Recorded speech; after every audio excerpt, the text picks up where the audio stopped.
In Daytona, the final lap kind of summed up the whole first half of the season so far. The 7-time champion versus the young upstart. In the end, the youngster won this battle. But will he win the season-long war? Is this the year that youth overcomes experience? Here's Randy Pemberton. Well, the youngster is starting deep in the pack today. He's sandwiched in the middle of Sterling Marlin and Dale Earnhardt in the Winston Cup point standings. Hottest guy on the circuit still, though. 33% of the laps he's led, or 35% of the miles, Jeff. But you're starting way back after winning 7 poles. You're 21st today. What happened in qualifying?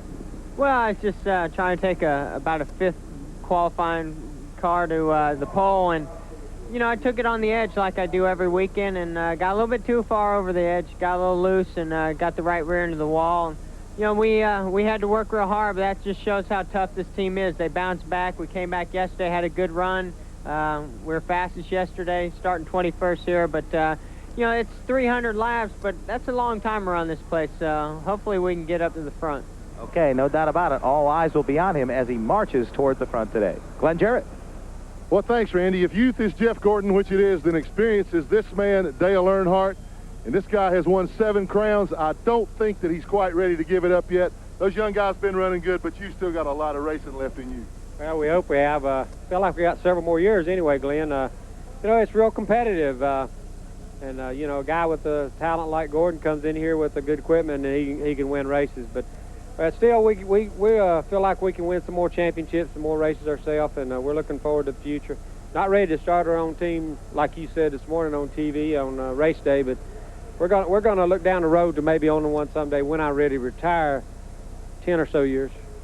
Well, the report that I made on race day this morning has been emphatically and categorically denied by both Richard Childress and Dale Earnhardt.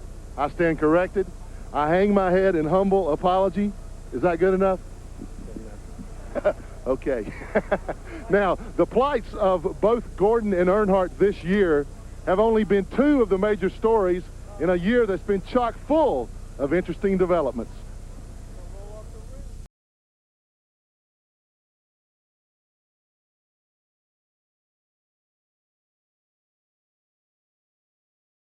Season of headlines so far. Controversy, dominance, parity among car makes, new faces in victory lane. Fierce battles on and off the track.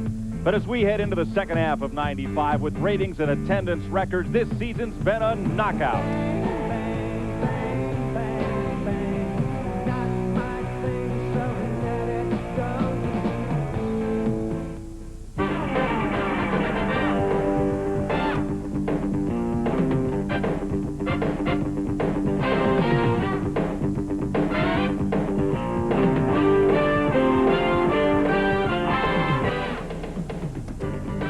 TNN Motorsports presents live coverage of the Slick 50 300 from the Magic Mile of Loudon, New Hampshire, and it is jam-packed with race fans. They've been arriving here since Thursday. They sat through rain yesterday, but today the temperature is in the mid-70s and the humidity is some 30 points cooler than it was, or rather lower than it was yesterday afternoon. Welcome to the Granite State, everybody. I'm Mike Joy. This racetrack, since they began holding Winston Cup racing on this 1-mile flat oval, has always favored the driver who could best adjust on his car throughout the day and take advantage of increasingly slick track conditions. Well, the top of the Winston Cup standings, that's increasingly slick as well. 3 drivers are in unprecedented just 16 points apart here at the midpoint of the season, as we see in our Texaco Haviland point standings. So, what to expect from this, the midpoint race in the season? To my colleagues, Buddy Baker and Ernie Irvin. Buddy, what kind of race do you look for today? 3 wide down the front straightaway, double wide in the corners. There's a new sealer on the bottom side of the racetrack, but it does not bother the competition. Great racing all day. Ernie, the drivers did not get a last practice session yesterday. Was there a lot of guesswork in the garage this morning?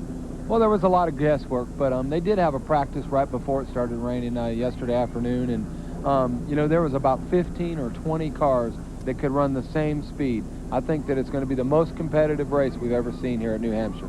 Well, it's certainly the most competitive point battle. Let's go down to the point leader and Randy Pemberton. Well, Sterling Marlin will sit 31st on this grid today. He has 2 Winston Cup victories, the best average finisher of the Winston Cup season so far with an 8.33. Sterling, you're deep in the field. We've already talked about this track changing a lot during the day. Are you guys ready for that, and can you get to the front? Well, we've changed a bunch on it this morning, and a lot of cars did what in the last practice, and we're just going to go give it the best shot and see what happens. We've got some adjustments we can make and whatever we have to do, so we should be in pretty good shape, I think. Okay, good luck, Sterling. Well, Sterling Marlin got to come from deep in the pack, but he has a lot of company back here. Dale Earnhardt and Rusty Wallace starting just inside the top 20. Well, we'll be back with live coverage from the Slick 50 300 right after this.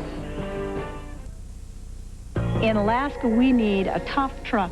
Didi Genro, legendary Iditarod racer. To get ready for a 1,000-mile dog sled race, there are two things I count on. My dogs, which I pamper, and my Ford F-Series, which I don't. I appreciate a truck that provides dependable, tough performance, and my F-Series has never growled once. Ford F-Series, from the ultimate dog race to the fast-paced human race, the best-selling trucks are built Ford Tough.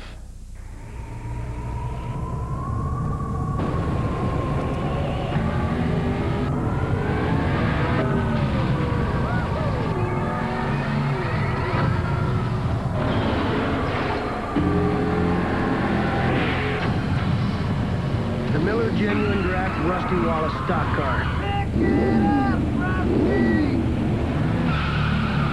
Awesome. One opened up.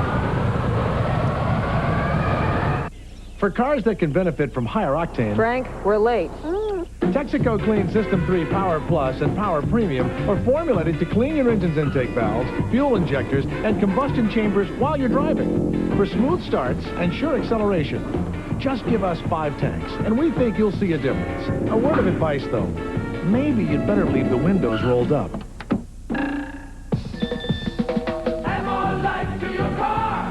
Take it to the star. Hey, I like to save money as much as the next guy. But what are the odds that there's going to be a sale on the parts you need when your car breaks down? Hey, it's not going to happen. That's why I go to AutoZone. I mean, sure, you could wait around for a couple weeks and maybe beat their price by a few pennies someplace else. But I don't want to wait for a sale when I need a part.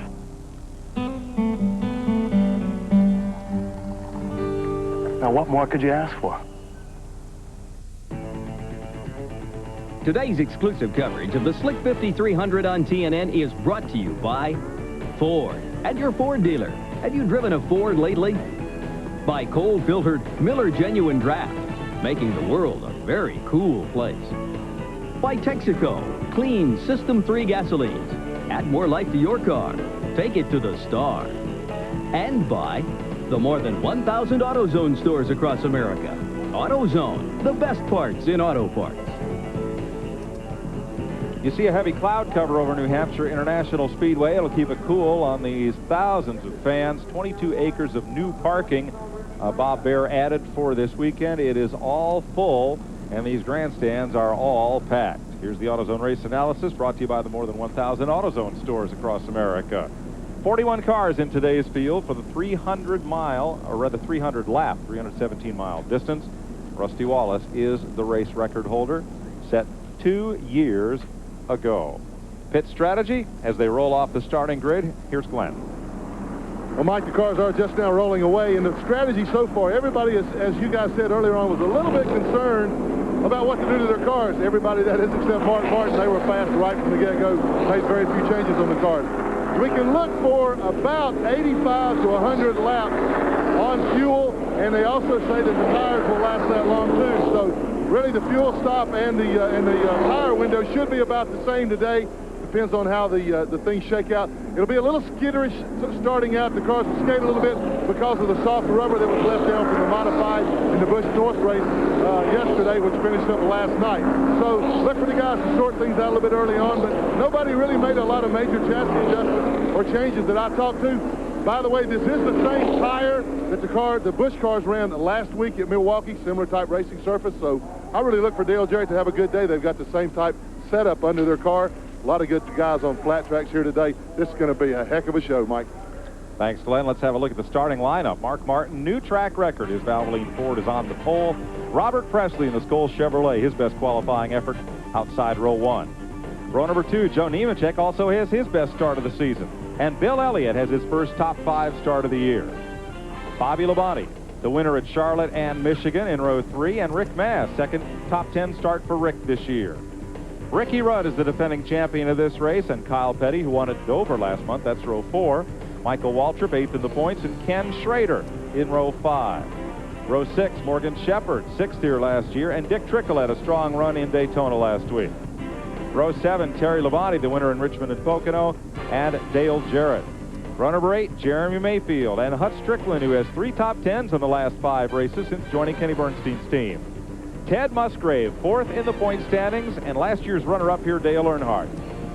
Ricky Craven won yesterday's Busch North race, and Rusty Wallace, who won the first Slick 50 300 here. Jeff Gordon, fastest second-round qualifier, and Jeff Bodine. Derek Cope, looking for his first win since 1990, and Dave Marcus starts his 776th Winston Cup race today. Elton Sawyer in the Junior Johnson Ford, and Bobby Hamilton has 5 top 10s this year. Ward Burton and Todd Bodine, who was 5th here last season. John Andretti and Jeff Burton, who made his Cup debut 2 years ago here. Sterling Marlin, the point leader, is deep in the field, and Darrell Waltrip. Rich Bickle with the Dick Brooks Felix Sabates team, and Steve Grissom, who had a 5th at Wilkesboro this year. Mike Wallace makes his second New Hampshire start. Blake Speed, who was 8th in Charlotte. Bobby Hillen Jr. and Jimmy Hensley makes his second start for Bill Davis. Brett Bodine, qualifying troubles. We'll fill you in on that later on. And Jimmy Spencer looks for his first win since almost a year ago. And Chuck Bound, twice a runner-up here in Busch Series competition. Chevrolet Corvette pace car leads them around, and they have been running a lap at the pit road speed since they didn't get to do so yesterday afternoon. In the middle of 1 and 2, they say the lead is. Riding with Sterling Marlin and telling him about a piece of debris out on the racetrack in turn number 2. You saw the track truck there to go pick it up. There's the roof cam on the Morgan McClure Kodak Chevrolet.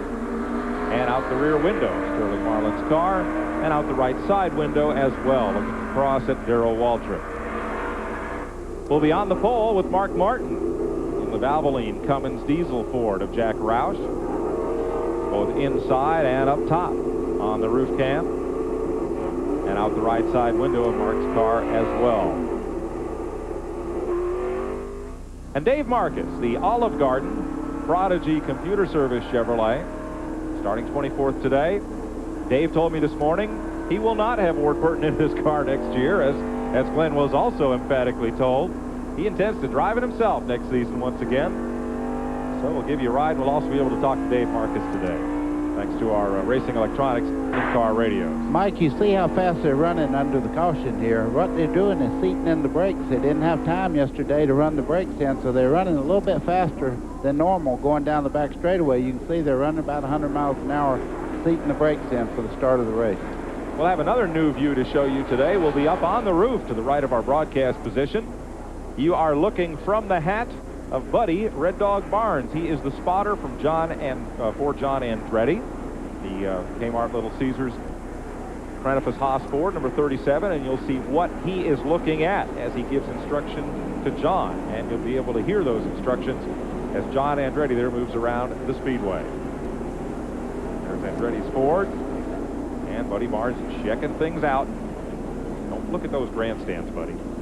Oh, that's a nice grandstand. By the way, congratulations to Ernie Irvin. He's up here with us today in the booth. He went to Bristol and helped set up his truck, and they won their first race there in Bristol with Joe Ruttman driving. And thanks to Ernie, they had a super ride there. I tell you, thanks to Joe, he really drove the wheels off that thing, and it was a lot of fun.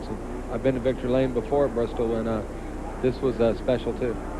Well, silly season begins the second half of the season. 22 Fords, 14 Chevys, 5 Pontiacs. There will not be that 6th Pontiac in Winston Cup racing. At least it won't be out of the Ricky Rudd stable. He announced this weekend that he had talked to the folks at Pontiac, but Rudd's tied team will stay with Ford next year. That puts one rumor to rest. Gosh, there are a lot of them flying about what will happen next year to drivers, car owners, crew chiefs, lots of folks in this sport.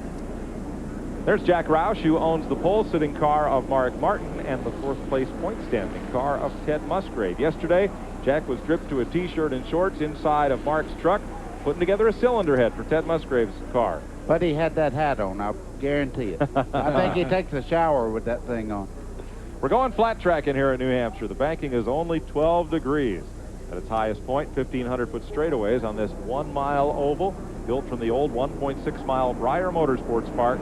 Now plays host to Winston Cup, the Busch Series, the Featherlight Modified Tour, Indy Cars, the Loudon Classic for motorcycle, and SCCA amateur events. Go-karts, you name it. Everybody races here at the Magic Mile. Boy, the hearts are pumping right now. Well, this is probably the most intriguing part of the race, is when you're waiting on that green flag to fly. Coming down there, every once in a while your kneecap will jump a little bit. You really get ready for the start. Mark Martin's Ford, Robert Presley's Chevrolet on the front row. And we are under green at New Hampshire for the Slick 5300. Well, Mark got a nice jump. You see Robert Presley, though, on the outside. That's a great part of this racetrack. You can race fast on the outer groove there. Tiptoeing out of turn number 2. Presley has Nemechek to the inside. Now, Joe won a Busch race here. Stole it from Dale Earnhardt on the last lap. The 4th car in the picture there, that's Bobby Labonte. He was one of the fastest cars in morning practice yesterday. You see Nemechek's car just a little bit loose coming out of turn 4. First Winston Cup race Mark Martin has led since Charlotte in May. There's Presley in 33.87 is Nemechek 18. Labonte, and whoa, Nemechek almost tossed the bun away with a burger there. I think I'm going to throw that loose condition, little loose. That's a bunch loose right there. I tell you, it looked like the car in front of him had actually got a little bit loose and slowed down, and Nemechek was making sure he didn't hit him. Here comes Ricky Rudd in trouble in turn 3. Dave Marcus has spun around. Dale Jarrett is in the fence. That's amazing. Good job, good job. Wow, how many times has that happened to him this year, right at the first of a race? Well, every TNN race. Dover, Pocono, here. Wow. He finished the Winston Select? We'll have to check. The nice part is it does not look like a lot of damage. And, I see her happening, but you know how those deals go. I hit it for the grass, but somebody got me. That's Dave Marcus you're listening to as we're on board the Olive Garden Chevrolet. Here's what happened. Lake Speed is right behind him. Looked like he got into the left rear corner just a little bit. You see Dale Jarrett running backwards up towards the wall. Buddy, I believe that was Jeff Bodine rather than Lake Speed. There's Lake Speed moving through. I think it was Lake Speed that actually bumped into him. We'll double check when we come back. We'll look again. It is 3 laps on the scoreboard here at Loudon, New Hampshire. Dale Jarrett and Dave Marcus are both able to continue.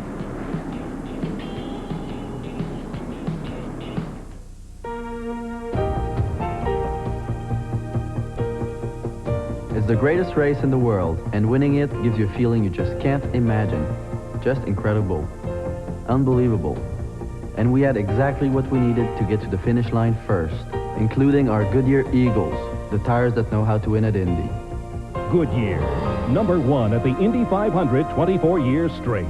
In my lifetime, there's only been one tire legend at Indy, and that's Goodyear. Today in local sports, the poor Sheffield Tigers lost 42-3 to the Wakeman Lions, and they're taking it pretty hard. They may never recover from this one, folks. Davy Johnson couldn't connect all day, little Bobby Emerson couldn't find the plate, and even Big John Burke couldn't score. At today's Pizza Hut, your pizza's right or it's free, guaranteed. With 43 games left, team spirit's at an all-time low. Pizza Hut, year after year, America's favorite pizza place. At Pep Boys, save $40 on our premium brake service. Our ASE certified technicians will install Ray Best's lifetime brakes for only $59.99 after rebate. Get lifetime brakes installed for only $59.99 at Pep Boys now. Peerless Faucet didn't come up with the idea for a spout long and high enough to reach over and into large objects. We merely adapted it for the kitchen. High-rise faucet designs by Peerless. Get more out of your faucet than just water. If you don't replace your air and oil filters regularly, you might as well drive your car off a cliff, because dirt can really mess up an engine. Fram Extra Life air filters and Fram Extra Guard oil filters keep out dirt best to protect your engine. Fram, America's #1 premium brand. Pay a little now or a lot later. Get a $2 rebate on Fram air filters at participating retailers. Due to TNN Motorsports live race coverage, Bassmasters will be presented at a different time. 5 p.m., 4 Central, today on TNN Outdoors. To win at this level, you need to have team players. You need to have team spirit. And you definitely need to have team coverage. Team Mopar on TNN Motorsports. It doesn't get any closer. Welcome back to Loudon, New Hampshire, the Slick 5300. NASCAR may open the penalty box. Let's show you what happened here at turn 3 once again. Watch the 28 car. Mike, after watching this, you were correct. It's Jeff Bodine. You can see him coming on the inside there. Rusty Wallace right on the outside. He gets into the 28 car just as they enter into the corner. Around goes Dale Jarrett. Bodine goes under. Nice move by Rusty Wallace, but Dave Marcus. He got collected a little bit by Elton Sawyer there. Now, from Dave Marcus's car.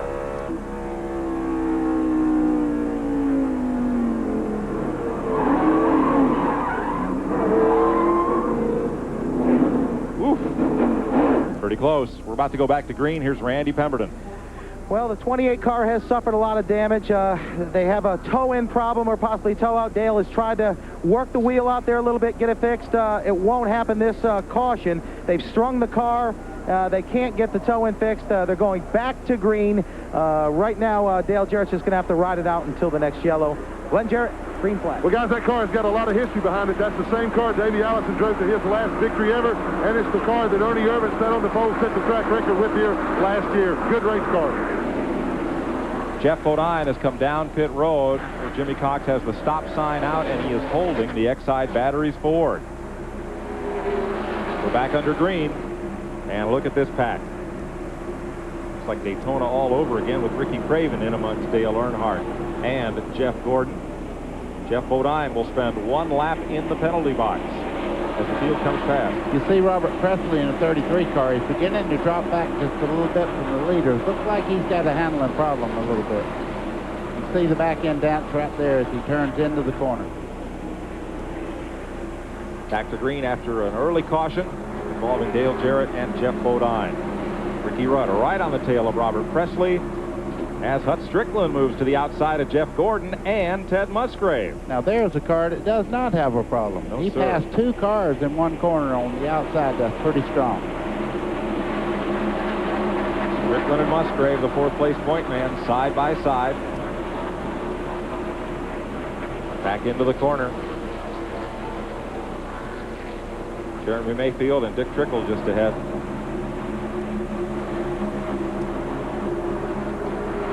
Think things will settle down for a few laps here? Well, I hope so. Get a few laps under green here and kind of sort things out. See Bodine under Dick Trickle there, 2 wide coming off the corner there, and that's Ted Musgraves on the inside. Folks, if you have questions during our telecast, we'd love to hear them. 1-800-451-7331 is our toll-free number. Operators in Nashville will fax your questions to us here in the booth, and we'll try to get you some answers as this telecast goes along. If you have a question about the race, dial in toll-free, all during our telecast, 1-800-451-7331. You know, it looks like Ricky Craven may have learned a little bit about the racetrack yesterday. He won the 150 here, Busch Grand National North, and he's working over Hut Strickland right there at the back of the frame there. And Rusty Wallace moving in. And Ward Burton.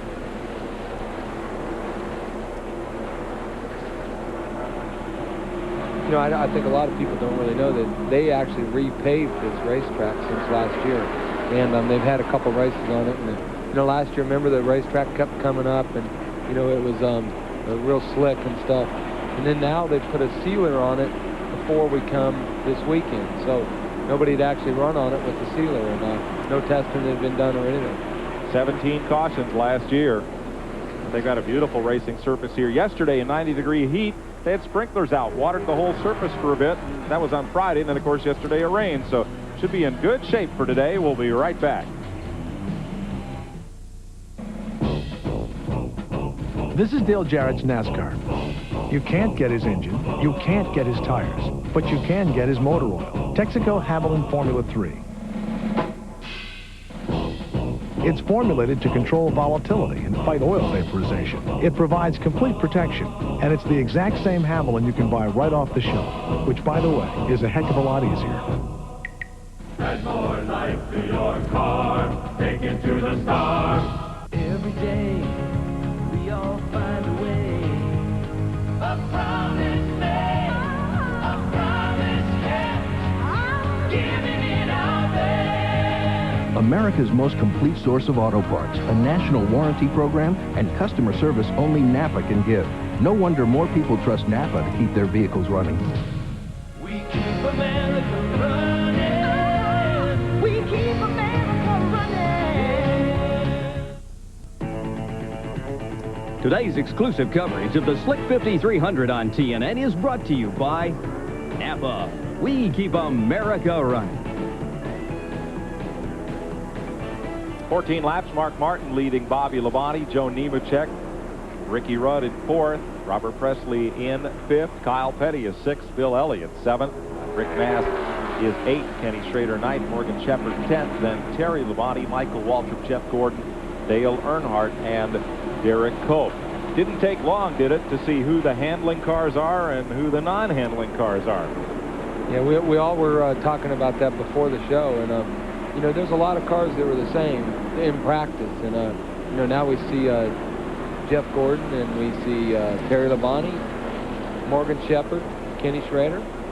You know, everybody looks like they're handling good, but now we're going to see what's going to happen in the next 20 laps. That's the battle for 9th place. That you're watching, Kenny Schrader in 9th, Morgan Shepherd, number 21, in 10th. Labonte, the number 7 of Bodine, is 1 lap down.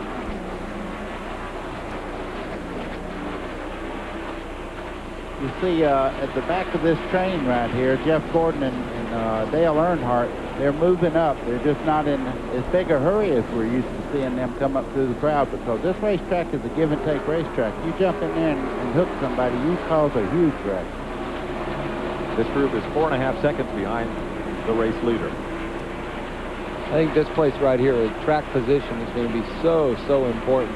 You know, pit stops are going to be unbelievable important, and you know, this race has always had that type of deal, but you know, right now the cars are so much equal. I think that now track position is going to be even more. I think we're going to see some two-tire stops. Obviously, Ricky Rudd won the race last year doing a two-tire stop, but I really think that the tires are, you know, keeping their speed for a long time. So we're going to see some two-tire stops, and pit stops are going to be critical. This is Kenny Schrader leading this bunch. You see Morgan Shepherd looking into the inside there. I believe his car is a little bit quicker than Kenny's in the corner, but he can't get the move on him because Kenny's car is extremely strong down the straightaway. Let's recount that of the cars involved in that incident, Dale Jarrett is still on the lead lap, but is fading. Dave Marcus is back in and amongst the fray, and here comes Earnhardt and Gordon. This would be back at 13th position. That's Derek Cope in the 12 car there. He's run this group down and moved right up in the fray. Now Earnhardt's actually passed Gordon because Gordon was in front of him for a while. Now Earnhardt's passed him, and it looks like Earnhardt's pulling away from Gordon. 13th place. Pulling down on the Pennzoil Pontiac and Mike Waltrip. See Jeff Gordon's car kind of hook a little bit there coming out of the corner. Back end jumped out just a little bit. He did lose a lap a while ago when they brought him in for that stop-and-go penalty. Oh, buddy, they held him a lap. They held him until the leader went by. It was a full 1 lap penalty box. Same difference. Deal. 1 lap down. I guarantee you he's fuming right now. So now here's Earnhardt looking inside Michael Waltrip. Also looks like right there. Michael like give him Morgan some room there. You see Michael Waltrip move out. He knows Earnhardt when he gets his nose up under there. He's going to go somewhere. And Terry Labonte goes after Schrader. Makes the pass. With Shepherd now moving up into 9th place in that pack. Schrader and Earnhardt, that's 2 hard heads going there, boy. They'll race themselves to death. They love to race each other. Looks like Schrader might be off just a little bit.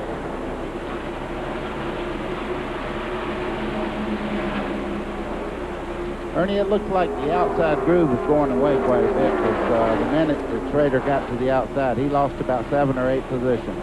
Yeah, I don't really think there was much of an outside groove anyway. You know, there was never been anybody running up on the outside and running fast.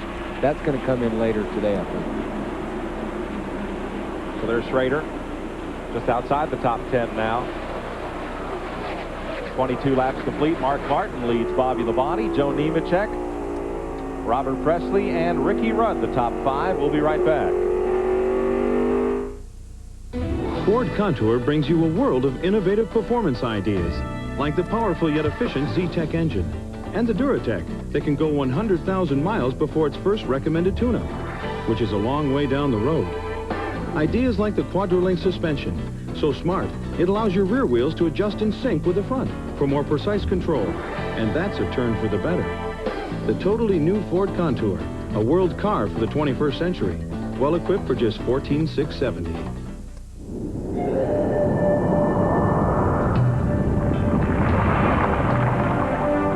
Monroe developed SensorTrack shocks to smooth out the road for a comfortable ride. But SensorTrack doesn't stop there. It's the only shock that also gives you extra control when you need it most. SensorTrack shocks and struts, only by Monroe, for comfort and control. There's no place he'd rather be. Wrangler presents the Wrangler Bull Riding Blowout, part of the PBR Tour on Championship Rodeo, tonight on TNN. Alex Karras Lincoln Mercury Summer Clearance Sale. We've reduced prices on every new and pre-owned car for immediate sale. You can save up to $7,000 on a new car and purchase a pre-owned car for wholesale prices. Never again will you be able to save money like you can now at Alex Karras Lincoln Mercury. We're overstocked with cars and we need to move them out immediately. Don't miss out on the sale at Alex Karras Lincoln Mercury. We're located 2 miles north of the Sarasota-Brayton Airport on U.S. Highway 41.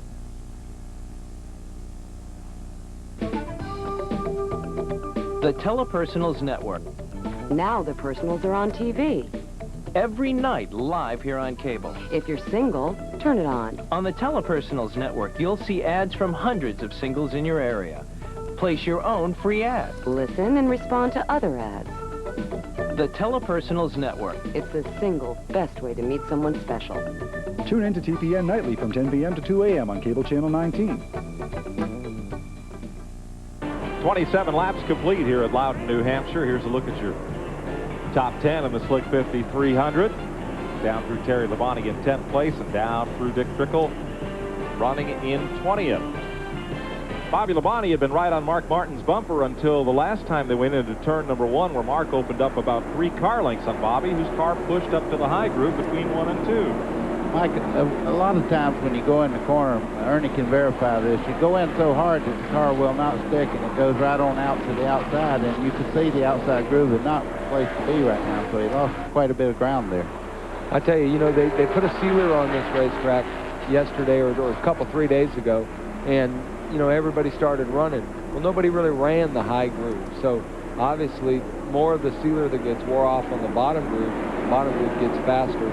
Top groove doesn't have the sealer wore off yet. Now they have just overlapped Dale Jarrett, whose car was involved in that initial lap spin. There you see the right rear of Jarrett's car, the spoiler and deck lid pushed up, the bumper a bit askew. Other than that, Randy Pemberton, what's wrong with Dale Jarrett's car?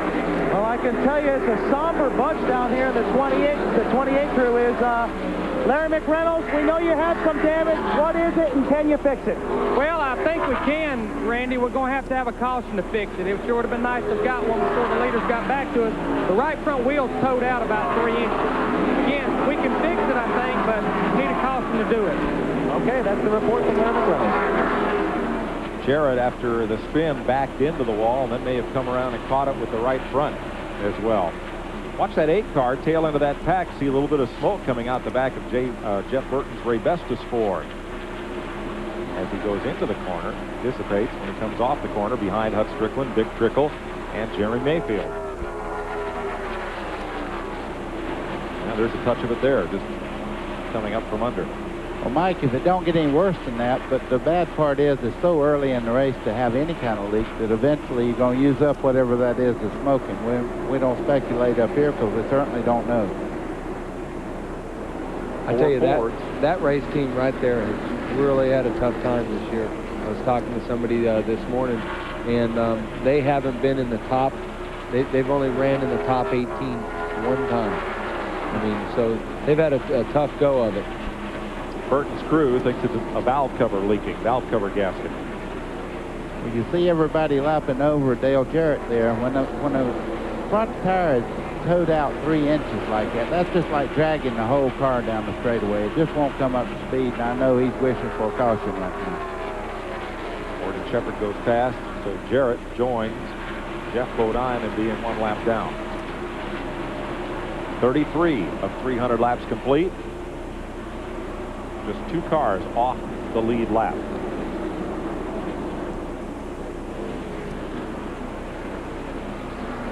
See Morgan Shepherd there. He's chasing Earnhardt through the corner. He looks like he's running quite well today. He said he was this morning when I talked to him. Morgan Shepherd said he was really getting through the corners good. And as you know, this racetrack is all corner. I mean, that's where you really set up to get the straightaway speed that makes the ground.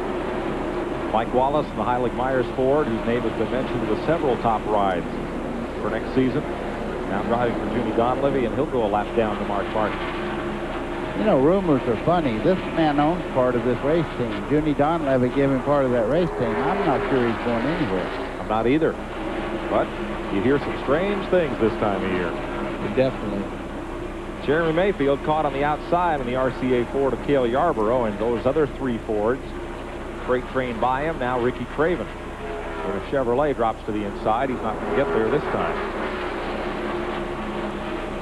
Oh, we have one in the wall, the 22 car, Jimmy Hensley. That's the Bill Davis MBNA Pontiac bringing out the 2nd caution flag of the day, right between turns 1 and 2. See Jimmy coming out. He's got his window net down. He's getting out of the car right now. Trying to get everything unhooked. When you start getting out and all those radio connections and everything, you have to get all that unhooked before you can jump out. Hensley 2 races ago replaced rookie Randy LaJoie in the Bill Davis Pontiac. And he's had a pretty hard lick into the wall. Gets out under his own power and waits for attention. Should see pit stops here. Must have cut a tire down or something. It sure seems like. You know, now, yeah, again, remember, pit stops are going to be really critical right now. You know, the fastest pit crews are the ones that are going to, you know, benefit from this. And as we've said, track position is so critical. The quickest crews. A lot easier to pass somebody when they're stopped on pit road than out there on the racetrack. Yeah, that's for sure. Jimmy's still sitting there. Well, he's okay. Looks like he just had a little bit of the wind knocked out of him. And we look like we got pit stops coming. It looks like everybody's going to come. Mark Martin leads the fleet down pit road. Mike Wallace and Jeff Bodine stay out. As they are not on the lead lap, they cannot pit this time. I bet you we'll see some 2-tire stops. You know, obviously they're all pitting, so we're not going to be able to spot them all. Here's Glenn. Mark Martin comes in. He's been talking with Steve Mill about a slight chassis adjustment. They were only talking about maybe a pound of air added to the right rear, so evidently the car might be just a little bit too tight for Mark. But other than that, I see no signs of any chassis adjustment, so anything they did with air pressure. Randy? Well, Jeff Gordon went for a 2-tire stop. He's down and away. Rusty Wallace is out. The 28 car is in. They're working on the rear end and the front end of Dale Jarrett's car. He's in for a lengthy stay. He'll probably just beat the pace car out. Here's how they came off pit road. Jeff Gordon out first. Mark Martin out second. Bobby Labonte. Then Robert Presley, Joe Nemechek, Ricky Rudd, Terry Labonte, Morgan Shepherd, and Rusty Wallace. We'll be right back to Loudon, New Hampshire after this. Nobody undersells Western Auto on name brands. To make sure, we price check the competition daily. We even offer an unbeatable low price guarantee. Check our serious savings on Armor All Protected. Now just $427. Quicksilver only $369. Armor All protects and beautifies your car. Hey, for name brands at no name prices, get serious. at Western Auto. Western Auto, no stranger to these parts. From Darlington to Talladega, through Daytona, Rockingham, and Watkins Glen. In every major NASCAR race, Busch Beer recognizes the pole winner with the Busch Pole Award. Because if there's one thing we know for sure, everyone follows the leader. Busch Beer, proud sponsor and official beer of NASCAR. Hold it. This isn't you, it's an older guy. Oh, that was before I got rid of my gray hair with Just for Men hair color. Come on, that's too natural to be hair coloring. Just for Men. Apply and in 5 minutes rinse. Gray is blended away for a totally natural look. Think it'll work for me? In 5 minutes. Just for Men looks too natural to be hair coloring. And now try Just for Men Color Gel for the hard-to-color hair of mustaches and beards. Brush in, rinse out. Just 5 minutes. Imagine a satellite system that received transmissions from 22,000 miles in space. Imagine if it turned digital signals into vivid pictures and CD-quality sound. What would it look like? How big would it be? Oh, about 18 inches. The RCA Digital Satellite System. Customized programming and the power of digital technology. Now in a convenient take-home size. Get the DSS system with no payments or interest till January 96. See your RCA dealer. Today's exclusive coverage of the Slick 5300 on TNN is brought to you by RCA. Changing entertainment. Again. A slip of the grip and bad luck for Bobby Labonte. They had a great pit stop. They got Bobby back out in 3rd place, but they left a wrench in the car, the one they used to adjust the jacking bolt. Look at the top of the left rear of the rear window. And there is that ratchet and the extension that turns that jacking screw. The mechanic takes it off, tosses it over the wall, and Bobby Labonte will restart tail end. Here's Glenn. Well, you're looking at the wrench here. Jimmy Makar is talking to his driver, Bobby Labonte. Of course, Jimmy is the crew chief on the car. We'll let them finish their conversation, and we'll get a word with him to see just exactly what they're going to do to Jimmy. Awfully tough break, but nothing you can do now but take your time getting back. No, it's kind of a miscommunication here in the pits. We made a tire pressure change, and one of the guys thought we meant rounds and put the wedge wrench in the car to make the round change, and nobody made a change. So. Saw you talking to Bobby there. You trying to calm him down or just tell him to take it easy? No, he's okay. We just kind of go over what we got to do starting at the back. Kind of going to be a little tough now. We'll have to be calm and take our time, get to the front, but kind of be cautiously aggressive. So we got a lot of time left in the race. I think we'll be okay. We just have to stay out of trouble. Awfully smart thinking there. They got an awfully good race car today. They do, Glenn, but as you look at the top 10, buddy, 2 drivers that I've never known anybody had to calm down, the Labonte brothers. They're pretty cool. They are cool customers. The 28 car pitted with the cars on the lead lap, so he must restart at the tail end of the longest line, and that line is 38 cars long. Cars on the lead lap. Jeff Gordon has now led 15 of the 16 races this year, has 110 bonus points. You get 5 points if you lead a lap during the race, and the driver who leads the most laps gets an additional 5 points. We'll try to give you those stats in response to one of our 800 calls. We have it at the end of the day. We're ready to go back to green. Lap 41, and green flag flying. Jeff Gordon hauls him down to turn 1. That's Jeff Bodine, number 7, trying to get back on the lead lap as Mark Martin carries you into turn 1. Bodine got a good run up off the corner, got right to Gordon's bumper and no further. It's not quite over yet. He's looking on the inside. He's making the move going into turn 3 there. A bold move by Jeff Bodine. Here comes Mark Martin trying to take the lead. Almost took our in-car camera right there as he got up against Jeff Gordon. Yeah, Jeff got tagged just a little bit there, but Mark was already up under him. It was not meant to happen like that. So Bodine is back on the lead lap, and Martin is back in the lead. Glenn? Well, Mike, one of the reasons that Jeff Gordon decided to take on only 2 tires while the rest of the guys took 4 was track position. They wanted it very, very badly. They knew they could get up to the front of the pack and maybe not lose too many on the restart. Ray Evernham told him, Jeff, it's going to be a little loose in the center of the corner. Just take it easy. We'll gain in the long run by doing this. Thanks, Glenn.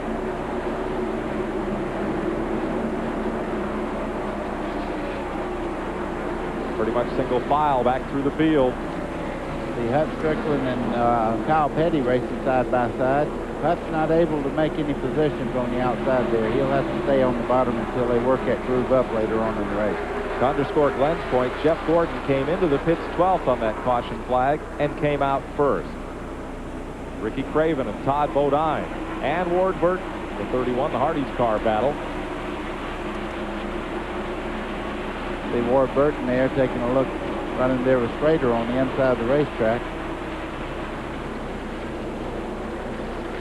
And you can see that outside lane. He lost about 3 car lengths. Here comes Ward Burton making it 3 wide down the back straightaway as they go towards turn 3. Schrader had to check up coming off turn 2 to keep from getting into Strickland, and Ward Burton drives on past.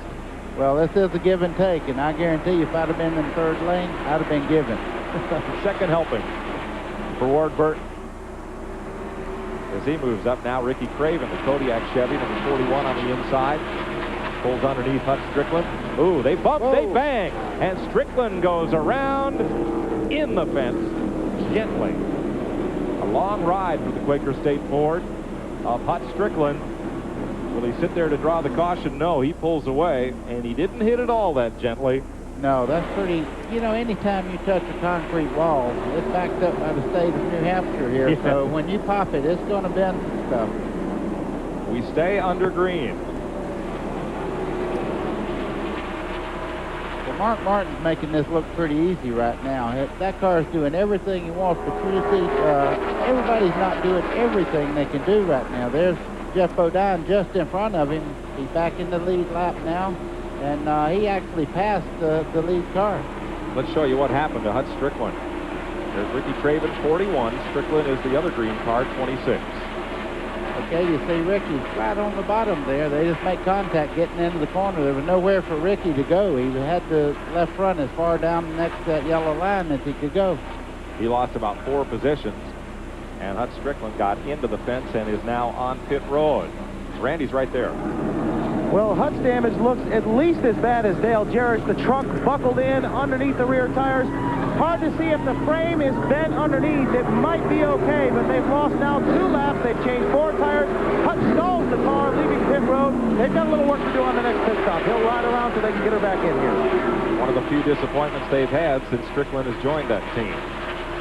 You know, that's a lot like the wreck that they had at Michigan when, you know, Ricky Rudd kind of come down with him. You know, it's just part of racing, I guess. Rusty Wallace and Rick Mast battle. There's Bill Elliott with Ted Musgrave, Derek Pope, Dale Earnhardt, and the 30 car of Michael Waltrip. We'll be back to New Hampshire International Speedway after this. We changed the way you saw the world. Now we've made a world of changes. Introducing the new Ford Explorer. The top-selling compact sport utility with standard dual airbags. The one with control track 4-wheel drive for instant traction control automatically. Plus an engine that lets you go 100,000 miles before your first tune-up.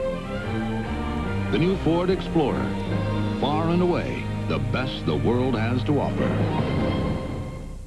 Now at Pep Boys, get an unbelievable deal on Gabriel Pro Rider heavy-duty gas shocks, just $9.99 each after mail-in rebate. No matter what you drive, get our lifetime warranted heavy-duty gas shocks, only $9.99 each. Come to Pep Boys now.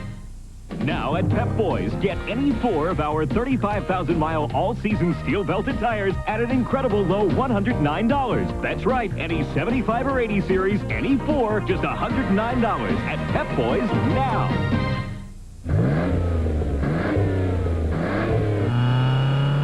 With new spark plugs, you get improved performance for a while. But only Bosch Platinum has a pure platinum center electrode that's heat fused for an airtight seal. So Bosch Platinum reaches its self-cleaning temperature faster for full engine power over a longer performance life, which means you'll replace a lot of other things before you change your Bosch Platinums.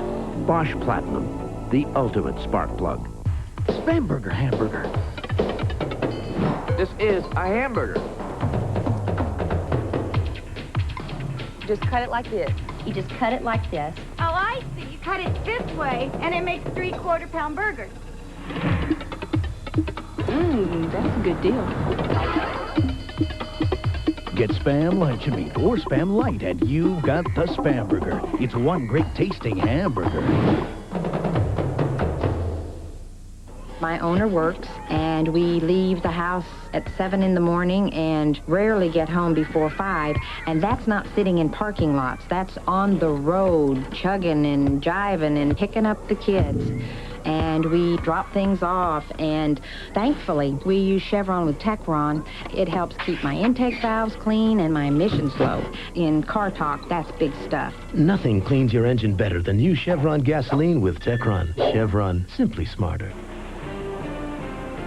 55 laps complete in the Slick 5300 here at Loudon, New Hampshire. Mark Martin in front of the field. Jeff Bodine there on the tail end of the lead lap in number 7. Show you another look at what happened from Sterling Marlin's car.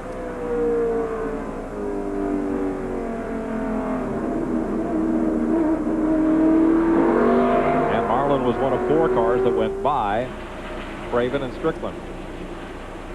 Marlin running 20th, Earnhardt 13th, Gordon is 2nd. Those are the 3-point leaders. And look at the right side of your screen there, Robert Presley just behind the 2 leaders. What a great run the rookie driver is having for Leo Jackson today. Let's go to his pitch.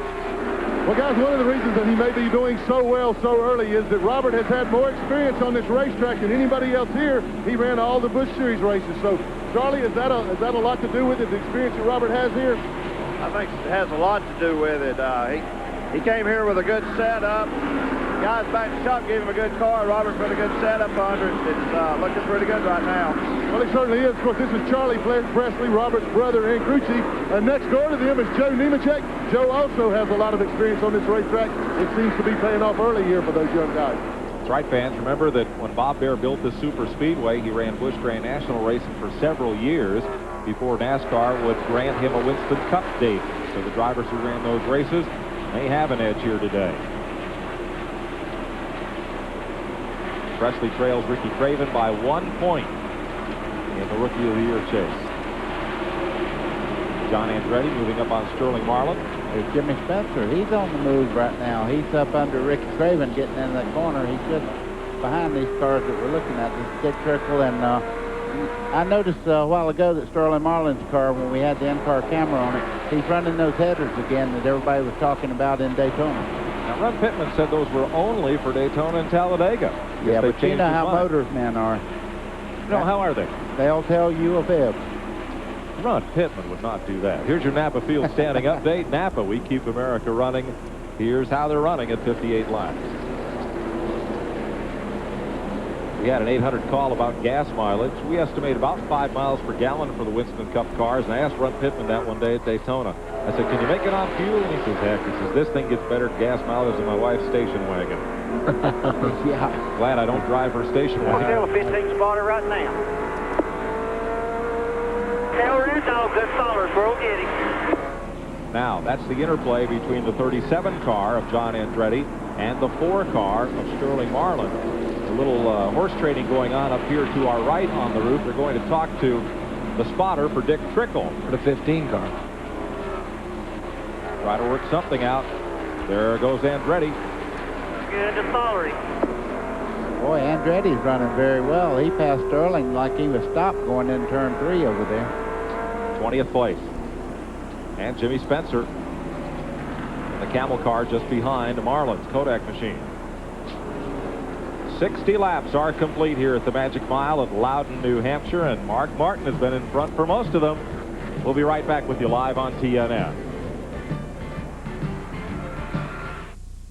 No trendy health club. No $60 shorts. No bull. Speed Stick's no-nonsense formula gives you 110% protection. Like you, it never quits. By men. Hey, you get a tough case of athlete's foot. The itching, the cracking, the burning. You want a medicine that acts tough. Boom! Tough-actin Tinactin. Clinically proven Tinactin cures even tough cases of athlete's foot fungus. Get tough-actin Tinactin. Over 1 million people each week walk into AutoZone, and taking care of them means having what they need when they need it. That means stocking a lot of parts for a lot of cars. Now, nobody can stock everything, but we stock more than most. And how do we know which ones to carry? That's easy. We listen to our customers, because nobody knows better about what you want than you. So the next time you walk through that door, You might think of yourself as a customer, but we think of you as the boss. Today's exclusive coverage of the Slick 5300 on TNN is brought to you by the more than 1,000 AutoZone stores across America. AutoZone, the best parts in auto parts. Sterling Marlin's dropped a few spots from when we left. Jimmy Spencer just sliced underneath him, and so did Bobby Hamilton in the STP Pontiac just ahead. So Marlin continues to drop a few positions, not going to aid him in his quest to stay 7 points ahead of Jeff Gordon and 16 ahead of Dale Earnhardt. He has slipped to 23rd. As Jimmy Spencer continues to move forward, passing Dick Trickle. Don't do it. What Buddy Baker was saying was, please, Dick Trickle, don't pull down. There you hear the spotters, they're saying clear, you know. When the car goes by and the spotter sees that they're clear, they'll tell him clear. See Bobby Hamilton there, the car is right on the bottom of the racetrack. It's handling quite well. He and Spencer have really moved up in the past couple of laps. Look at Marlin pull down on Bobby Hamilton getting into the corner. Once again, if you have questions for us, give us a call here at TNN. Questions about today's race, toll free 1-800-451-7331. John from New York wants to know, what's the difference between the helmet these drivers wear and his motorcycle helmet? Well, actually, the motorcycle helmet would be basically the same thing we would wear in a race car. Now, I don't know what his motorcycle helmet actually is, but we wear a Simpson helmet. Most all the Winston Cup guys do. And, you know, they're usually, most of us all wear a full-face Simpson helmet. My guess, John, the major differences are the D-rings are a little different shape for a cycle helmet. They got flat sides instead of round ones. There's a fire retardant interior in the racing helmet. The racing helmet has a Snell Foundation sticker that it's been inspected and approved. Right. So that's the big difference. And the one thing I love the best is the fresh air duct in the side. Yes. I'm going to tell you, with the full-face helmets, you have to have some air in there.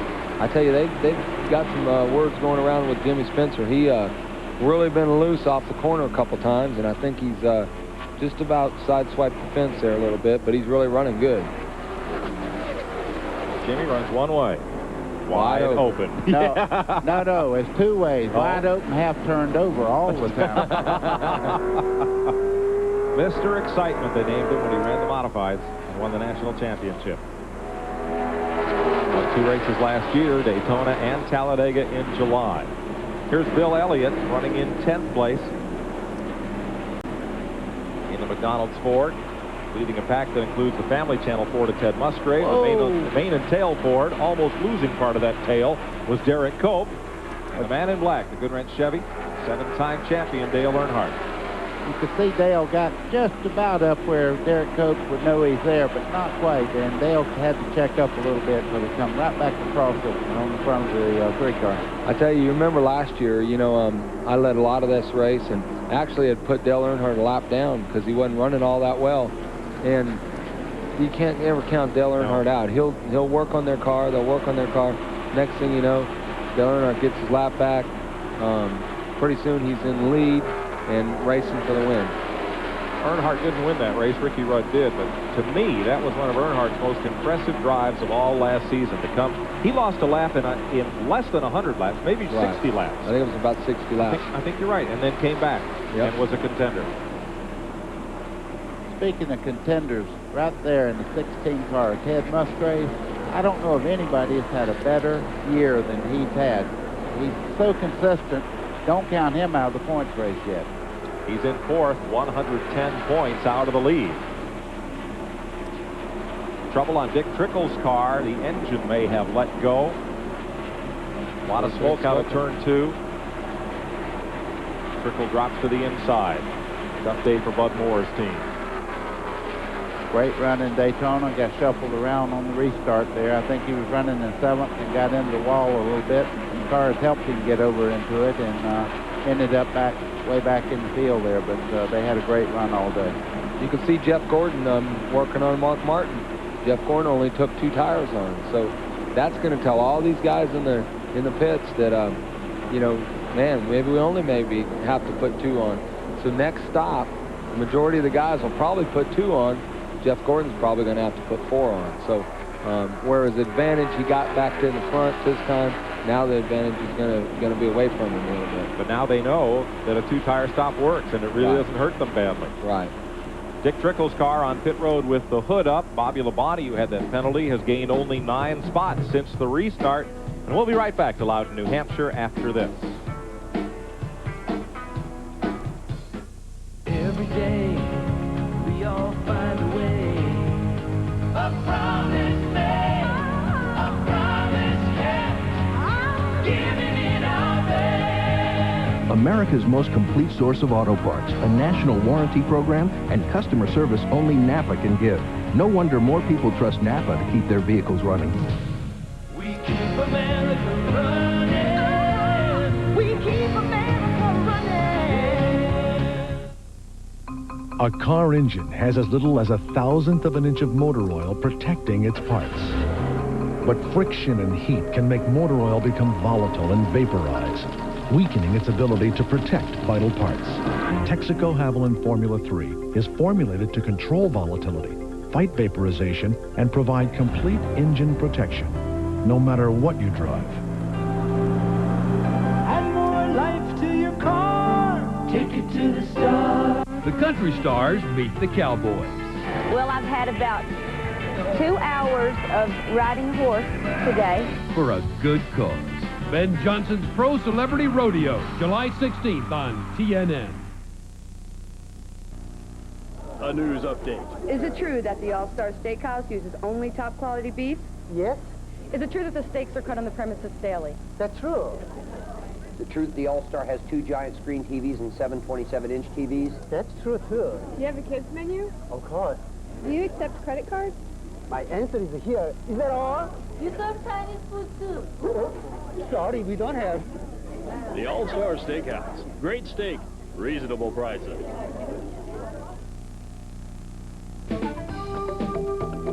The Telepersonals Network. Now the personals are on TV. Every night live here on cable. If you're single, turn it on. On the Telepersonals Network, you'll see ads from hundreds of singles in your area. Place your own free ad. Listen and respond to other ads. The Telepersonals Network. It's the single best way to meet someone special. Tune in to TPN nightly from 10 p.m. to 2 a.m. on Cable Channel 19. Welcome back to Loudon, New Hampshire International Speedway. Mike Joy with Buddy Baker and Ernie Irvin. Randy Pemberton, Glenn Jarrett on pit road for TNN today. Mark Martin continues to hold sway. Remember the penalty to Bobby Labonte? He is only 5 seconds on the racetrack from going a lap down. That penalty really cost him. Track position, as we said at the top of the day, is everything here. Labonte came out of the pits third, had to stop to remove a jacking bolt wrench, had to restart 38. Now, may be in trouble because here come the leaders. Well, the same people he's trying to pass, though, the leaders have to go by now. The only thing they do have is the advantage of the flagman working with them to move the lap over cars out of the way. So there's always an advantage to be on the lead lap. I tell you, Buddy Baker brought up a good point. If Jeff Bodine gets back in the lead lap, which he's on the lead lap now, but he's actually outrunning Mark Martin right now. So if he can get back, get a caution, and get to come back around, he's going to be a contender today. Chuck Bound about to be overlapped by the race leader. Mark Martin, very interesting sponsor on Bound's car underneath Active Racing. Not sure we can get a shot of it, but I'll tell you about it. Now here's Gordon underneath Bound. Gets it by. And there's Bound. David McCorriston of Bristol, Connecticut was taking his girlfriend through the garage area today and under Active Racing where it says, "Connie, will you marry me, David?" Connie Russo said yes. What a way to propose on the side of a Winston Cup stock car. That is neat. So Connie and David, best of luck. Hope the marriage lasts longer than the sheet metal on most of these cars. Pretty neat deal. See Steve Grissom going a lap down there. There's Mark Martin, and you see Jeff Gordon. He only changed 2 tires, but he may have had a handling problem that they figured if they just changed the right sides, it would really make the car better. So a lot of times you do that. Instead of taking on 4 tires, you take on the right sides and maybe loosen the car up just a little bit. Let's go back to the battle for 5th place for Robert Presley's trying to hold off Terry Labonte. Labonte 7th in the point standings at this halfway juncture. And Presley battling Ricky Craven for Rookie of the Year. Presley started outside pole today. Well, Terry Labonte gets by him. It was due Robert Presley proud just to follow this guy because he knows where that winner's circle is. And here comes Rusty Wallace, who has come from 20th on the starting grid to 6th place today. Like I said, Rusty was one of the real good cars in practice, and you see Rusty's line through the corner. I mean, he's going in real low, and he's coming all the way around the corner, and right near the apron. Ernie, he's within a half car length of getting as low as you run here. Now, last year I ran really, really low, but the problem was is the outside, the racetrack was breaking up. 90% of the cars would run the outside like that. Wow. I would run real low on the apron. Well, what happened was is I was the one running it, and it ended up breaking the inside up too. So the groove went away. So I got passed by a couple guys, and I had to change my groove. Talking about breaking it up, as we were talking just then, Rusty Wallace just went by Labonte like he was stopped. Well, I think Labonte, once Rusty got the bottom, looked like Terry let him go. Labonte is one of those drivers who picks his battles. Yeah, he'll fight you later. Right. It's like, I don't have to fight you now, but I'm going to be back and get you later. I think he'd fight you when it counts. That's it. I think the old saying is, you want to fight? No, but I'm going to. That's Bill Elliott there. He's getting by Mike Wallace. Mike's just a little bit off on the corner time. Here comes Earnhardt making it 3 wide, which is not unusual. And Ted Musgrave stick that car right on that yellow line. Which Derek Cope right there in the main and tail Ford. His car's been running really good today too. Yeah, Cope came from 23rd on the starting grid. He's now in 13th. Michael Waltrip in the 30 car there. And his name has been dropped into the rumor mill about next season. He's been in the rumor mill for the past 10 years. Chuck Ryder likes him. He's a good race car driver. He's going to win sooner or later. He's good enough to win. Dick Trickle's back in the race after Bud Moore's crew repaired a broken power steering line. Presley and Wallace, the 93 winner. Dale Jarrett involved in a crash early on and is now, let's see, 2 laps down. At 88 laps, Mark Martin leads Jeff Gordon, Joe Nemechek, Robert Presley, the rookie, Rusty Wallace, Terry Labonte, and Morgan Shepherd. Today, millions of Americans are running faster with the same size engines and farther on the same amount of fuel. Millions have discovered the patented advantages of the split-fire spark plug, a difference that delivers on every stroke of every piston. 5 extra horsepower by merely installing these plugs, a 4.8% gain in mileage. If you're not running the split fire, you're probably behind someone who is. Split fire, more power and more mileage for your money back.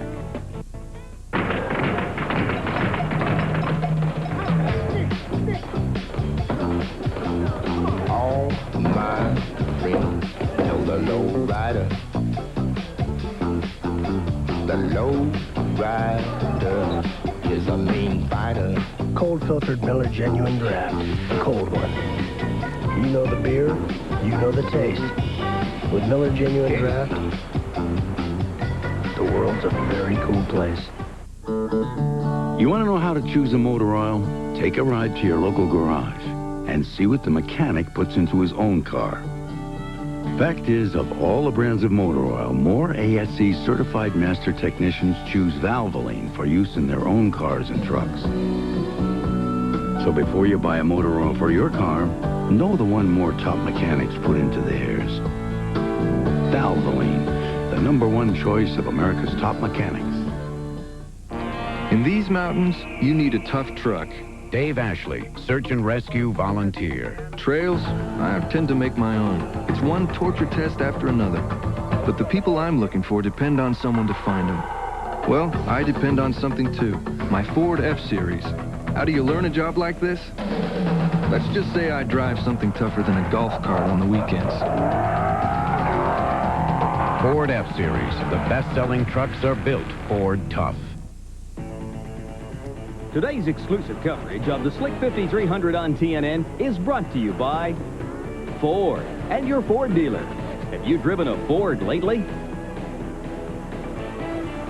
92 laps complete here at Loudon. Mark Martin continues to lead Jeff Gordon. Joe Nemechek having one of the best runs of his Winston Cup career in third as we watch this battle from 9th on back. Make it 10th on back. There's Bill Elliott in 10th, Ted Musgrave 11th, Derek Cope in 12th, Michael Waltrip is 13th.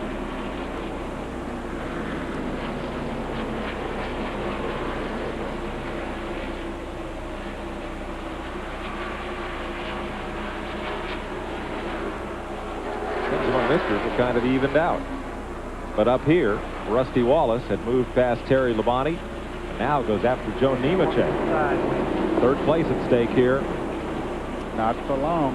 Nope. Wallace moves on by. Nemechek's gotten into the right front of us. He needs to take at least a piece of tape off. His brakes are starting to get hot. That's Rusty.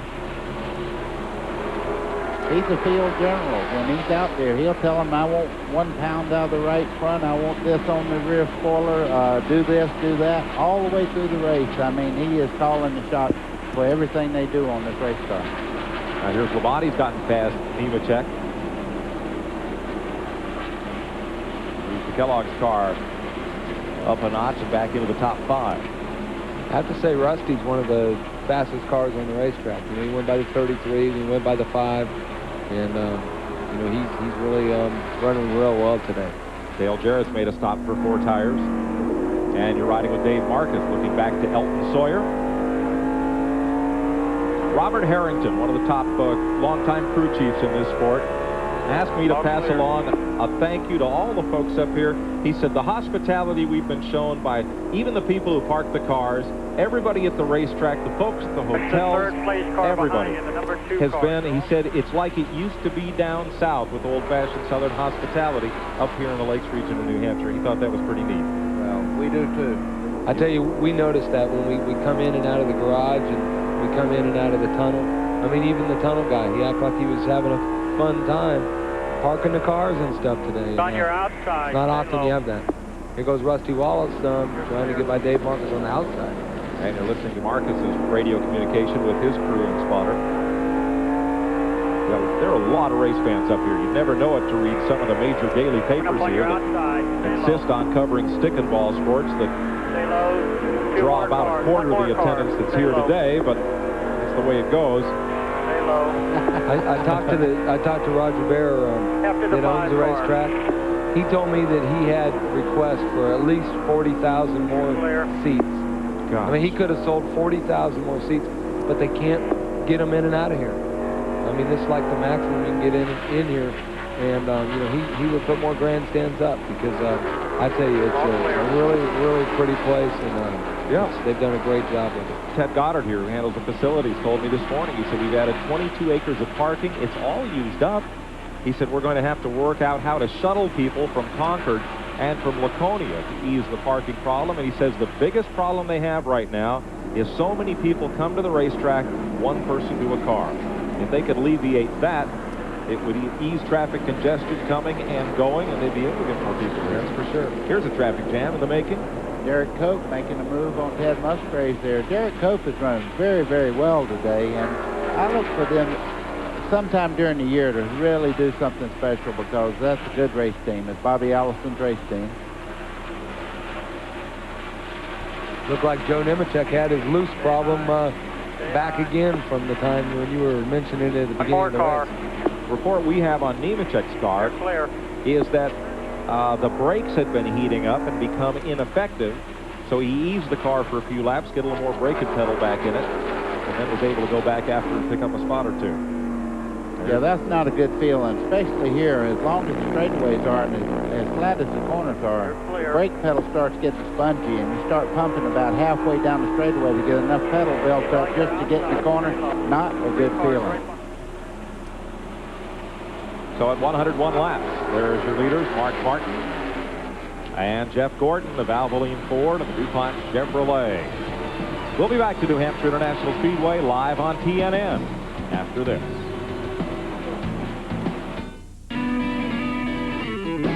Let Pennzoil put your backside, trackside. Play Pennzoil's Brickyard 400 sweepstakes.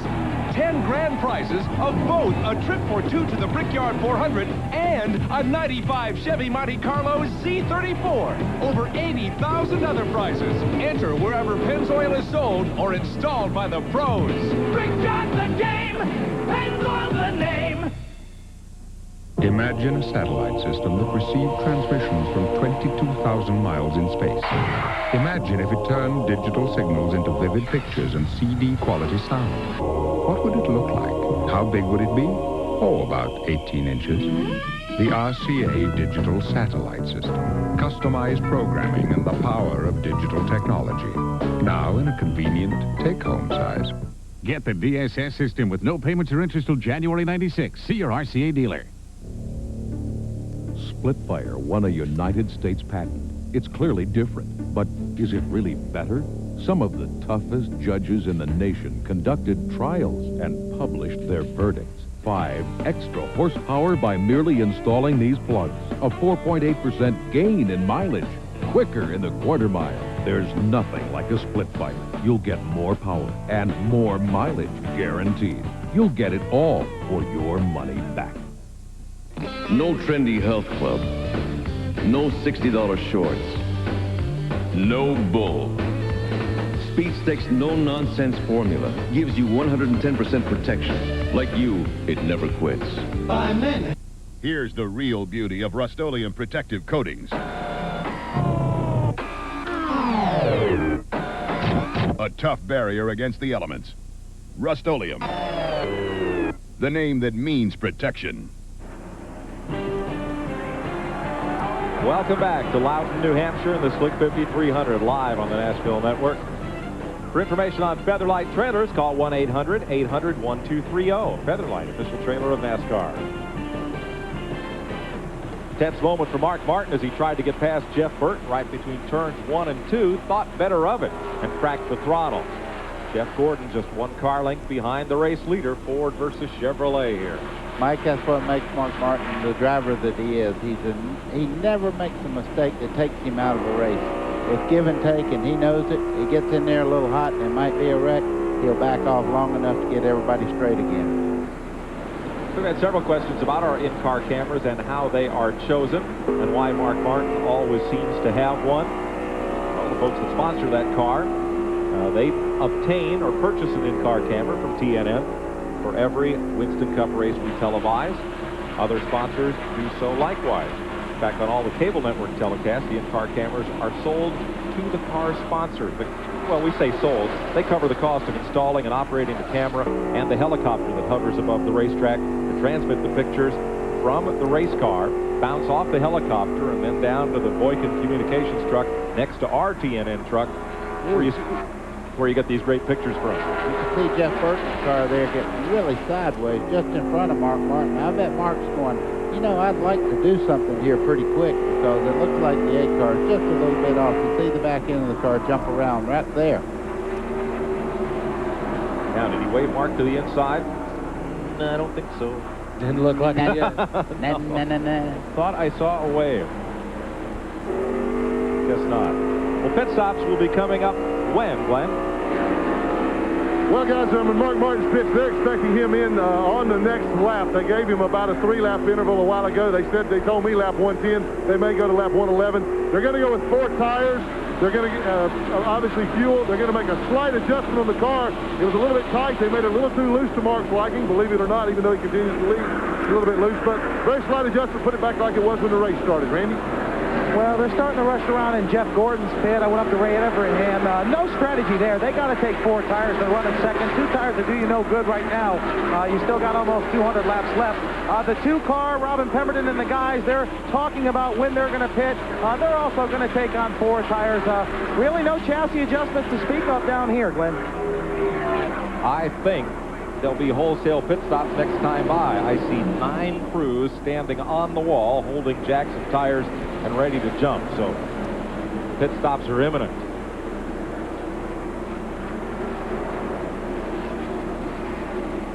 Boy, if Mark stops, that's a break for Jeff Burton and Jeremy Mayfield.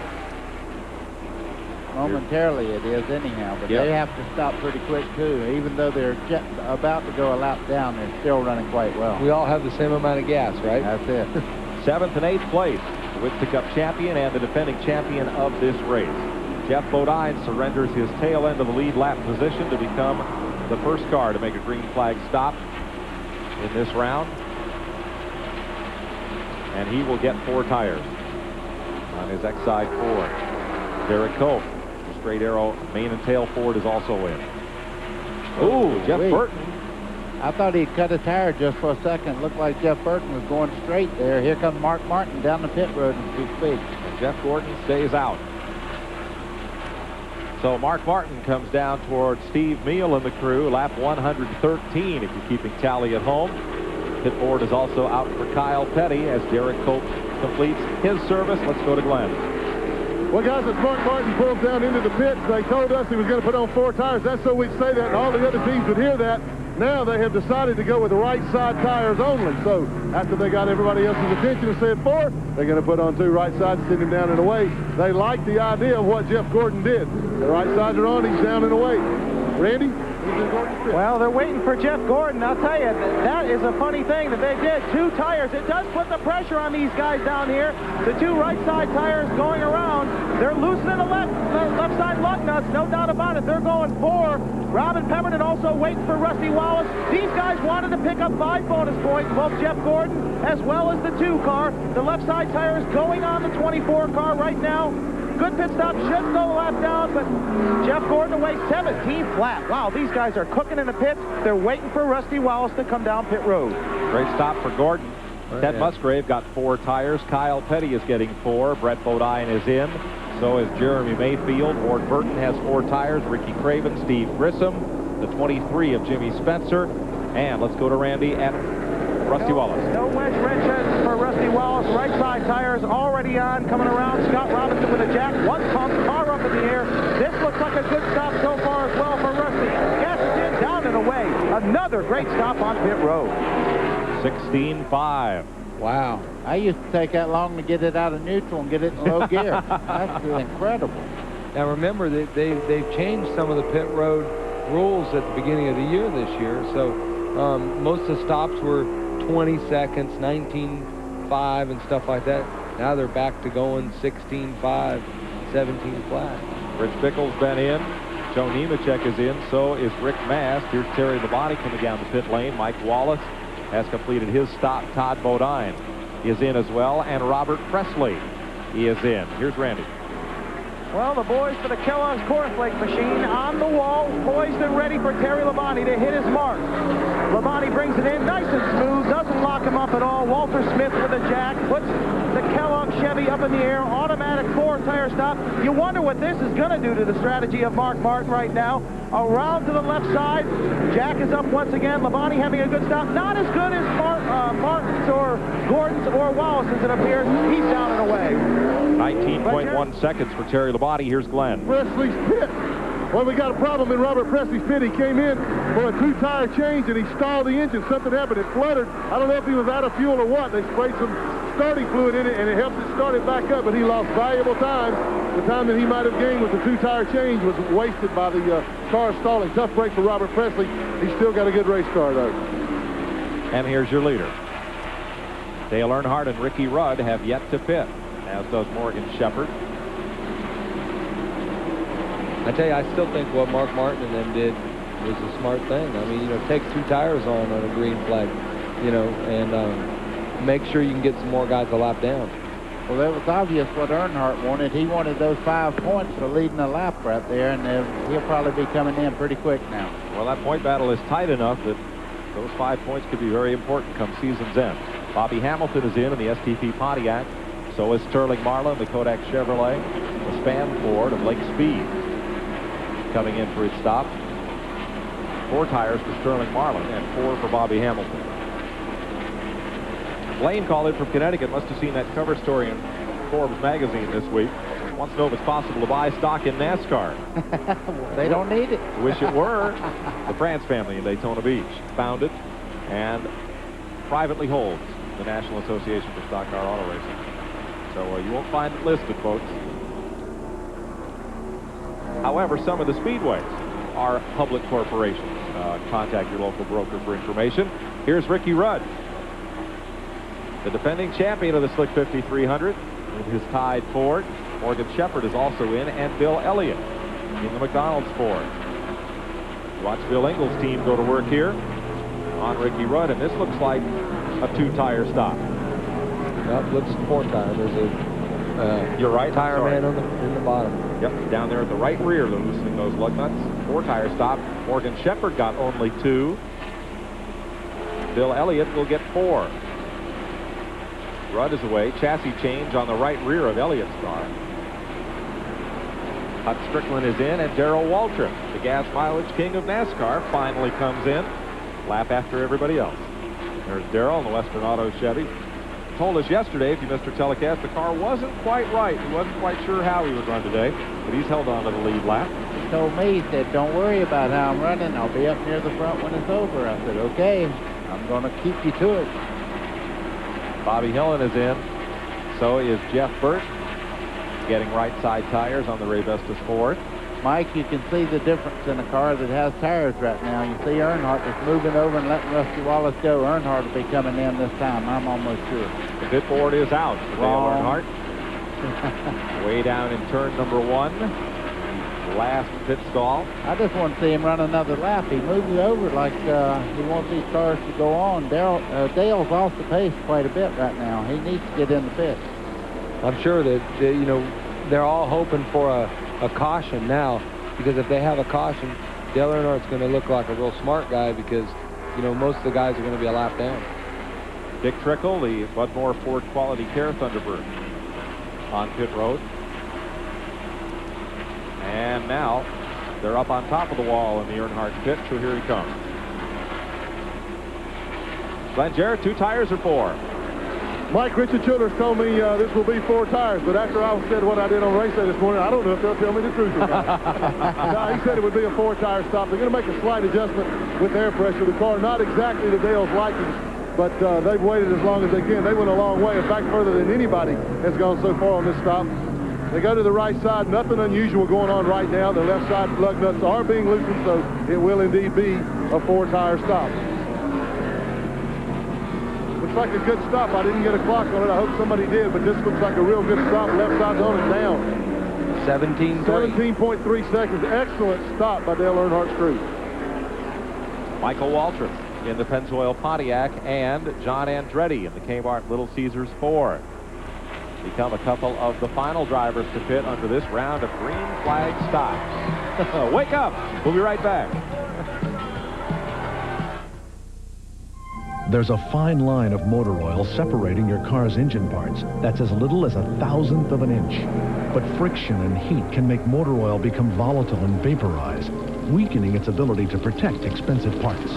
Texaco Haviland Formula 3 is formulated to control volatility, fight vaporization, and provide complete engine protection, no matter what you drive.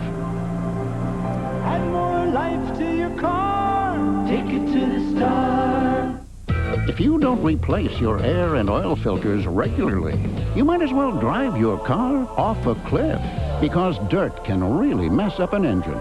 Fram Extra Life air filters and Fram Extra Guard oil filters keep out dirt best to protect your engine. Fram, America's #1 premium brand. Pay a little now or a lot later. Get a $2 rebate on Fram air filters at participating retailers. Opryland USA is the official destination of NASCAR. For more information, call Monday through Friday, 615-889-6611. Bobby Labonte led a lap, but his Interstate Battery Chevy is now on pit road, getting 4 tires. And he'll surrender the lead to Mark Martin. Green flag pit stops have been completed.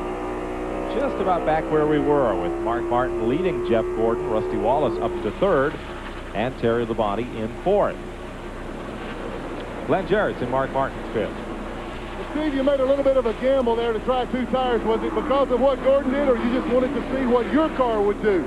Well, Jeff ran real good on his too, and at the first yellow when we put on 4, the lefts were just perfect, so we thought we'd just go ahead and get right and try to keep them getting lapped or have a little bit of lead when everybody else pitted. Get us some breathing room and maybe stop a little short the next time if there wasn't a caution. Typically at New Hampshire, there's plenty of caution, so it wasn't really a big gamble. Does Mark say there's a lot of difference with the way the car feels? No, he hadn't said a word. He just wanted to know where the leader was before everybody pitted, if we'd been lapped, and I just told him he was the leader, so he's just kind of riding right now. Well, he definitely knows where the leader is now. Yes, he does. That's Steve Meal, who grew up in upstate New York. For 5 years in his late teens and early 20s, he hung out at the L&R Speed Shop in Malta, New York. They ran a wrecker service during the week and sold speed parts and went stock car racing on the weekends. Sad bit of racing history is the L&R Speed Shop. It's torn down this week for further development. Steve Mills, one great crew chief.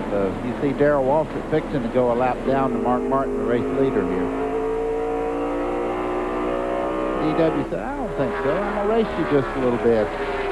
He'll pick up his pace. One thing about Darrell, you don't know what he has until somebody puts a little pressure on him. Well, he heard you were talking about him. Front straightaway. Martin looks to the inside. No. Nothing there. Now, where's Jeff Gordon? Right there. There's the difference in the pit stops. 2 tires versus 4. There's the second place car. Right behind the number 40 of Rich Bickle, the Kendall Pontiac. And here's the race for 6th place with Derek Cope getting underneath Rick Mass. And here comes Ricky Rudd, last year's winner of this race. 12 straight years, Rudd has won at least one Winston Cup race. Hasn't yet won this year, but last year he hadn't before he came here to New Hampshire. Well, usually as the racetrack gets slick, he gets better and better because he's one of the best slick track drivers I've ever watched, and don't count him out yet. He's in the chase late in the day. Rudd will be a contender. 133 laps complete. The race is stabilized after this round of green flag pit stops, so we'll take a quick break and be right back to New Hampshire after this.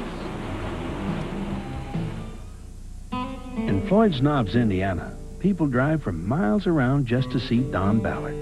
Because when it comes to car repair, well, there's not much he can't fix. You see, Don's the type of guy who believes that doing a job right and saving money go hand in hand. So he begins each job with a trip to AutoZone. Sure, it's a 20-mile drive. There are other parts stores along the way. But for Don, when it comes to getting the right part for the right price, there's just no place better than AutoZone. The new Ford Contour is full of great ideas at a great price. Exciting ideas, like Quadrolink suspension for crisp, responsive handling. Comforting ideas, like air conditioning and Contour's exclusive Micron air filter. Safe ideas, like dual airbags and remote heated mirrors. Sound ideas, like an AM/FM stereo cassette. And maybe the best idea, you get all this for just $14,670. Great ideas at a great price. The totally new Ford Contour. Take 5,000 horsepower, get down to quarter mile in less than 5 seconds. What do you get? NHRA on TNN Motorsports. It doesn't get any closer. Cable gives you your day in court. The client, an 11-year-old who's witnessed the suicide of a mafia attorney. The lawyer, trying to protect him from the mob and the law. The prosecutor, out to do his job no matter the cost. Cable brings you a hit movie from one of America's greatest storytellers, John Grisham's The Client on HBO. Cable, more hits than ever. More choice, less money, Paragon Cable. Ah, Gulffront Dining. What a gorgeous view, as well as great dining prices. The Gulf Drive Cafe has been serving the area for over 14 years, featuring fresh seafood, steaks, pasta, salads, and our nationally famous Belgian waffles. At Gulf Drive Cafe, you'll find our prices for breakfast, lunch, and dinner are always early bird prices. So come on out to Bradenton Beach. The Gulf Drive Cafe is here for you. Well, we're in New Hampshire, and the flags are flying. Quite a variety here. If you see the TNN team going down the road in the new Winnebago from Cedar Ridge Motorhomes, give us a wave and give them a call. Winnebago and Cedar Ridge, the choice of champions. Call 1-800-988-4884 for more information. Well, that looks exactly like the one you drove up here this week. Yes, it does. No dents in that one either. Sorry, Joe, just kidding. Just kidding. Ricky Rudd closing it down on Dale Earnhardt. We said Rudd would be a factor in this race, and he is proving it. Yeah, here he comes. You see how low he runs through the corner. He picks up the throttle. He's an ex-motorcycle racer when he was younger, and most of those guys understand traction. Because, you know, the last thing in a motorcycle you want is the back wheel in front of the front. Now, also, tell me if this is myth or fact. When a driver comes back to a track where he last won, he's apt to be more competitive. I think momentum means a lot. It always meant a lot to me. If I could go back to a racetrack that I won at, I felt like, well, maybe I had a little something on everybody is the reason I won here. Then I usually got proved wrong by getting beat. But Ernie, you agree? I'm not real sure. I don't think, especially when it's happened, like Ricky Rudd came. It's a year from now. You know, it was a year ago that he won the race here. So I do think some of it has a factor, and also like our team. I mean, we knew we had a pretty good setup to come here, and we unloaded off the truck and we were pretty competitive. So the racetrack doesn't really change. Race cars doesn't really change. So usually you should be able to come back and run good if you run good this time before. Well, Rudd's running well. Here's Earnhardt, and here is John Andretti underneath Jimmy Spencer. Makes the pass. Take it now. Keep taking. Four. Jeremy Mayfield is fun. Just stay low. He's way up high there. Keep coming. Keep coming. Buddy Barnes telling John Andretti to stay low and run The yellow to the is flag. out. Yep. Caution flag. Caution flag. Keep taking now. You know, we get any more of these spotter radios, they're not going to need us up here. Oh, those guys do a great job. I tell you, they get you out of more predicaments. They can see things you can't see from the race car. I'm kidding, folks. I like it up here. I tell you, you know, nowadays, spotters are actually having two jobs. There's actually being two spotters. You'll have one spotter that judges what the cars are. Let's take a look at this. We can't really see. Oops. Looks like Rick Mass might have gotten the back of Jeremy Mayfield, turned him just there coming out of turn 4. And Trickle just saved going into Rick Mask. Jeff Bodine made up his lap. He passed Mark Martin 1 lap ago, so he is back in the lead lap. That's why you never give up. You run every lap like it's the last one. Ernie, you were saying 2 spotters. Yeah, see, a lot of times Two jobs. what's happening is you know, you're having one that actually watches ahead and looks at wrecks. You're having one other spotter actually being the eyes in the tower. Look at this, everybody coming down pit road. And it hasn't been that long since they were in. About lap 120 for most of the cars, so they've been out there between 20 and 30 laps. This is where all the bragging rights start. Now we get to see which is the quickest of these 3 crews. Top to bottom, Mark Martin, Jeff Gordon, Rusty Wallace. And who will take 2, who will get 4? 2 tires for Gordon again. Wow. It didn't even look like he hardly stopped. I thought he gassed and goed. Did he? I don't know, he was out pretty quick. Rusty Wallace down pit road. Earnhardt shoves it in gear, gets the spot. Ricky Rudd, Mark Martin, Terry Labonte, Sterling Marlin, and Morgan Shepherd off pit road. We'll come back and sort out the running order right after this word. We're under caution at New Hampshire.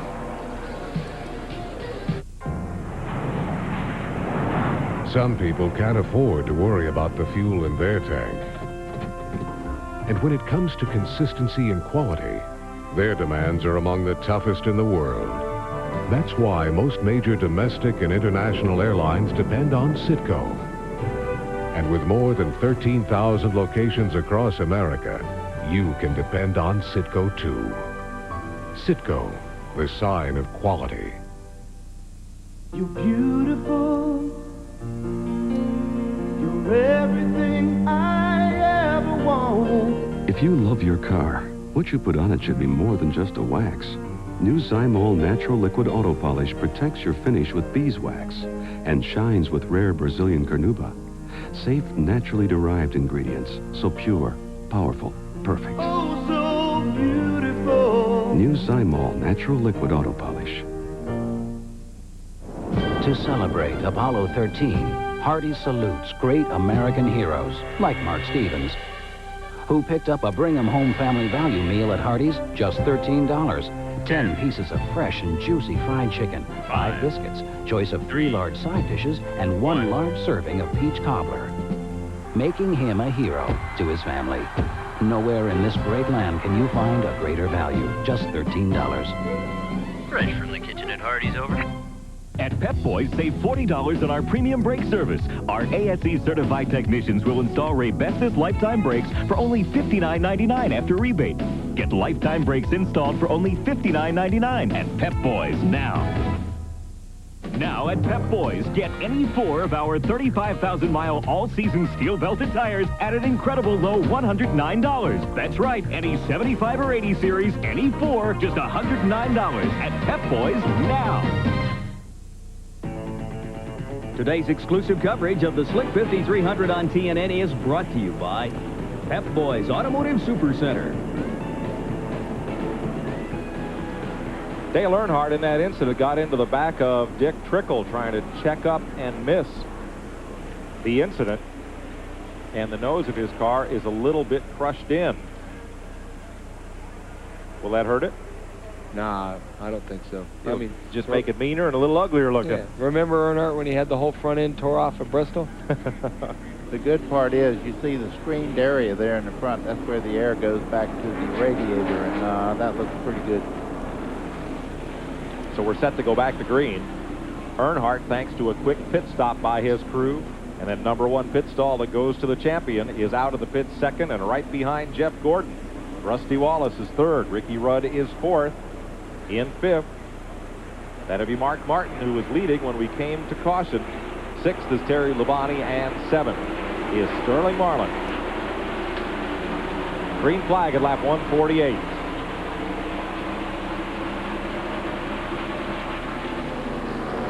Jeff Gordon got a great start there. Look at Rusty Wallace moving by Earnhardt on the bottom side there. You see Hut Strickland in the green car there. Even though the back end of that car is torn up in a wreck earlier in the race, he's running quite well now. 3 laps down, though. Strickland in number 26. Rudd pulls to his bumper. Earnhardt's car is off. Okay, he's moving over here. He knows he's 3 laps down. You can see him getting out of the way of the lead cars. Oh, we have a big mess here. Jeff Bodine, Jeff Burton, Bobby Labonte. I know it got the fucking toe. Are 3 of the cars involved. Don't know whose radio that was. Wouldn't tell you if I did. Todd Bodine comes to the pit lane, and Dale Jarrett it is may a also grown-up have been sport. involved in that. We're sorry, folks, but as you well know, tempers flare. Trying to get a lap back is Mike Wallace. It won't happen as Gordon leads them across. As they pull on Todd Bodine's left side. Pretty torn up. He broke the Hanauer car on Todd Bodine's car. And look at Jeff Bodine's. That rear spoiler isn't doing much on the X-side Ford. And he just got back into the lead lap, too. Yes. We'll come back and sort it out, folks. 149 laps are complete. We are under caution for the 4th time today.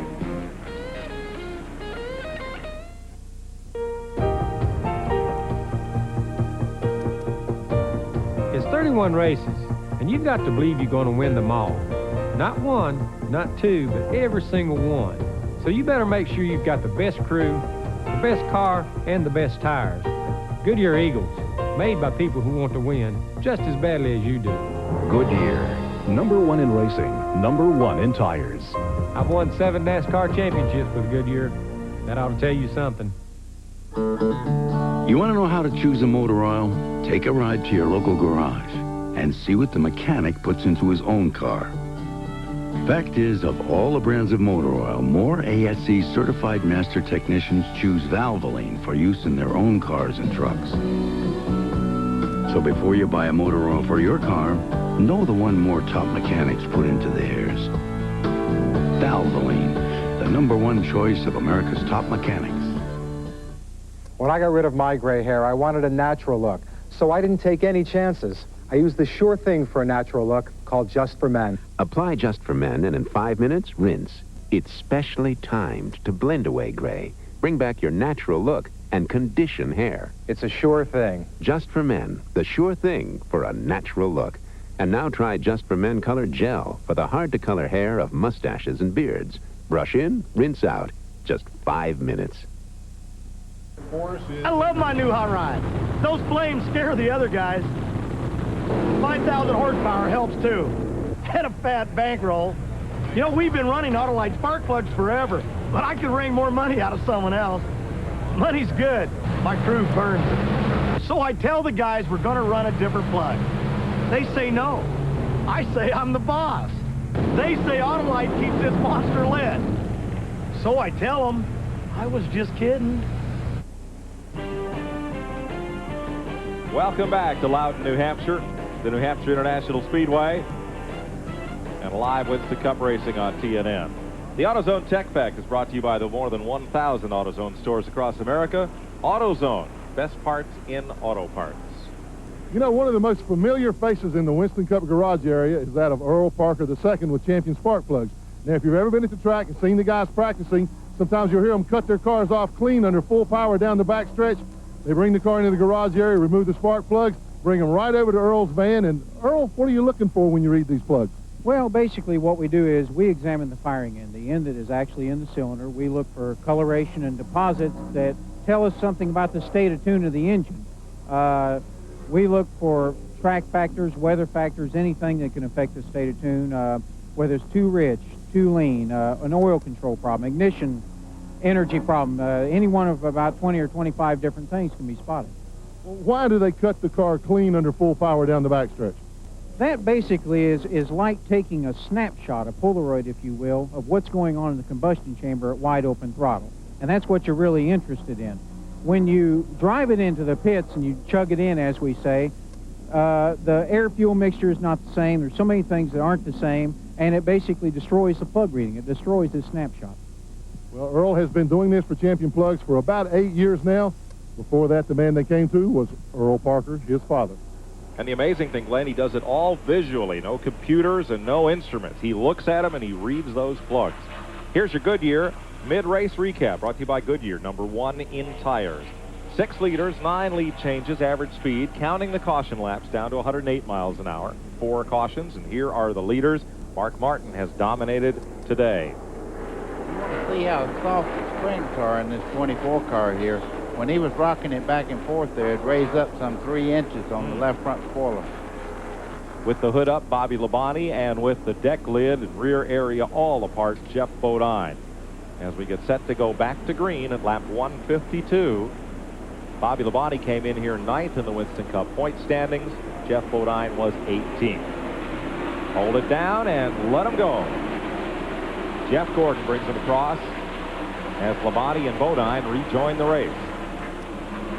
Getting his lap back, perhaps, Bobby Hillen on the inside. He does for now. He does. Look at Earnhardt. Here comes Earnhardt up on the inside. For the lead. For the lead. Rusty will kind of look this over, see which one of these guys. You see him making a move on Gordon on the bottom side, takes over second place. Ooh, Ricky Rudd tries to come down, but Rich Bickle is there. Single file.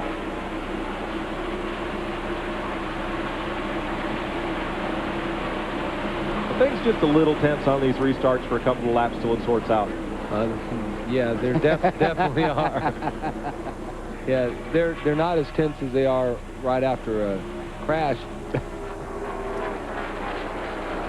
But it looks like with the jockeying around out there, because are there times when you feel, well, maybe I can't get them when we're running, but maybe I could just get them on the restart? Oh, they're definitely, yeah. Man, there sure is Rusty Wallace and Dale Earnhardt.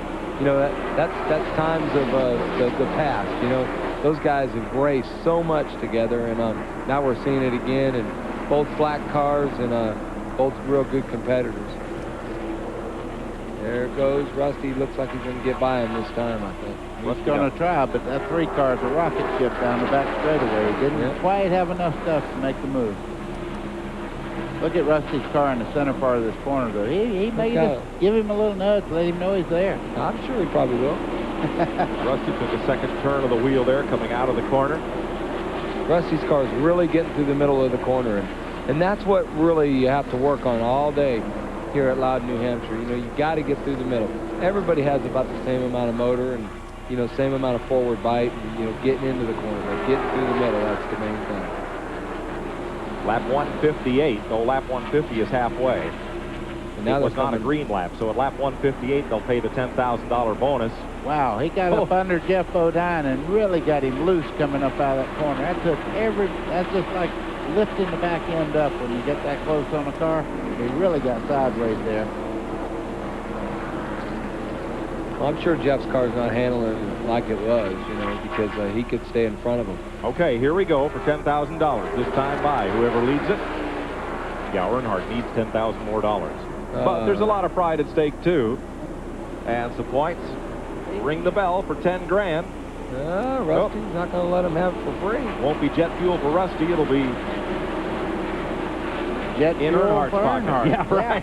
He's got a jet, too, yeah. Rusty doesn't have a jet yet, so that's why he was wanting that $10,000, so he could get him one. There's an Air Force right there in this film that we're showing you right here. These first 4 or 5 cars that are racing right now, everybody's got an airplane.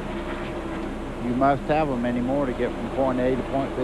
Well, and not just to go to the races, but the demand for personal appearances on these drivers is so great and their scheduling is so tight that oftentimes just can't accommodate the commercial airline schedule. It's a matter of convenience rather than a matter of status. Look at Rusty Wallace. He's making a move on Earnhardt out of turn 2 and down the back straightaway for the lead. Now, Jeff Gordon's got it the smart way because Rick Hendricks has airplanes. Jeff doesn't have to have one. There you see Ricky Rudd. You can see him right at the back of the screen. Oh, Rusty got a little loose off the floor. Earnhardt's going to go ahead. I wonder how that happened. Don't care to guess? Look at Jeff Gordon now. His car runs well after about 4 or 5 laps. He didn't have the speed right at first. And Ricky Rudd coming along. Mark Martin still there. The 10 car is Ricky Rudd. He's even with Rusty Wallace going in turn 3. The 6th car there's Mark Martin, and just behind him, Morgan Shepherd in the 21 car. The 2 Chevys took off, and they left the 4 Fords to battle among themselves. Look at Morgan. Whoa! Mark got in up high. Morgan got real racy. The Wood Brothers Ford, Citgo car. In the wall, turn 1, Ward Burton. Just caught it with the left front. The car had already done a complete spin, but he went in pretty hard. And the Hardy Chevrolet will bring out the caution. This will be the 5th caution flag. Comes out of lap 162. Quite a bit of damage you can see. That's mostly tire smoke. Ward was 29th in the Winston Cup points.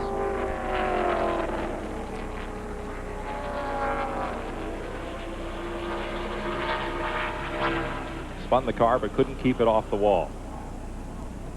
Didn't really see what started it. Mike, on a flat racetrack like this, when a race car goes around, it's got nowhere to go but outside. Yeah, that's for sure. When it comes around this way, it's got nowhere to go but on the truck, I believe. But we'll see. It looks pretty bad, especially the left front. Well, he drove it in, so at least they think they've got a shot to get him back in the race. Tom from Illinois called in on our 800 number, wanted a Bobby Hamilton out of Nashville, Tennessee. Any relation to Pete Hamilton, who won the Daytona 500 in 1970? No. No. No. 2 different parts of the country. Pete Hamilton from Dedham, Mass, and Bobby Hamilton from Nashville, Tennessee. Rusty Wallace will pit. Everyone else stays out at lap 163.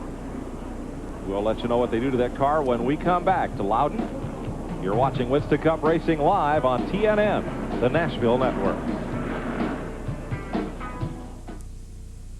In the middle of my workday, I don't do power lunches. I do power lifts.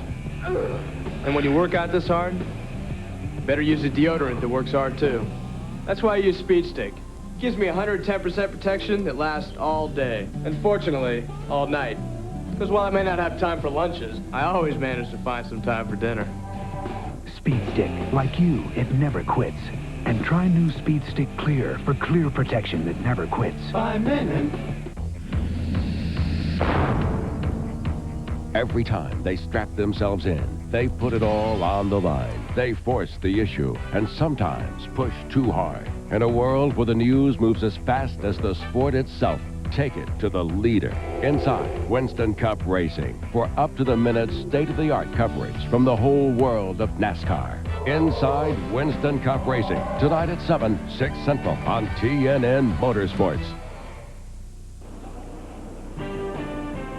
Ward and Jeff Burton have both been on pit road. Welcome back to New Hampshire International Speedway. Mike Joy with Buddy Baker and Ernie Irvin up top. Here's your Ford Buddy Baker race driving tip. Brought to you by Ford and your Ford dealer. Have you driven a Ford lately?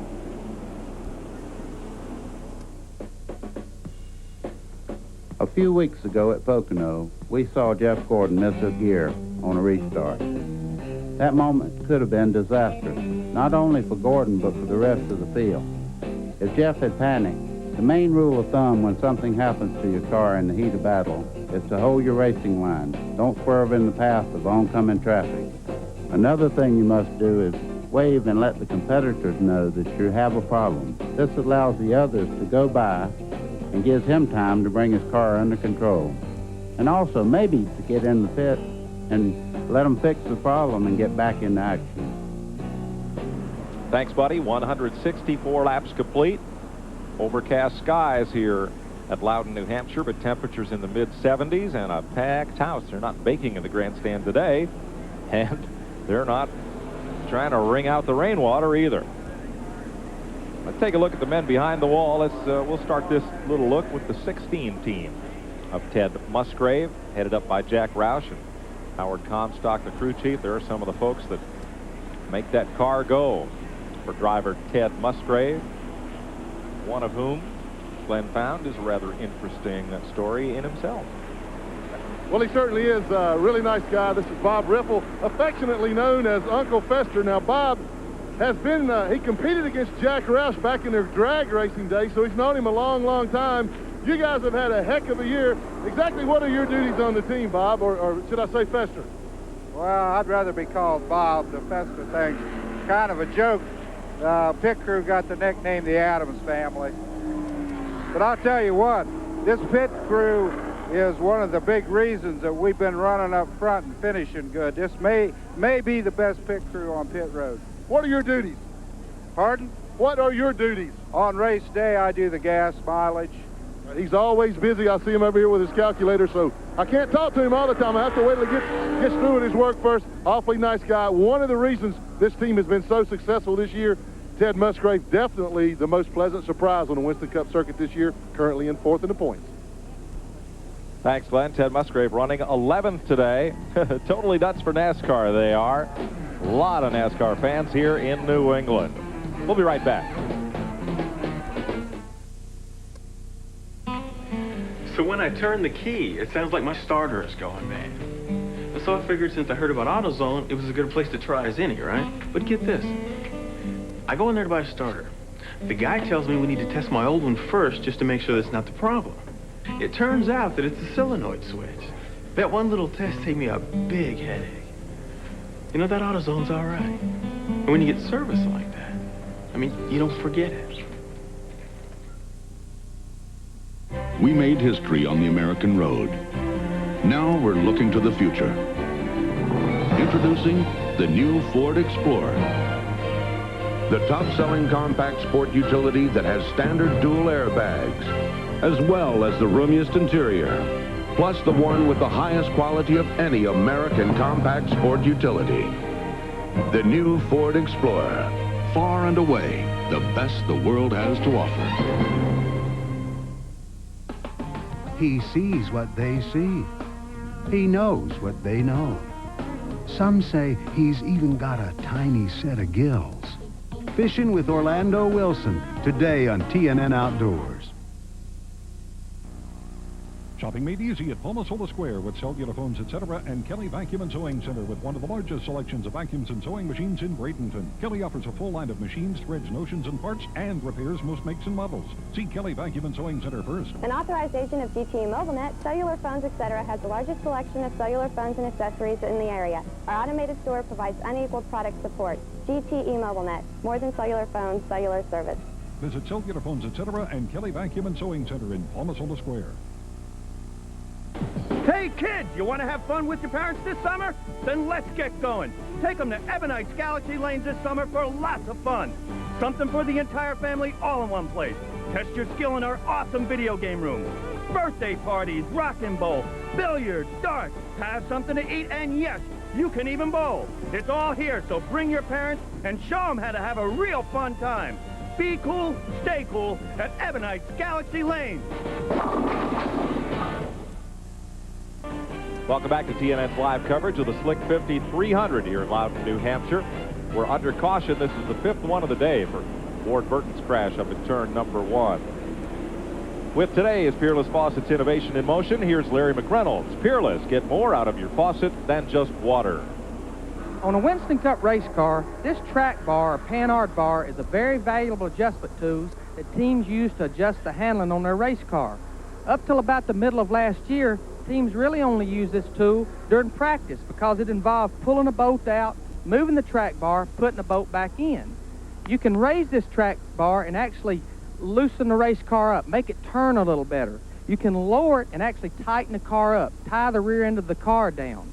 About the middle of last year, teams put this adjustment bolt in here and adjust it just as we adjust wedge on a pit stop. So now on a pit stop, you might see a crew member run this half-inch drive ratchet down in this hole, and they'll go this way if they want to tighten the car up. They may back it off if they want to try to loosen the car up. This is just another adjustment tool that Winston Cup teams have learned to use on pit stops to make their performance even better. And there's Larry McReynolds at work. Yesterday he was the weatherman on our Saturday telecast. Well said by a man that ought to know. Yes, one of racing's top crew chiefs. He watches the Weather Channel more than baseball. And he tapes it. He watches the reruns, too. Yeah. Did you hear what Mike called him? Larry McReynolds. Well, he was yesterday. Let's go back to racing. The front 5 without Rusty Wallace, who made a pit stop under that caution period. And Wallace will restart 19th. Maybe Rusty had to pit and cool down or something. Well, it does get him away from Dale Earnhardt and Jeff Gordon, who've been battling pretty hard. Yeah. I don't think that's why he stopped. I don't either. Here's Gordon for the lead. I'm in there. I'm out of there. Randy, why did Rusty pit? Well, I wouldn't call it severe left front damage, but he definitely had some damage. It could have caused the tire rub. They had to come in and change the tires. Whether he got it from making contact with Earnhardt or some other car, it came from that incident when he lost the lead. Thanks, Randy. Boy, a lot of tension on these restarts. Well, Burton put down a little bit of oil in his oil dry on this racetrack. You can see Earnhardt go sideways in the middle of turn 3. There's quite a row of, you probably see it right there on the outside. You can see the oil dry through that corner. Pretty slick through there. Earnhardt's car is really getting through the middle there pretty good, too. It's a lot better than it was on the last restart. Right. Ricky Rudd in 3rd, Chevy, Ford. And Jeff didn't go good on the last restart, so maybe if he stays in the lead for 4 or 5 laps, then he's going to be able to be all right. 3 wide back straightaway behind the leaders as they work past Elton Sawyer. There's that mess. Wow. Boy, Sterling Marlin made the big move and got underneath Terry Labonte and Sawyer, whose Scooters Ford has run up the racetrack. That was some smart moves on everybody's part there to kind of give way a little bit, because there was some oil dry on the outside. Look at Ricky Rudd. He gets by Dale Earnhardt now. Moves into 2nd place. I hated to pick him to win 2 years in a row and be right 2 years in a row. Oh, wait a minute. No, you can't do that. I can't hedge my bet? No. Okay. Where you start in the canoe, you finish in the canoe. Well, my canoe sprung a leak, so I want another pick. 172 of 300 laps. Jeff Gordon the leader. Ricky Rudd in 2nd. Dale Earnhardt in 3rd. Chevy. In 4th, Morgan Shepherd's Ford. 5th, the Ford of Mark Martin. In 6th, the Ford of Derek Cope. And 7th, the Chevrolet of Sterling Marlin. There's that battle. From 5th place, Mark Martin, you're looking ahead at Morgan Shepherd in the Sitco Ford of the Wood Brothers. Looks awful stable off the corner there. Morgan Shepherd looks really good. He's right up front. He's run a good conservative race all day today. Just 3 cars ahead of them. I want to give a call to Todd Bodine in the Lowe's Ford. What an awful week. They went out to qualify, and Todd said the car just wouldn't run. And Brett Bodine, and Brett said the car just wouldn't pull, and it turned out the throttle wasn't opening all the way. Then they got to run second round qualifying, and he says the car just, something's holding it back. Wasn't any grease in the transmission, they found. I mean, just small things, but he ended up with a provisional start, and he's a lap down, but he is the first car 1 lap down in 23rd spot. I was just watching Ricky Craven had to make him stop and go just then. I don't know why, but I think you know.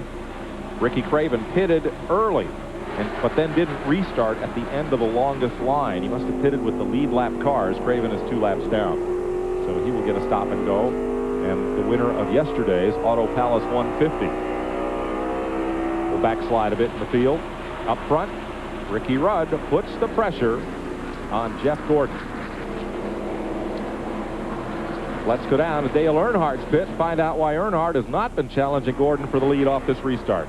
Standing by with Andy Petrie. Andy, we see some nose damage on the car. First of all, what happened, and is it affecting the way the car's driving now? No, I don't think so. I don't think it hurt us any. It's closed up a little bit of the air opening we've got, but we had too much to start with, so that didn't really hurt. All right, is the car pretty much his liking? You told me this morning you thought you were really good. I know you've adjusted a little on it. Well, our strong suit today has really been in the long run. We hadn't been that good right off the bat on a short run, so I didn't expect we could stay up front right there. He'll stay in rhythm here. I think he can catch him back. Well, if anybody can keep it in rhythm, that man can. There's Earnhardt, 3 car lengths back of Ricky Rudd. And Jeff Gordon, the leader, in the point standing. They are 9 points apart. Morgan Shepherd, perennial top 5 points finisher, 10th in the points coming into this race. Morgan Shepherd moved into 4th place, and just behind him, your early race leader, Mark Martin, is following him around. Morgan Shepherd is really running well today. No surprise, he's a good slick track driver as well. Indeed. You go to Martinsville, that's one of the cars you always have to worry about, because he really knows how to get on that throttle and not break the car loose. I'll tell you what, Morgan is one of the guys that just seems to always finish in the top 10 in points. You know, he's there every day. He very seldom wrecks. He's real consistent.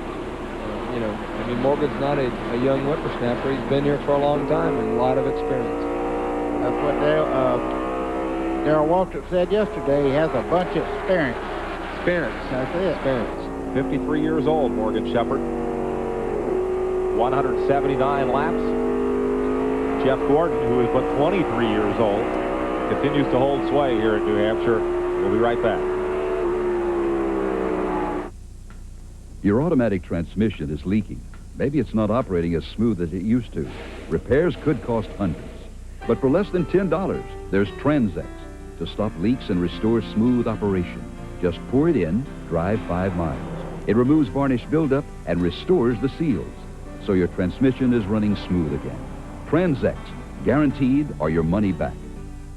Available at fine auto parts stores throughout the U.S., Canada, and Mexico.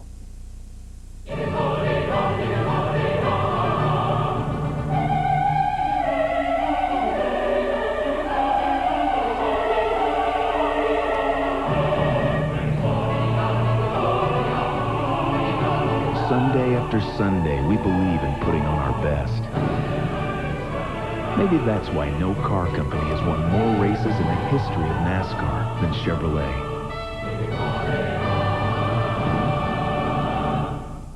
I'll never go back to denture pastes or powders again. Here's why. C-Bond denture adhesive. No other adhesive works like C-Bond, and it holds dentures so tight, so long. C-Bond combines 2 powerful adhesives into a soft micro-thin seal that bonds your dentures to your gums, can hold them comfortably all day long. I'll never go back to paste or powders. There's no messy cleanup. C-Bond is so easy to remove. Nothing holds dentures like C-Bond. You'll never go back to paste or powders again. Today, millions of Americans are running faster with the same size engines and farther on the same amount of fuel. Millions have discovered the patented advantages of the split-fire spark plug, a difference that delivers on every stroke of every piston. 5 extra horsepower by merely installing these plugs, a 4.8% gain in mileage, If you're not running the split fire, you're probably behind someone who is. Split fire, more power and more mileage for your money back. Today's exclusive coverage of the Slick 5300 on TNN is brought to you by Split Fire, the patented performance spark plug. It only costs more till you use it. NASCAR fans can make cruise history by cruising from Cape Canaveral to the Bahamas December 4 to 7 on the Big Red Boat. TNN and the Winston Cup Racing Wives Auxiliary will welcome Winston Cup drivers, including Kyle Petty, Todd Bodine, Ted Musgrave, Steve Chisholm, and that old sea salt, Ernie Irvin. And the proceeds will benefit the Winston Cup Drivers Wives Auxiliary. That'll be Ernie will be skiing off the back of the boat. Call 1-800-972-2359 for more information. You cruised with Buddy and I and Rusty Wallace one year, and there's places we can't go back to. Well, yeah. Carlos and Charlie's, I think it was. Yeah, I think it was. Yeah. In Cozumel. I hit my head real hard, but I remember a lot of that stuff. Yeah. We have videotape. Oh. We got up the next morning, and here's this tape in Ernie's camera, and it was the whole party, and we're all watching it. Nobody knew who shot it until we realized you were the only guy that weren't in it. Yeah. Yeah. Well, yeah, I think we had another problem. We had several. We weren't handling too well, folks. Yeah. Here's Rusty Wallace, who restarted 19th, and now he's challenging Joe Nemechek for 12th. Hey, those cruises are a lot of fun, folks. They trail the leaders by 9.8 seconds. Rick Mast right in the middle of that battle. And Sterling Marlin, the Winston Cup point leader, right back in the chase. He's in 7th place, just ahead of Terry Labonte. You know, he wasn't running all that good at the beginning of the race. I mean, you know, he was getting past and, you know, just wasn't all that well. Now they must have made some adjustments, and Sterling's car is fairly good. Mike, you want to know why this car really works as well as it does? Watch the back window down the straightaway. It's got a tremendous amount of down pressure on it. Yes, it does, buddy. I don't think that's what we're supposed to notice, buddy. Oh, well. Hood's smooth, back window's smooth, driver's smooth. They're going. You know, going on that big red boat, that's going to be a fun thing for the kids. That's what it's mainly all about. Well, everybody behaves like kids on this course. Well, that's for sure. Yeah. You know, it's basically we're going to take our families and do some autographs and some other things, and it's going to be a lot of fun. Should be. 111 laps to go here at Loudon, New Hampshire. Our Goodyear in-car camera showing you these pictures from Sterling Marlin's Kodak Chevrolet. I heard Tony Glover say 30-90, I think. So that's 30.90 seconds the last lap. Right. And the pole today was like a 29.54, I think. That was Mark Martin. So, you know, about a second and a half slower right now. Had two great races here yesterday. Had some 800 calls about those. In the Auto Palace 150 for Busch Grand Nationals was won by Ricky Craven, took the lead from Kelly Moore with just a couple of laps to go. And in the 40-lap modified shootout, what a thriller. Stephen Park beating Tony Hirschman and Jan Leedy in that 40 green flag lap shootout. Here's your Napa Field standing update. Napa, we keep America running. Here's how they're running. 190 laps on the board.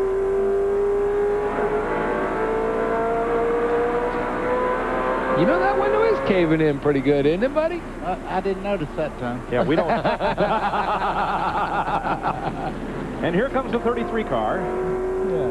Oh, did you see the 33 car? One of his flaps come up on his on the cowl deal. A little difference in air pressure suddenly there when he got right into the draft of Sterling Marlin. You see that again. Oh, there it is, just fluttering a little bit. Right cowl flap, just at the base of the windshield. You can notice a lot of stuff up there. Look at that crowd. You talk about race fans. Now, these people up here, they get a good dose of it from one of the greatest hidden treasures they have in New England. That's the modified division around here. Oh, it's wonderful. Was that a great race? Jan Leedy bump drafting Steve Park all down the back straightaway, not once but several times, trying to get away from the field. What a great show. It is a great race. And you will see that race played on TNN. Watch your local listings. because we will have a couple of replays for the modified shootout and the Busch Grand National race that was rain delayed. We didn't get to show you the finish live. It was nearly dark by the time we got that in yesterday, late afternoon, but it will be on TNN. Be sure to catch it if you can. I think it was Busch Grand National North. Yes, excuse me. Yep. Quite a good show. That's Ted Musgrave there in the blue car, just following Robert Presley's number 33 car. They've run very well all day today, just hadn't got to the front where they can really make a charge. To answer Wally's question from Canada, Ted Musgrave is looking for his first Winston Cup win. He has not yet been to victory lane. He's been close, and he's got quite a string of top 5 finishes and sits 4th in the points, as Glenn told you. Kyle Petty just retired his car, it looks like. Coors Light Pontiac to the garage. Let's visit with Buddy Barnes up on the roof to our right. There in the box is John Andretti's car. That purple and orange 37, and you see in the main picture Buddy looking down in turn 1 where his car is. And now he shifts his gauge looking ahead to the next corner where John is headed, trying to stay one jump ahead of what the driver's able to see. See, they only have one spotter up there right now. And a lot of teams are starting to get 2 spotters, you know, like I was saying. So that way he actually just goes about when cars are trying to pass or you're trying to pass, telling you clear, or if somebody's under you. But Buddy basically is trying to also watch ahead, make sure about wrecks. Now that's just to our right. Now he's watching his own car closely because of the proximity there to Bobby Hamilton and that pack of cars he's coming up on. So rather than looking way ahead down the racetrack, he's keeping track of that battle, trying to pick out a lane for John to go to, high or low, that will be to advantage. We'll get back with Buddy in a bit here. 197 laps complete, coming up on 100 to go. Jeff Gordon continues to lead Ricky Rudd, Dale Earnhardt, Morgan Shepherd, and Mark Martin. Spamberger hamburger. This is a hamburger. Just cut it like this. You just cut it like this. Oh, I see. You cut it this way, and it makes 3/4 pound burgers. That's a good deal. Get Spam lunch meat or Spam light, and you've got the Spam Burger. It's one great tasting hamburger.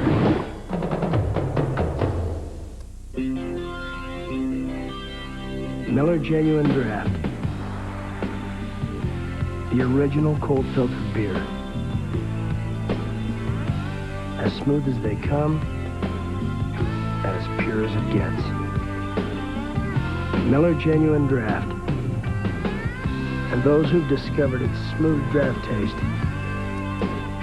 making the world a very cool place. We put these glass walls on the course at Road Atlanta to demonstrate the wet traction and performance of the Goodyear Eagle Aqua Tread. Racing-inspired dual aqua channels sweep water away for outstanding wet traction. Broad shoulders add aggressive grip for precise cornering. Its unique tread compound helps you stick to the road. You get the performance of an Eagle, the wet traction of an Aqua Tread. Eagle Aqua Tread, only from Goodyear. Hi. Thought you might like a little help. Thanks, my hands. Should I get your Advil? I'm trying that new naproxen sodium. But this has special dosing restrictions for people your age. Your Advil doesn't. I'm older, 66. And what if you take this and your pain comes back? Oh. You may be in pain for hours before you can take more. Doesn't your doctor recommend Advil for you? You're right. I'll stick with Advil. Nothing is proven more effective or longer lasting than Advil. Nothing. Welcome back to Loudon, New Hampshire. August 24th through September 4th is the TNN Salute to Motorsports. TNN gives you more live racing than any other network. You'll see lots of great examples of it. Driver appearances, show cars, and a lot of neat stuff like the new Brickyard Pace Truck. First time a pickup truck has paced a NASCAR race, in our recollection. And a lot of new neat displays. from the manufacturers, the sponsors, and the race teams. It's all part of what's going on at Opryland this summer. For more information, you can call Monday through Friday at 615-889-6611. You'll see drivers throughout the theme park and exhibits and appearances and merchandise trailers and everything. The TNN Salute to Motorsports, August 24th through September 4th at Opryland. Jeff Gordon is the race leader. Rusty Wallace made a pit stop during that last caution, and he's gaining about 0.2 of a lap on Jeff Gordon, who's trying to move away from the whole rest of the field. Let's go to his pit. Well, Ray Evernham's sitting here watching his driver. Is he just cruising right now, Ray? Well, he's running as smooth as he can without using the car up. You know, when you try and go faster, sometimes you go slower. So he's just being real careful. There's a long way to go, and we just hope we don't need any more caution. So we're just going to wait and see what happens. Can you make the car any better at all for him? He hasn't said anything. As we get closer to a pit stop, right now we're the same as everybody else. We're a little bit tight in the middle, a little bit loose off. Okay, yeah, probably so. Okay, Glenn. Well, I'm in Ricky Rudd's pit, and before the race this morning, Billy Engel told me that they were guessing that they were pretty much going to put the car like it was last year when they won. Have you had to change it much, Billy? Well, we've changed a little bit, Glenn. Not too drastic of a change. Tide Ford seems to be working pretty good right now. We just don't have anything at all for that 24. That thing has got some awesome traction up off the corner, and a Randy Dorton motor is pulling it pretty hard. Is there anything else that you can do to the car? Yeah, but I'd rather not talk about it right now. Well, you know, they won here last year, and that's always plenty of incentive to come back and do well. But if you want to see the real incentive that this crew has, it's this picture of Ricky Rudd right here. That's 20 years ago. I'm sure glad he found his way to a barber. Yeah, it's out of one of the racing papers this week. My God. Let's watch Ricky's car closely and just see as he gets through the middle of the corner how much the body moves over the tires. Not very much on Rudd's car. Big market difference when we show you Jeff Gordon's car here in a minute. Right now, Bill Elliott battles John Andretti and Joe Nemechek, 13th place. Right here, Nemechek holds that position behind Rick Mast. Nemechek in the Burger King 87. Well, I said on race day this morning I predicted a burger battle. I didn't know it'd be for 13th spot, but that's how it is right now. You see Bobby Hamilton there making a move on Andretti. And there's where some of the contenders are behind Jeff Gordon. I think the fastest car on the racetrack is being overlooked right now. Morgan Shepherd is really getting around this racetrack. We'll get to him after we watch this battle right now between Hamilton and Andretti off the corner. I think Shepherd's one of them. I think Rusty Wallace is the other. Yeah, definitely. Rusty's running real good, too. Here's Shepherd trying to get past Ricky Craven. Remember, Craven is 5 laps down in the Kodiak Chevy after winning here yesterday. And you look at the back of Morgan's car, you know, it transfers some weight, but when we see Jeff Gordon's car, you're going to see that it looks like it's popping a wheelie going down the straightaway. Looks like one of the Gap and Roush drag cars from the 60s. Yeah, there it is. All right, so there's Morgan Shepherd, who currently runs in 4th place. And here's Rusty Wallace moving on up. He's in 10th place, right behind Ted Musgrave. Make that 11th place behind Musgrave and Robert Presley. These cars trail the leader by 12.5 seconds. That's pretty impressive right there. He has worked his way from the tail end of this bunch all the way up to the 10th place now, and it looks like that car is really hooked up to Rusty. He'll be back up there to visit his dear friend, Mr. Earnhardt, before too long. If they could only see the smirk on your face when you say that. They got a little close earlier, folks. 210 laps complete. Jeff Gordon leads. Ricky Rudd, Dale Earnhardt, Morgan Shepherd. In 5th, Mark Martin. In 6th is Derek Cope. And 7th, Terry Labonte. No trendy health club. No $60 shorts. No bull. Speed Stick's no-nonsense formula gives you 110% protection. Like you, it never quits. Babe Ruth has done it again. How does he do it? Maybe it was the Baby Ruths, the caramel, the nougat, the peanut-packed power. What a blast! Baby Ruth from Nestle. This baby gets you going. Dear Midas, while visiting my family in Gainesville, my brakes made strange noises and stopped working. I went to 2 dealers and got the same answer. We can't get brake parts for your car. We can't get brake parts for your car. A 3rd dealer suggested, call Midas. Your guys removed my wheels, inspected my brakes, and told me, we can take care of it. My hat goes off to your employees for such helpful service. Thank you. Bill Cohn.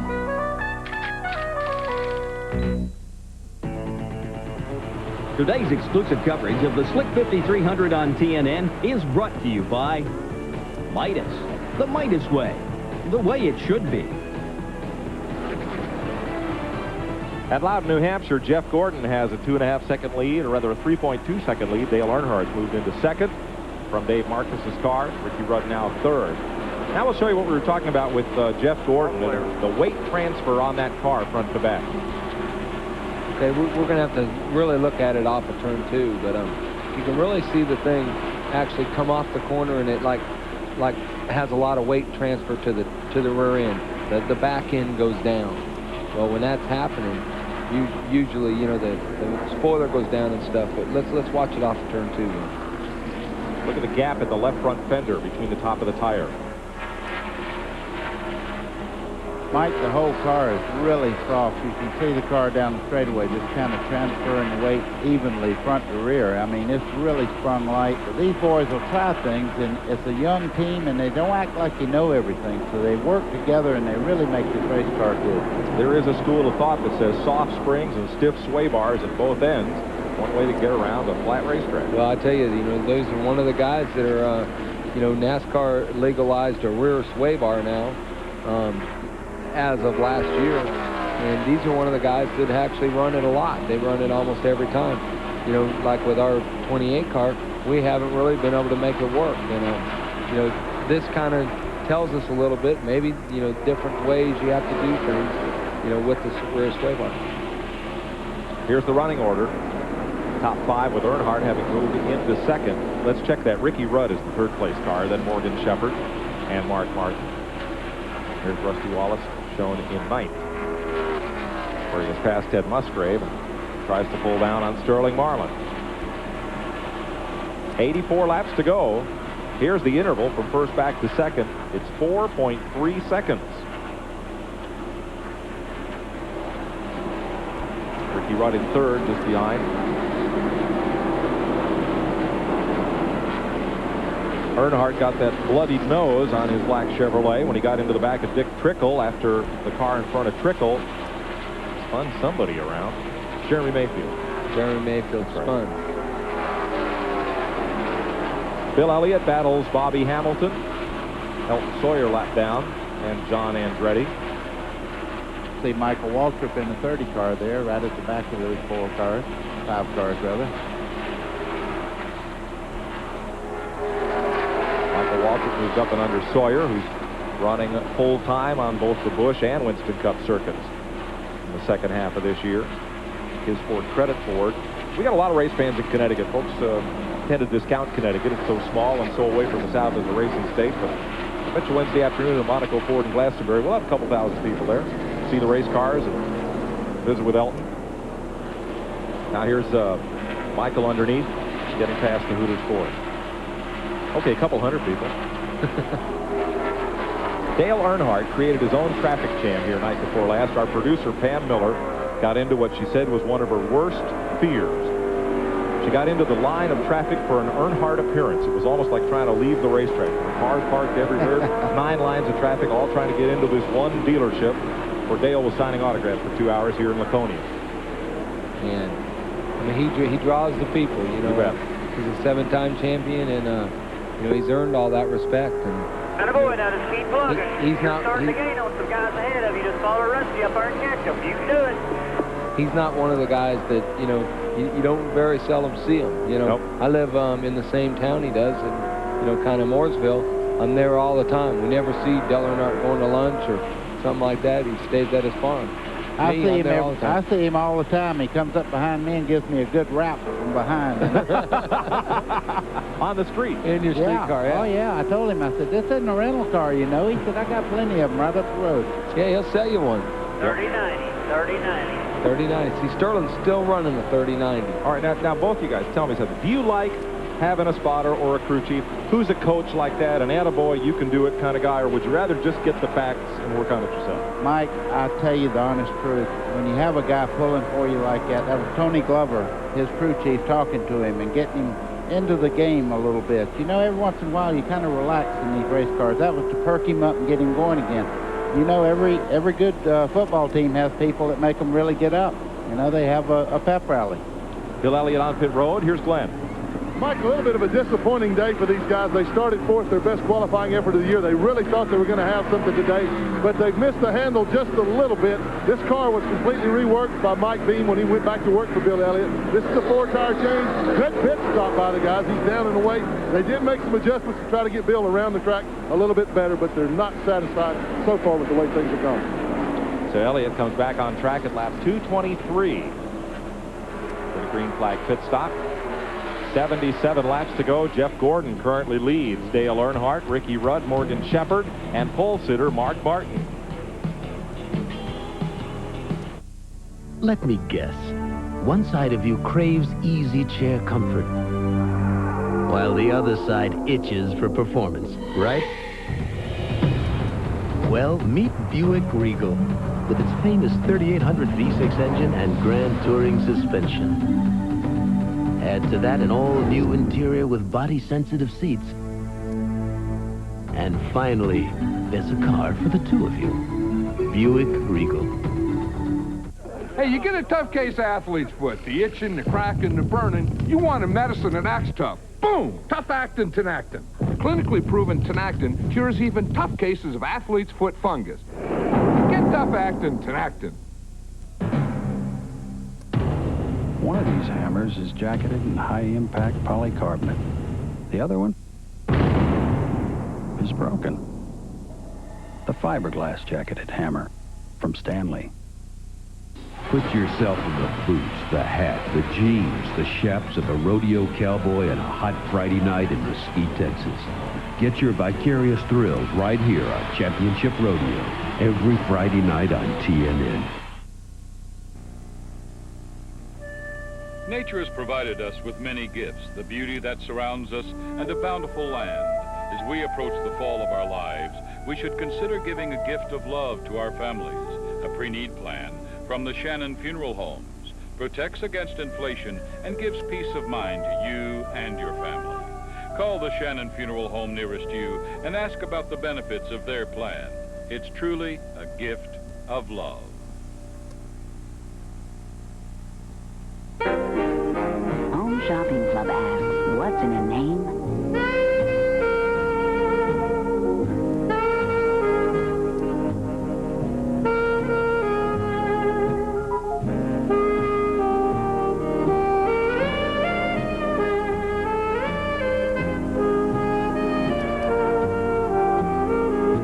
Home Shopping Club, home to the greatest names in cosmetics. Welcome back to Loudon, New Hampshire. 228 laps on the board. Green flag pit stops. Joe Nemechek coming in. You're riding there with Mark Martin, Glenn Jarrett. Cover both those stops. Well, Mark Martin already made his pit stop. Mike Nemechek's in now. They were discussing a 2-tire change, but they are loosening the lug nuts. They are going to make a 4-tire change. Mark Martin had 4 tires, fuel, and took 2 rounds of wedge out. There's a nice cloud cover now. It's real pleasant out here, but things have cooled off, and a lot of the cars seem to be getting a little bit tight. Nemechek is down with his 4-tire change, and he's away. 22nd stop for Joe Nemechek. Rick Mast is in with his Cole Ford and the Morgan McClure Kodak Chevy. Sterling Marlin, the point leader, has made his pit stop. So we're in the pit stop window. Bobby Hillin is in. As you ride with Mark Martin in the Valvoline Ford. Yeah, our camera's shaking just a little bit right near the end of the straightaway there. Looks like he might have a tire jerking just a little bit. Earnhardt on pit road. The 7-time champion, 3rd place in the points. Obeying the NASCAR enforced speed limit. Down the pit lane, here's Glenn. Well, you know, to Earnhardt, Mike, that must seem like the longest pit road on earth because he's always got the #1 pit stop down here. Their car seems to work better the longer they go in the run. You see he got back by Ricky Rudd to take over second. The track seems to come to him a little bit. They are making a slight adjustment with the air pressure on the car this time. You see the caved-in nose on the car, but he says it does not hurt it. We got an 18.6-second pit stop. That's awfully good work under pressure. Bobby Labonte is in, the Interstate Battery Chevy, 1 lap down. And Hut Strickland is in. Ted Musgrave just got 4 tires in the Family Channel Ford. See Rusty Wallace go by Earnhardt as he's coming out of the pits there.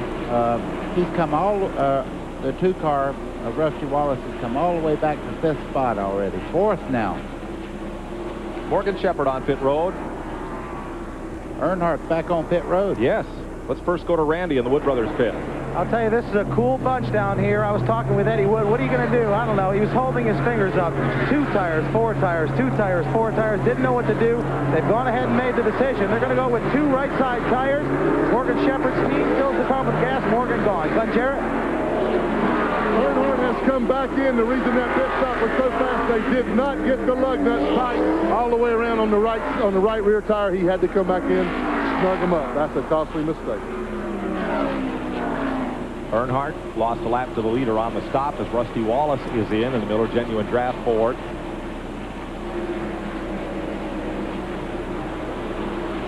At least right side tires. He's well out from the pit wall. There goes the man with the left side lug nuts. That's a good indication it'll be a 4-tire stop. Elton Sawyer's in. The leader, Jeff Gordon, comes down pit road. So does Kenny Schrader. Green flag pit stops at lap 234. There's the stop for Jeff Gordon. Wipe of the windshield as well as 4 tires. No chassis change apparent.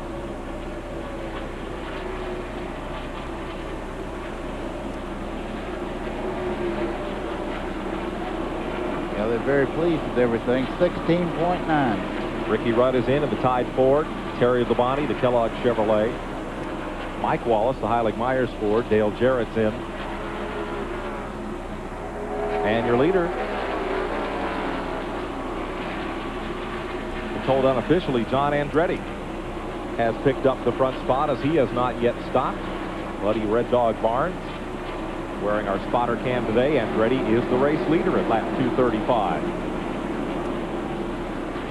John Andretti, nephew of Mario, cousin of Michael. You are the leader, John. Keep digging, man. You got to get all you can out of these worn out tires. Keep digging. That pretty much says it. Keep digging. But now watch how Musgrave will blast by him because Musgrave's on fresh tires. Folks, you want to see the difference between worn tires and new ones? Watch this 16 car. Hey, well, we're going to put right side tires on that thing right now. Go up 2 pound with that right rear air pressure. Bring it on in here this time. 2 tires and fuel, John. Get it in close to the wall.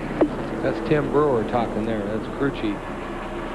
And again, like we were saying, keep it in close to the wall so the fellas don't have to come so far around to change the right side because we're not going to do left.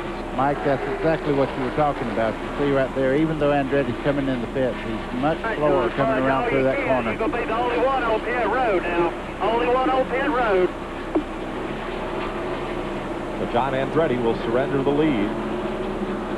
Kmart Little Caesars. Get on in here. Did you hear what he had said? He said, fudge all you can. Did he mean the speed limit? No. I think he was talking about pudding. Fudge. Yeah.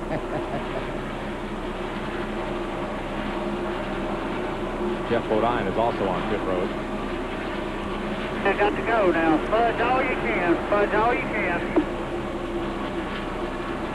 Good thing we only provide the officials booth with pictures, not sound. Down there, haul ass now. That means pick up the pace. We know what that means. Ooh. Not much question about that call. Okay. Michael Walter picks up the lead. I hope he and his brother stop and Darrell are running 1-2. Pennzoil Pontiac and the Western Auto Chevy have not yet made pit stops. This will be interesting if the caution come out right now. Oh, yeah.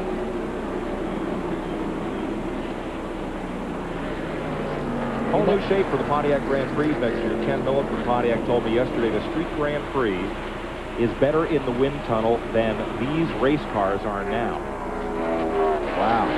If that's the case, it'll be a whole nother jumble of spoiler heights and angles and ride heights come 1996. 239 laps complete. And we're up on Waltrip's Mountain. The Waltrip brothers are leading here at New Hampshire International Speedway. We'll be right back.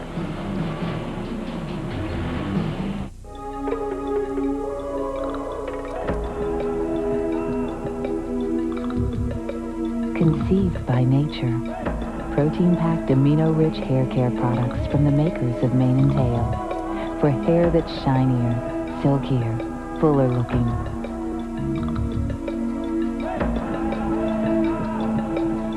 Conceived by nature from Straight Arrow, proud sponsors of NASCAR number 12, driven by Derek Cope.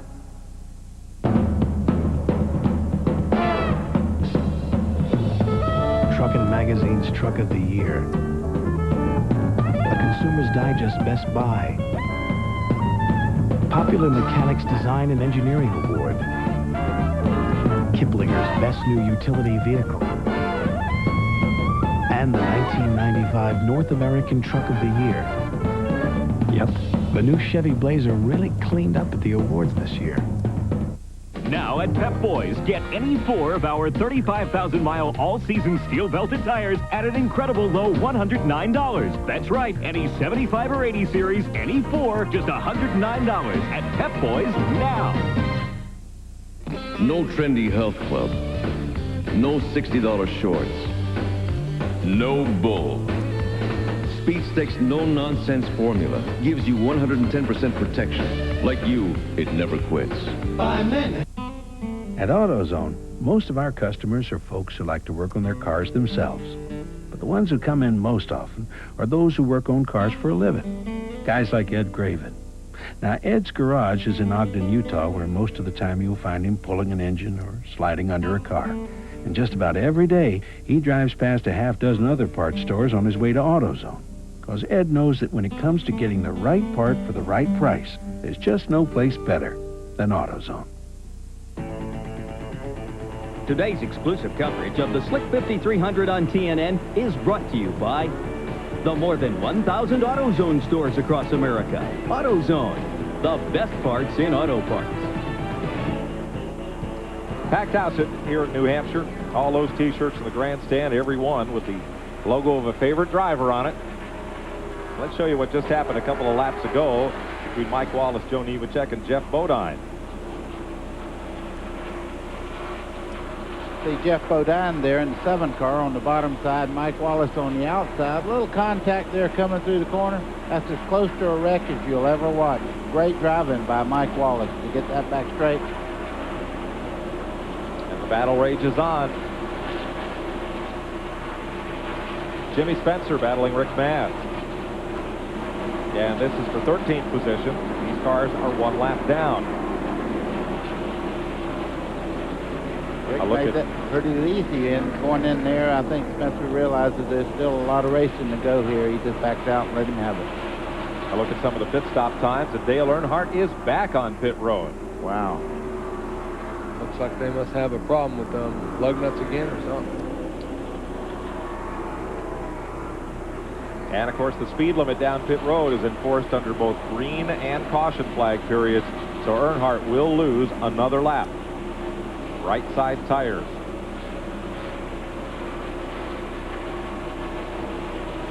You know the bad part, Sterling Marlin's still out there. He's only running 9th place right now, but Earnhardt's having trouble, and this point thing is going on, and Jeff Gordon is gaining every race on the lead. Earnhardt is going to be out of the top 20 when he comes back up to speed. Michael Waltrip continues to lead. Jeff Gordon has moved into 2nd place ahead of Darrell Waltrip. Morgan Shepherd in 4th. Mark Martin, the pole sitter, in 5th. Terry Labonte in 6th. And Derek Cope running in the 2nd spot. Whoever leads the points following this race, which is the designated halfway point in the series, will take home an extra $50,000 in spending money from the folks at Gatorade. In addition to that $10,000 to the leader of the halfway lap. Mike, we have a report that Earnhardt had a vibration in the car, and that's usually lug nuts loose and the wheels are vibrating around on the car. Darrell Waltrip has made his pit stop. Surrenders 3rd place. Michael Waltrip remains the race leader. in Chuck Ryder's Pennzoil Pontiac. I tell you, Gatorade's really stepped up to plate with a lot of different incentives, and we led the halfway point in the truck series and got $10,000 for that. So great. It's amazing how much money they're starting to spend and where they're seeing the advertising. Here's Rusty Wallace down to the inside of Terry Labonte. 6th place for Rusty.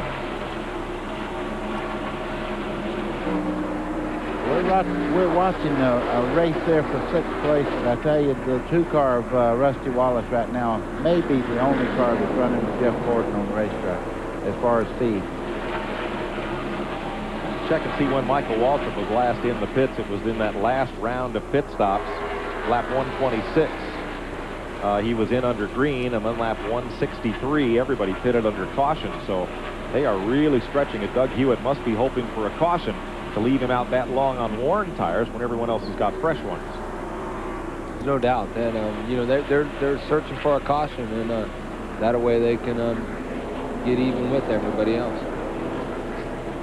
Glenn Jarrett has more on the Dale Earnhardt story. He has now dropped to 2 laps down, Glenn, 26th position. Well, Mike, this is the right rear tire that they just took off of Earnhardt's car. Buddy Baker, you were exactly right. You can see the lug stud holes here were wallowed out.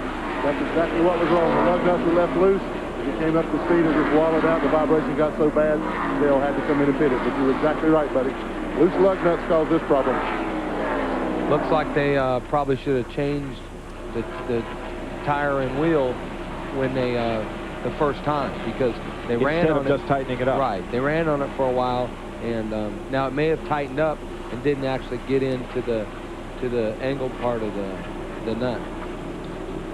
Mike, you see Michael Waltrip coming down pit road. Look how much brake he's using on the front there. Those wheels are matching. They're yellow. Look, it looks like a black wheel and a yellow wheel. That's how much brake dust is coming out on that car. Performance Friction carbon metallic pads on all the Winston Cup cars. Steel rotors, of course. 11.3 seconds for just 2 tires. But the question is, where will Waltrip come back on the racetrack since everyone else has been going these last 10 or 15 laps on fresh rubber? I have to believe that some of the Winston Cup cars are running the Ray Bestis brake pad now, too. Oh, is that right? Yes. Okay. Mike, he's almost a lap down to Jeff Gordon. Staying out there on those worn tires, it's nice to lead a race, but he lost a lot of position there running old tires when everybody else had come in and got 4. So Jeff Gordon gets back into the lead. Morgan Shepherd's now the 2nd place car. The pole sitter, Mark Martin, has moved up to 3rd.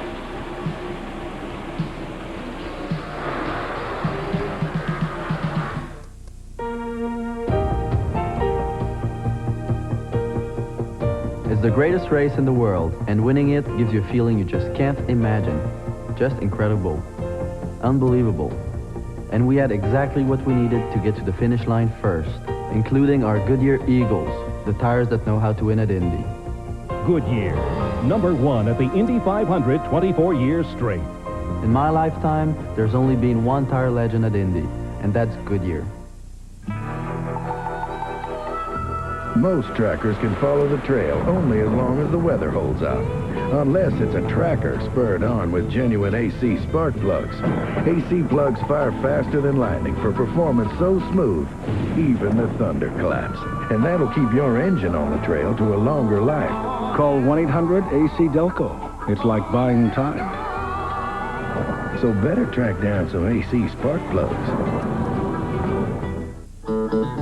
You want to know how to choose a motor oil?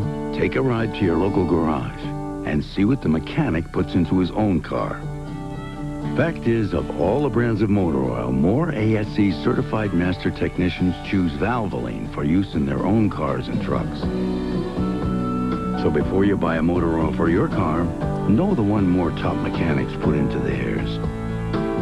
Valvoline, the #1 choice of America's top mechanics.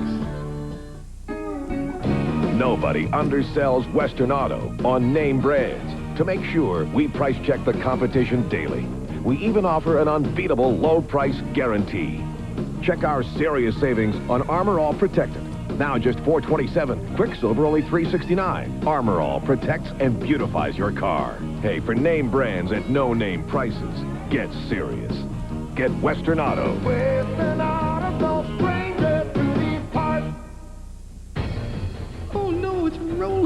Oh, I hope he's fishing for catfish today. Oh, there is, son. I said bass. I think Roland's got to be fishing for bass. Man, he got that thing. Ha-ha, son. Ha-ha. Please be after walleye. Oh, no. Catch and release. Catch and release.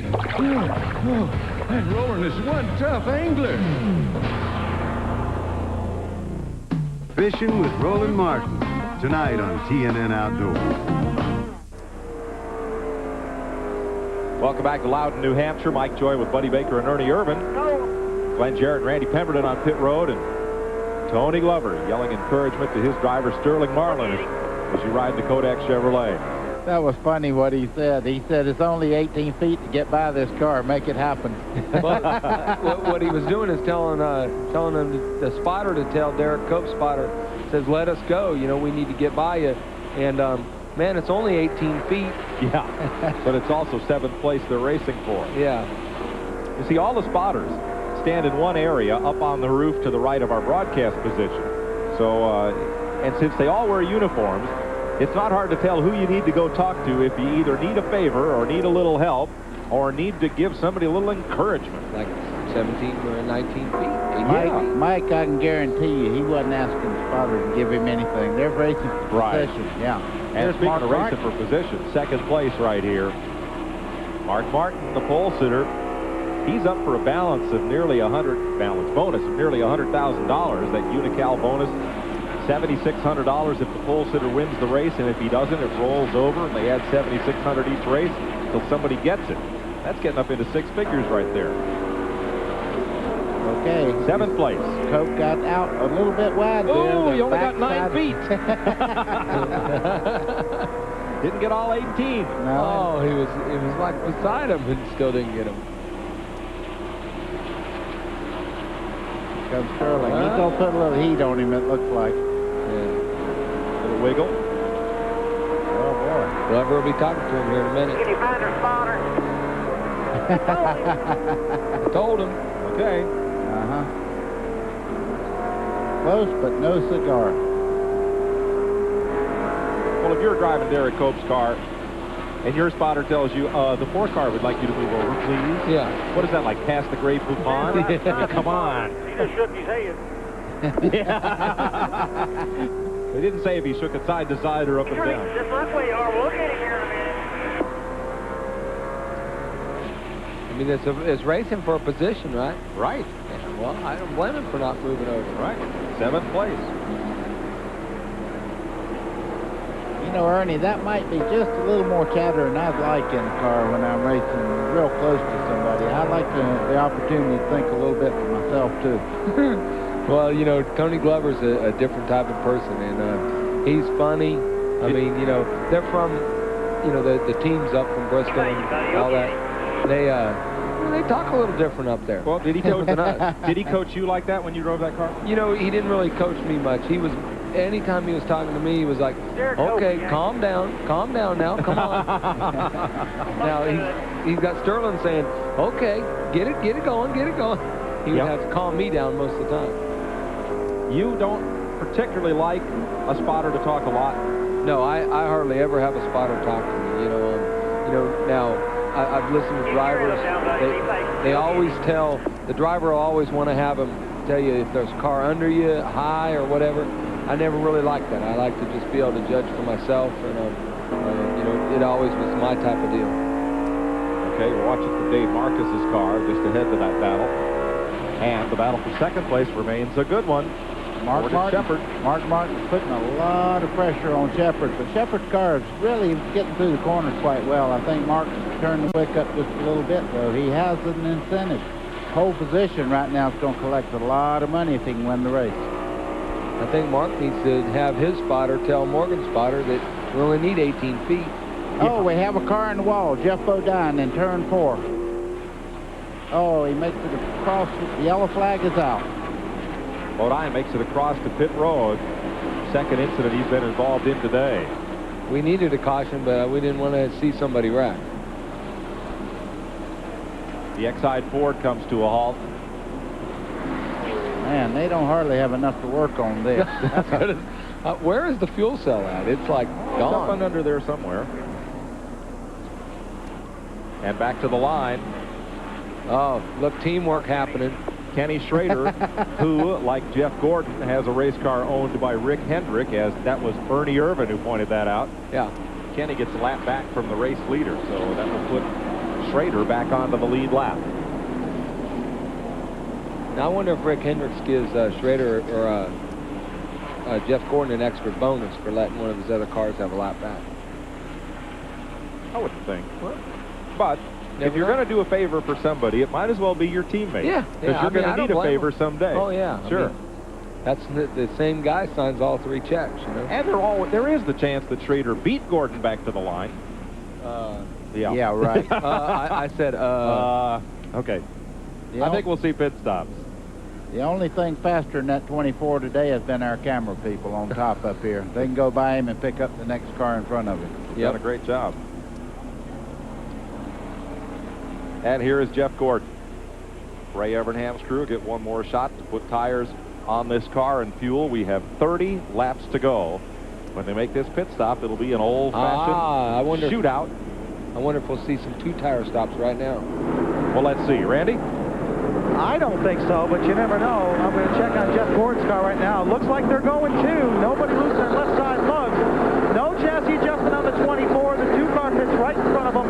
They want to go 4 tires. Glenn Jarrett, what goes on up that end of the pit road? Two tires up here for Mark Martin, guys. That's all they call for. That's all they ever planned on doing. It was 2 tires for Morgan Shepherd. He beats Mark Martin out of the pit, as does Terry Labonte. So 2 tires from here, 2 tires for Shepherd. They're making that gamble. I think it's going to pay off for them. Gordon is the first car out of the pits. Morgan Shepherd is second. Mark Martin is third. Terry Labonte is fourth. Ricky Rudd is fifth. Sterling Marlin is sixth. Rusty Wallace seventh. Ted Musgrave eighth.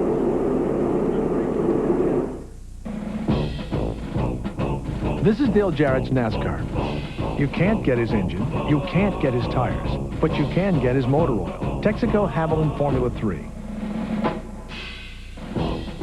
It's formulated to control volatility and fight oil vaporization. It provides complete protection, and it's the exact same Havoline you can buy right off the shelf, which, by the way, is a heck of a lot easier.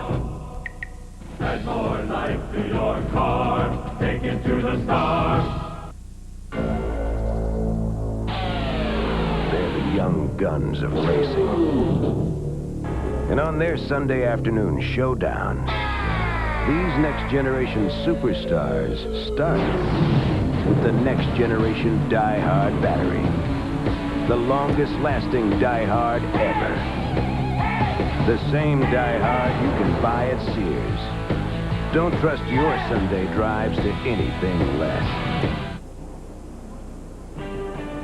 Here's how they're running after pit stops. We'll recap in a moment who got 2 tires, who got 4. Jeff Gordon, Morgan Shepherd, Mark Martin, Terry Labonte, Ricky Rudd, Sterling Marlin, Rusty Wallace, Ted Musgrave, Rick Mast, and Derek Cope are the top 10. There are now 22 cars on the lead lap to shoot it out. We'll double check that in a minute. No, that can't be right. At AutoZone, most of our customers are the kind of people who like to work on their cars themselves. That way they save money and they know the work's done right. Of course, when they come to AutoZone, they know they're going to find the right part for the right price. But sometimes what they're looking for is just a little advice. And that's okay because we don't put a price tag on it. You see, at AutoZone, we take pride in taking care of our customers. And we've learned that when you treat folks right, they keep coming back.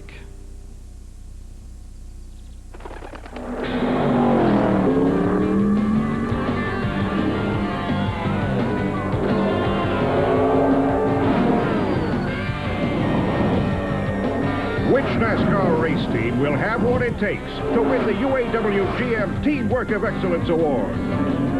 Just ask Dale Earnhardt. Who the heck are those guys? UAW GM. Assembly line to finish line. Teamwork wins.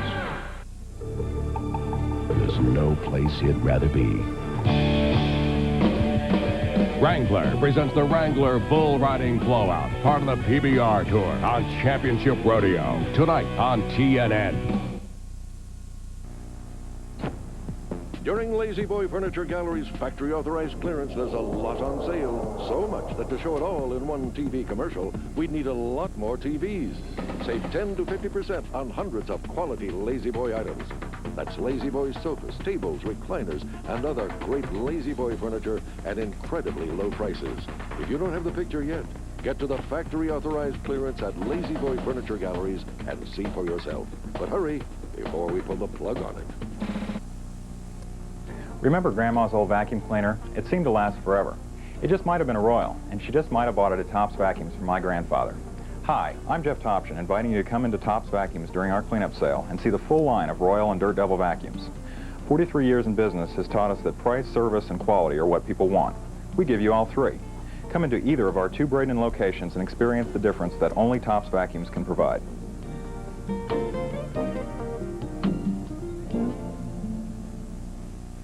Getting set for the restart. The cars that got only right side tires have 40 laps on their lefts. We'll see how this plays out over the next 27 laps. Darrell Waltrip's on the tail end of the lead lap, moves aside for leader Jeff Gordon. Morgan Shepherd in second.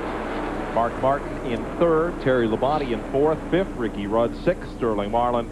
Seventh, Rusty Wallace. There are 16 cars on the lead lap, counting Darrell Waltrip. Not 20, as I said when we went to break. 16 cars on the lead lap. Just shoot it out. Actually, Darrell Waltrip could have started on the outside lane. Yes. So he was being a big sportsman and moved to the inside lane. And he also has the preferred line if he gets a jump right here. And perhaps he will. We are under green, and Waltrip has a half a car length on Jeff Gordon. 3 cars break away by about a length, but they have that high line into turn number 1. Gordon, the 21 of Shepherd, and the 6 of Mark Martin. Back to racing with 26 laps to settle this. Riding with Mark Martin in third place. Gordon and Shepherd broke free of everything there. They're out front. See Bobby Labonte in the interstate car there. Looks like he and... now he's a lap down, too. He and Darrell fighting for 16th place.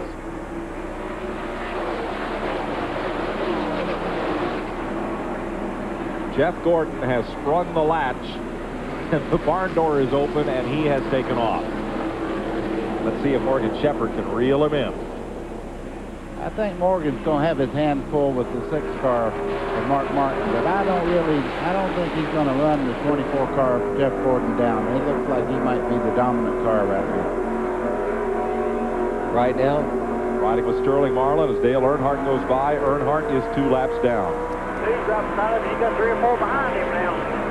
16 cars there. Well, there's a guy, if he ever does get back up front again, I think can run with Jeff Gordon. Wallace? I think Rusty Wallace can run with him, but he's really got bad track position right at the moment. Well, he put the okay, you're down anywhere.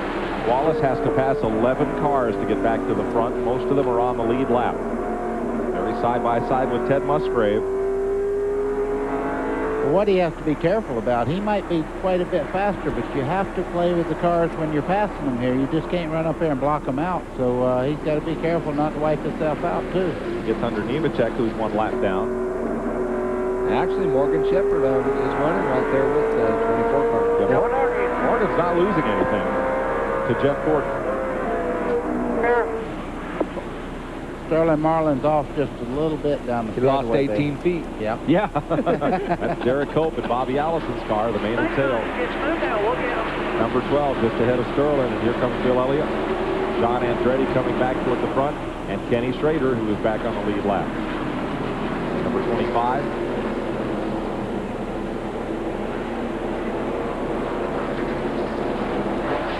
Jimmy Spencer there in the Campbell 23. Spencer is, on the lead lap. Yeah, he's on the lead lap, and he's running pretty good. He just hadn't had any track position today. You see him moving around there on Ted Musgrave trying to make that position.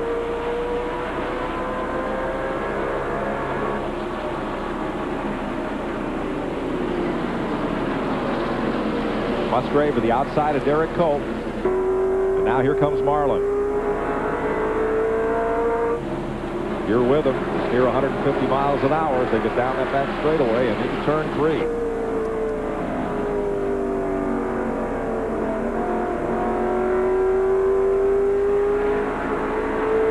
Morgan Shepherd, the gap constant to race leader Jeff Gordon, but closing in is Mark Martin. And just behind him You see the 5 car of Terry Labonte. He is running them all down. He's running quite well. This is on back in the pack there, but here comes Terry Labonte. You see him catching Mark Martin going in the corner there. Ooh, Rusty Wallace on the inside of Schrader. Right there with Earnhardt. And here is Labonte closing in on Martin. This may be a 4-car shootout 20 laps from now. Well, the first place and the 4th place car right now are team cars, and they have basically the same engine, so it's just whether they make the right adjustments on this car. You know, Terry Labonte knows how to win. And we saw Labonte earlier. A car would get up alongside him. He'd let him go and drop in line, like we said, picking and choosing his battles and when to make the run. This could be the time. That part of the race is over. This is grab and go now. Derek Cope underneath Joe Nemechek, who is not on the lead lap in the Burger King 87. 1 lap down. This is Sterling Marlin we're riding with here, coming out of turn 2, going down the back straightaway. You see Nemechek's car all day long. The back end's been doing that, jumping out sideways.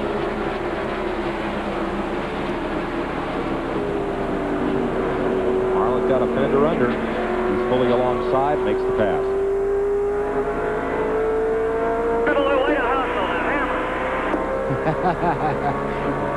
Way to hustle now, Hammer. Did he say hammer or hamburger? No, Hammer. Oh.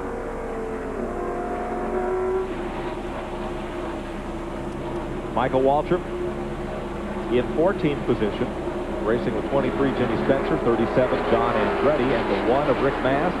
Kenny Schrader in the 25. Those are all lead lap cars. 16 laps to go. Let's take one more break, and then we'll carry you through to the finish. You're watching Winston Cup Racing live on the Nashville Network. You're beautiful. You're everything I ever wanted. If you love your car, what you put on it should be more than just a wax. New Zymol Natural Liquid Auto Polish protects your finish with beeswax and shines with rare Brazilian carnauba. Safe, naturally derived ingredients, so pure, powerful, perfect. Oh, so beautiful. New Zymol Natural Liquid Auto Polish. Imagine a satellite system that received transmissions from 22,000 miles in space. Imagine if it turned digital signals into vivid pictures and CD quality sound. What would it look like? How big would it be? Oh, about 18 inches. The RCA Digital Satellite System. Customized programming and the power of digital technology. Now in a convenient take-home size. Get the DSS system with no payments or interest till January 96. See your RCA dealer. And the pitch to Babe Ruth. How does he do it? Maybe it was the caramel, the nougat, the peanut-packed power of a Baby Ruth. The Babe's third figure of the day. Baby Ruth from Nestle. This baby gets you going. At Stanley, we test the quality of our sliding mirror doors by opening and closing them over 100,000 times. This doesn't make for great entertainment, but it does make a great closet door. The Accent Mirror Door from Stanley. Every day, we all find a way. A promise made, a promise kept, giving it our best. America's most complete source of auto parts, a national warranty program, and customer service only Napa can give. No wonder more people trust Napa to keep their vehicles running. We keep America running. We keep America running. Today's exclusive coverage of the Slick 5300 on TNN is brought to you by Napa. We keep America running. John Andretti off the pace in the Little Caesars Kmart. Cranifus Haas Ford had been running in the lead lap and in the top 10. But now we'll just have to roll this one out for 13 more laps. Down to 11 laps, Mike, and I'm telling you, it's just this car run very well all day at lead lap and everything, but you can see it's all over. Tell you, Jeff Gordon has 10 or 11 laps to go, and doesn't look like anybody's going to be able to beat him. Well, we asked the question at the top of the show, is this the year that youth finally overcomes experience? Maybe it is. Jeff Gordon 23 years old, will celebrate his birthday at the Brickyard. Mike, there's one thing you can't do. You can't celebrate 10 laps from the finish. You know you're the guy sitting beside of you at the Brickyard last year was leading a race and had a flat right near the end of the race. The race is never over until the checkered flag falls. You wanted to say till the fat lady sings, didn't That's you? it. That's it. She's humming, but she's not humming, singing yet. Get the pitch pipe. Ricky Craven has cut a tire down, and he's coming around at reduced speed. A 1.4-second lead for Jeff Gordon. Morgan Shepherd is second. Pole sitter Mark Martin is third. Terry Labonte is fourth. Ricky Rudd is fifth. Sixth is Rusty Wallace. And seventh, good run for Derek Cope today. You know, I talked to Jimmy Finning, the crew chief for that car, and he said that, you know, the beginning of the year they ran real well. And then just all of a sudden they lost everything. They really weren't running that good. He said he went back and tried to, you know, just make everything the same, and we're going to start over again. This is now they're running good. Now behind them in 8th place is Ted Musgrave, and in 9th is the point leader, Sterling Marlin. If Marlin is unable to improve on his position, Jeff Gordon is going to get that $50 grand from Gatorade for being the halfway season point leader. Can you believe that? Like he needs 50,000. He's only 7 points behind Marlin going into this race. And Marlin hasn't led. And is ninth. So Gordon will get 175 for winning, plus, if he wins, 5 points for leading at least a lap, and he may wrap up the 5 points for leading the most laps. Yeah, good. So there's Musgrave, and here's Marlin. You're riding with Sterling. So it could be a $50,000 bonus for Jeff Gordon, for sure. Kenny Frater there just behind Sterling Marlin. He's really flying through here right at the moment. Time to go, buddy. Time to go. Just keep Keep again. Now, you see that back window going up and down. We had a call on our 800 number asking if that window was glass like in your passenger car. No, it is plastic or Lexan. That's why it's got a little give to it, but also it is shatterproof. Right. Where even safety glass is not completely shatterproof. Right. 5 to go this time. Now, if Ken Schrader gets ahead of Sterling Marlin, that's 4 less points for Sterling. 4 less, yes. From 1st through 7th place, the Winston Cup point breakdown drops 5 points per position. Then for a while, it drops 4 points per position, and then the rest of the field drops 3 points per position. Yeah, it's like 1st through 7th or something. I think so. And then 7th through 12th, it drops 4 points per position. Right. And then 3 points per spot from there on back. See Ted Musgrave's in the 16 car there. He just passed Jeremy Mayfield. Jeremy gets real loose right in front of Sterling Marlin. That's something you don't want to see with 4 laps to go. I'm sure. And Marlin underneath the 98 of Jeremy Mayfield there. The Western Auto Mechanic of the race, Ray Evernham. Crew chief for Jeff Gordon. The leader of the Rainbow Warriors on that DuPont refinishing Chevrolet. And well earned. Go back again mid-pack for this battle. From 9th place on back. Sterling Marlin with Kenny Schrader and Rick Mast trying to eke out a top 10 finish here. We haven't said much about Rick Mast, but he's right there in, what, 5th or 6th? 10th. 10th.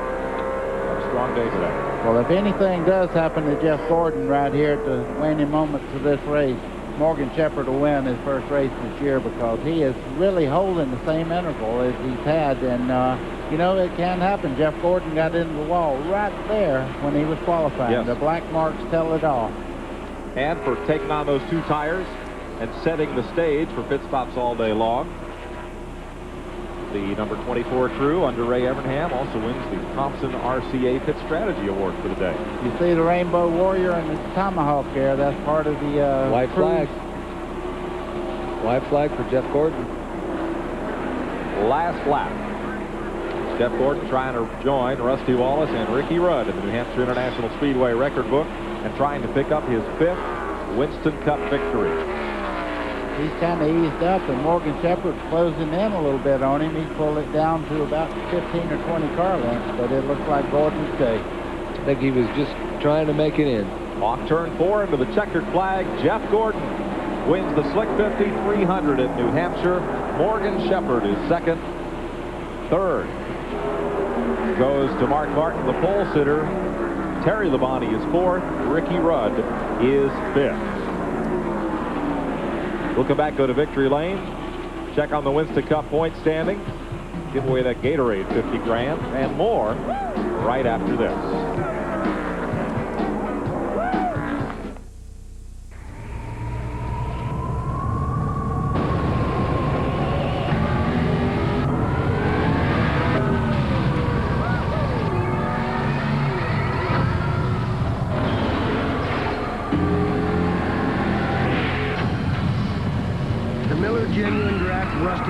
Stock car. Awesome. One opened up.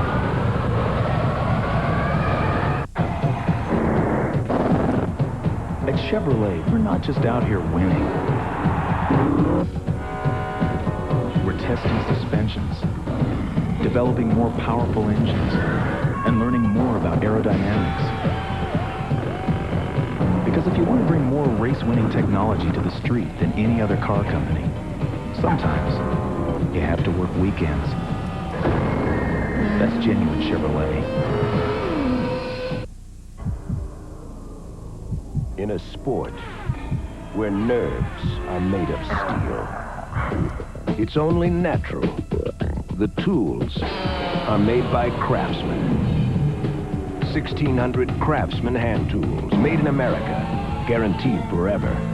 The only official tools of IndyCar, NASCAR, NHRA, and the new Super Truck Series by Craftsman, only at Sears. At Pep Boys, save $40 on our premium brake service. Our ASE certified technicians will install Raybestos lifetime brakes for only $59.99 after rebate. Get lifetime brakes installed for only $59.99 at Pep Boys now. Leave it to Peerless Faucet to create a shower so smart, it can not only sense when a toilet has been flushed, it can also adjust the water temperature accordingly. Scald Guard technology by Peerless. Get more out of your faucet than just water. Every time they strap themselves in, they put it all on the line. They force the issue and sometimes push too hard. In a world where the news moves as fast as the sport itself, take it to the leader inside Winston Cup Racing for up-to-the-minute, state-of-the-art coverage from the whole world of NASCAR. Inside Winston Cup Racing, tonight at 7, 6 Central on TNN Motorsports. Welcome back to New Hampshire International Speedway, where this record crowd is beginning to wonder how they're going to get to their cars and get on the road. Jeff Gordon celebrates in Victory Lane. Glenn Jarrett's there. Well, Jeff takes a nice seat on the hood of the car, and to the best of my recollection, the only time that anybody else has had any fun this week was when you crashed qualifying, man. That thing was awesome today. It was. I tell you, I got the best dang crew chief out there. He's amazing. You know, people talked to me this morning, and I mean, we didn't do any practice for this race. That just shows you how good he is, and or how lucky he can guess. I don't know, but you know, I was pretty confident in him going into the race. We had our troubles, and you know, this is a big test for this team to prove how strong we can be. We overcame an awful lot today. I got to thank them, this DuPont crew, and DuPont Automotive Finishes, Valvoline, Coca-Cola, Xerox, Kellogg's. I mean, Goodyear Tires had a great tire today, and of course, that Chevy Monte Carlo was awesome. So, man, I tell you, what a day, what a day. Well, he got everybody named there. First time anybody this year has had back-to-back wins. You're on a phenomenal roll right now. You get the bonus for leading the points at halfway. But Ray Evernham stays inside your head. We were monitoring the radio there the last few laps, talking to you every lap, keeping you calm. He was definitely keeping me calm. I almost had to come on there and say, hey, I know, man, I know. But, you know, that's just how good he is. I mean, he watches every corner, every lap, and he knows that if he doesn't talk to me, I'm going to drive in deeper and deeper and deeper every lap. And every time he didn't talk to me, that's what I did. And I'd come on the radio and start complaining. He'd say, you know, start backing it off, slow down, slow down. As soon as I did that, bang, man, I just started taking off. And he made some great calls, some two-tire stops and everything. And I guess the only other person I got to thank is God. Man, he's definitely blessing me, that's for sure. Were you guys talking at all about that $50,000 bonus from Gatorade? You know, I got to thank Gatorade, too, because they put up a lot of money, you know, to this sport. And we had a press conference the other day, and I really, you know, I wasn't even really in the conversation much. I was just sitting there because, you know, I was second in points. But this is just great. I got to say hey to Rick at home. I told you, buddy. I told you better be here, and he's not. But we're leading the points, got that 50,000. That's great. All right, we're going to let him go celebrate. He wants another kiss from his wife, Brooke. I want one, too, but I'm not going to get it, so let's go to Randy. Okay. Morgan Shepherd, all smiles. Morgan, you gave it a heck of a run, but the kid's pretty tough. Yeah, he was pretty strong.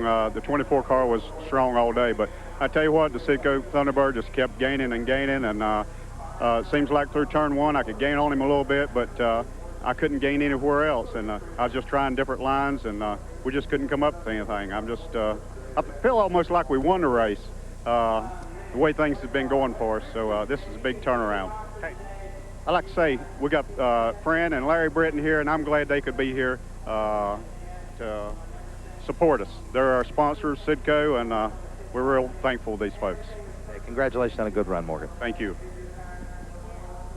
Glenn? We're back in Victory Lane. Of course, this is the smiling face of Ray Evernham, Jeff Gordon's crew chief. And, you know, I might have to go along with Jeff. He may be the best in the business right now. We're going to present you with the Miller Genuine Draft Pit Crew Award. Congratulations, Ray. Another terrific job, and made even that much better by having to repair a damaged race car. You guys were awesome.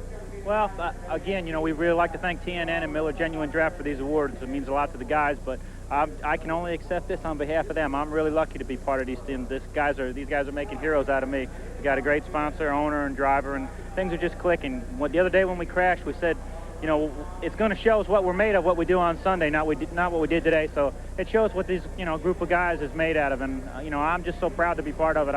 I can't tell you. And I want to say hi to Rick. He's home watching us, and I told you we were going to have a good day last night, boss, and we had a pretty good day. Well, one more question now. You were a former driver. A lot of people may not know that. Ray used to drive modified cars, and he's been in a car. He knows what it's like. He's one of the coolest, calmest individuals I know, and I asked Jeff this question. You talk to him constantly to try to keep him calmed down, keep him focused on what he's doing. Yeah, you see, because I made all the mistakes, so I know what they are, and I don't want him to make them, so I just keep trying to tell him not to do what I did when I was driving. Well, I tell you what, this man doesn't make very many mistakes today. Absolutely one of the best in the business. Congratulations to Ray Evernham and the entire DuPont Chevrolet team. Great job. 5th win of the season for Jeff Gordon, Ray Evernham, and that Hendrick Motorsports team. Who led the most laps, got the 5 bonus points. We'll tell you when we come back to New Hampshire International Speedway after this. This is the Texaco Haviland Stock Car. And this is the Texaco Haviland Indy Car. And while these cars run on special fuels, we figured it was still a good way to remind you that Texaco Clean System 3 gasolines give your car unsurpassed performance. And Texaco Haviland Formula 3 motor oil and Texaco antifreeze coolant provide complete protection. But if we really wanted you to remember our name, maybe we should have sponsored something slower.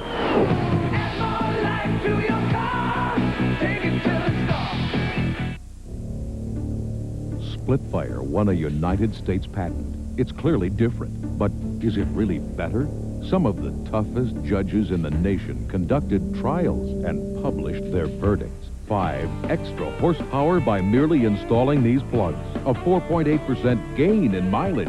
Quicker in the quarter mile. There's nothing like a Splitfire. You'll get more power and more mileage guaranteed. You'll get it all for your money back. Tune in tonight at 6 p.m. Eastern for Win, hosted by Rusty Wallace. This week, Rusty takes you to Saturday night small-town tracks. They may be small, but the enthusiasm and the excitement's overwhelming. Tune in to Win for all the action at 6. Well, the fans filing out to hop in their cars, and drivers, owners, and other folks hopping into the helicopters to get a lift out of here and back to Concord and off for the trip home. You know, Mike, every time I see Ray Evernham, I remember 1 year ago when they won the Coca-Cola 600 in Charlotte for their first win. Ray Evernham was catching more heat. A lot of people were writing stuff like he'll never make a real crew chief in the Winston Cup races. What a difference a year makes. Now everybody celebrates the name. Well, he was a modified driver and a good one on the tour, but I think a lot of this type of savvy came from working for Jay Signori as the shop foreman and later crew chief for the International Race of Champions. He got to work with some great drivers, some really top-notch mechanic and top-flight equipment, and certainly learned his trade, and it served him well. As far as leading the most laps, Sterling Marlin led 124 today. Jeff Gordon led 2 more than that and got the 5 bonus points. I don't think it was Sterling Marlin. Mark Martin. Excuse me. Excuse me. The penmanship award does not go to Greg Field. Mark Martin, you're right. So Gordon got the 5-point bonus for leading the most laps today. You know, Ray Everham was talking to me the other day, and he said, man, how many trucks you got? And I said, you know, we got 4 of them, I think. And he says, you know, Flemington was one of the places I used to run at all the time. He says, man, maybe I could drive your truck over there. That's right. And he goes, you know what? He said, if I drive it, I can fix it. No, if he drives it, he has to fix it. Ernie, I do believe you have a Ford truck, and I do not believe Evernham will be working with you. Oh, details. Minor stuff. Oh. Randy Pemberton's caught up with the 4th place finisher today. Well, Terry Labonte's been granting some interviews. Terry, heck of a run. Wasn't a win. The kid's tough, and the car's good. Well, we had a great runner. Kellogg Chevrolet ran good all day, and we were a little bit better earlier in the race, and seemed like the track got some more rubber on it there, and I just couldn't ever really find the right line at the end of the race, and then we pitted and just got right side tires, and I wasn't quite as good. My car got a little bit tight in the center of the corner, but it's still a great run for us, and I got to congratulate Jeff, my teammate, 1st and 4th. That's not bad. How much of an inner rivalry has this become now with you guys? I know you're all good friends. You do a lot of testing, you exchange information, but he's starting to win some races on you guys. I'll tell you what, he's awful tough, and they've got really a good deal going there, and they've been tough every week, and I'm happy for them. You know, if we can't win the championship, I hope they do. Okay, congratulations on a good run. Guy that didn't have such a good day today, but came out okay, is with Glenn Jarrett. Well, not a bad day for Rusty Wallace. First of all, I'm amazed this guy just crawled out of a race car. It looks like he walked out of a department store. But good run. You just got caught back in traffic after that little cave-in on the fender there and never could get back to the front. And that was about it. I worked from 20th up to the lead there at one time, and the car was just awesome all day long and handled perfect. The motor ran great. Everything was just flawless. The pit stops were good. But I got on the outside of Earnhardt there trying to get I was leading the race. He tried to get underneath me. I slid up, and they started freight training me, and Ricky Rudd got on the side of me and tore the fender about off the left front. He probably didn't mean it, just contact. But we had to come in because the tire was rubbing on the fender. We cleared it out of the way, got going again, and then right there at the very end, I was running second. You know, I got right up to him, was going to get him. Probably wasn't going to be able to pass the 24, but we talked about putting 2 tires on. We decided to go for 4, and that's what got us. It was the right call. But the tires were just a little bit mismatched, and it didn't work out, and we got a 6 out of it. But everybody did a great job. Robin did a super job today, and it was just a wonderful day for us, except we finished 6th. Well, I talked to Robin a little bit this morning, Rusty, and you guys have got to be really heartened by the way you've been running on the racetrack. You had some problems for a while now, but the car has been competitive week after week after week lately. Well, everybody keeps saying lately, what's wrong with Rusty? Because, you know, we haven't won 4 or 5 races like we normally do at this time, and we're 6th in the points. But I told him, I said, just stay tuned, because our second half's really going to be strong. We've had a lot of controversy. You know, we're still having a problem with these cars with mismatch when it comes to equalness on the Monte Carlo and the Chevrolet, and we're still messing around with weird things like these sway bars and all that. But I think they're going to come to their senses and finally get that thing off. But great race today. I'd like to say to everybody, say hello to everybody who was down to the Bahamas watching and at home watching. It was a great day. Congratulations again to Rusty Wallace on a good run. Now Randy standing by with Mark Martin. Well, Mark, the Unical bonus still stands, unfortunately, but you had a pretty fair day. Real good run for the Valvoline Cummins team. That was about all we could muster. We were real good the first half, but as the sealer wore off the racetrack, the setup kind of changed, and our car started getting a little bit tight, and there wasn't anything I could really do to it. We tried to do some things, and we just couldn't get it spectacular in the second half, so we'll settle for 3rd today. Okay, look ahead to next week. Where's that, Pocono? That's right. We'll be looking good at Pocono. We always run good there, so we're looking forward to it. Our team is really performing at a top level. It's awesome. Okay, congratulations on another good run. Upstairs. Thanks, Randy. Here's a look at the Winston Cup point standings. Jeff Gordon vaults into the point lead by 40 points over Sterling Marlin. Dale Earnhardt has dropped to 3rd. Ted Musgrave, 4th. Or 3rd is where Earnhardt started the day, but he has dropped to 92 points behind Gordon. Ted Musgrave holds on to 4th, but he is just 3 points ahead of Mark Martin. He was 31 points ahead of Mark coming into today. 6 through 10, Terry Labonte in 6th, drops Rusty Wallace to 7th. Morgan Shepherd climbs from 10th to 8th. Michael Waltrip in a tie for 8th. And now 10th, Bobby Labonte. He was 9th this morning. Back in 11th would be Kenny Schrader. Ricky Rudd moves up to 12th, drops Bobby Hamilton to 13th. Derek Cope moves up to 14th, swaps spots with Bill Elliott. 16th will be Dale Jarrett. 17th, Steve Grissom. Darrell Waltrip moves up to 18th, displacing Jeff Bodine. And Brett Bodine edges John Andretti out of the top 20. That's at the halfway point in the season, 16 out of 31 races. And we'll be back to New Hampshire International Speedway after this. In Floyd's Knobs, Indiana, people drive for miles around just to see Don Ballard. Because when it comes to car repair, well, there's not much he can't fix. You see, Don's the type of guy who believes that doing a job right and saving money go hand in hand. So he begins each job with a trip to AutoZone. Sure, it's a 20-mile drive. There are other parts stores along the way. But for Don, when it comes to getting the right part for the right price, there's just no place better than AutoZone. No matter where I park, it draws a crowd. It's a 55! It's a 55! 55. 55. This is one of the last real classics of our time. What do you think of the bumper, huh? Everything's original. And I take care of it myself right down to the oil and the Purolator filter. Pure oil now! It's a 55! So when someone asks me how I've kept up the engine, I just show them the Purolator. Purolator! I don't think it all fit. Legends live! 55! Purolator, Purolator. What do you want to do, Dave? Gee, I don't know. Why don't we put on a show? Great acting. All right. The Ralph Emery Show premieres tomorrow at 9 Eastern on TNN. Everybody doing it. C2. Everybody doing it. C2. Everybody's having the time of their life when a Sea-Doo from Fachetti's Watercraft in Bradenton. Fachetti's Watercraft is a Sea-Doo for every age, lifestyle, and pocketbook. From the best-selling boat in the world that started it all, the Sea-Doo SP, to the flagship of the racing circuit, the incredible Sea-Doo XP. Stop in and see the complete line of Sea-Doo boats and accessories at Fachetti's Watercraft, US 41 in Bradenton. How big a deal is Popeye's Fun Jug Pack? Bigger. No, bigger. Almost. It's 10 pieces of our famous New Orleans-style chicken, 4 buttermilk biscuits, and 64 ounces of your favorite soft drink in a reusable Popeye's Fun Jug. All for only $10.99. That's big. Popeye's Fun Jug Pack. It's a big deal. It's a big jug. Only at Popeye.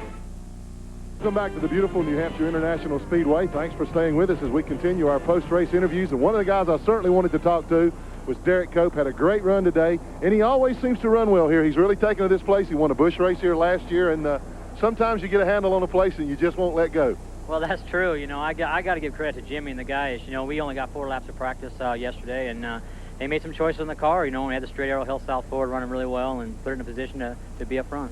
Well, Derek, things started off real well for you earlier on this year. Then you hit kind of a slump, but it looks like now maybe you've turned the corner again. Looks like the team a little more competitive. Well, again, like I said, Jimmy, they've worked real hard, you know, looking at the points in the cars and trying to find problems to alleviate them. And, you know, the cars are starting to drive a lot better. And, you know, we're trying a few new things, too, and they're starting to work. So maybe you'll start to see us up front here a little more. I want to ask you a question. We were monitoring the radio conversation between Tony Glover and Sterling Marlin when you guys were having that great race for 7th place. And I know they were sending their spotter over to your spotter to ask you to give them a little break there, but that's kind of hard to do on the racetrack, isn't it? Well, it's awful tough. You know, I was pushing a little bit, but I could get in the corner a little better than he could, you know, and I was trying to be smooth, and he was getting me off a little bit off it, too. And I just thought if I could smooth out, I could put a little ground between him and then run my line again. He was forcing me in a line I didn't want. When I got a little breathing room, I could start to put a little, you know, little ground between us. But it was a good battle. Had a lot of fun with him.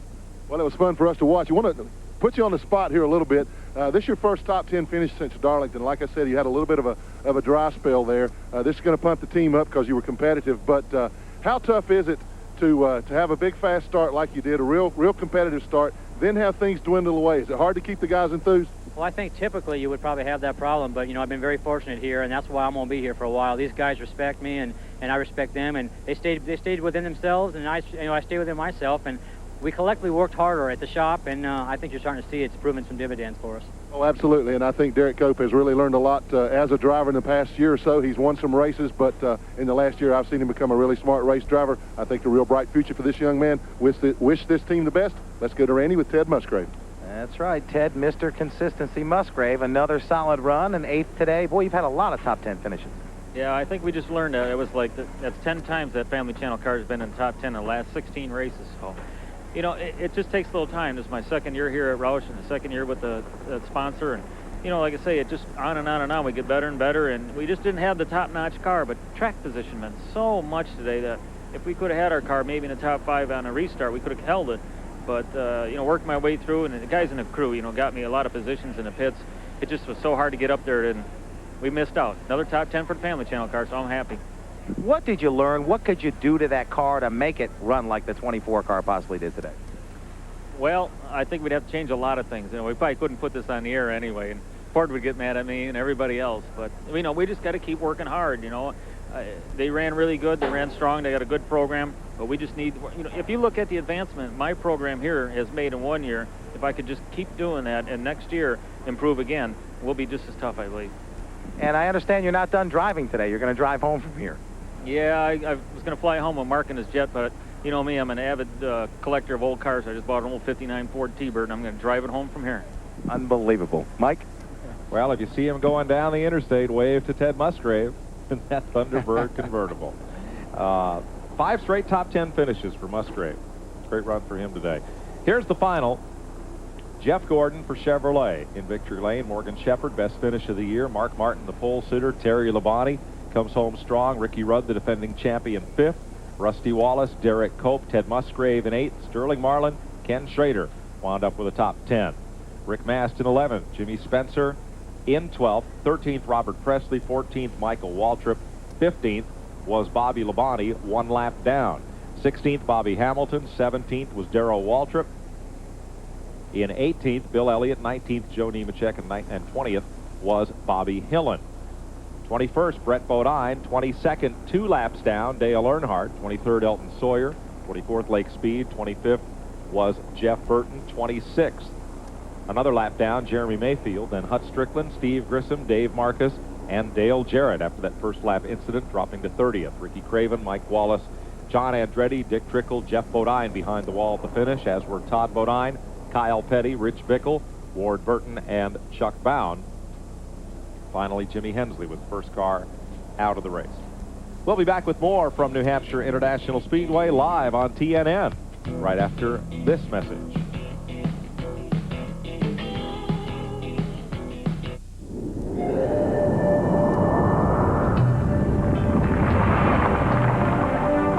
Monroe developed SensorTrack shocks to smooth out the road for a comfortable ride. But SensorTrack doesn't stop there. It's the only shock that also gives you extra control when you need it most.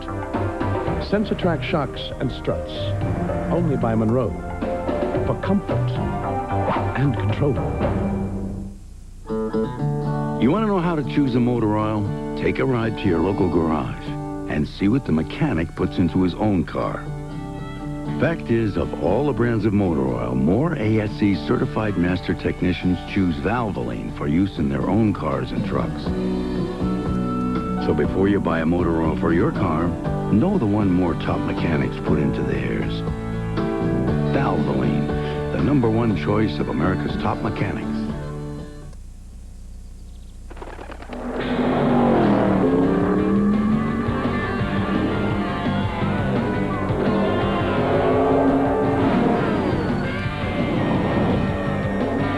NASCAR race team will have what it takes to win the UAW GM Teamwork of Excellence Award. Just ask Dale Earnhardt. Who the heck are those guys? UAW GM, assembly line to finish line, teamwork wins. If you don't replace your air and oil filters regularly, you might as well drive your car off a cliff, because dirt can really mess up an engine. Fram Extra Life air filters and Fram Extra Guard oil filters keep out dirt best to protect your engine. Fram, America's #1 premium brand. Pay a little now or a lot later. Get a $2 rebate on Fram air filters at participating retailers. Join Rick Benjamin tonight for Race Day, live at 7:30 Eastern Time here on TNN Motorsports with all the news from the world of racing.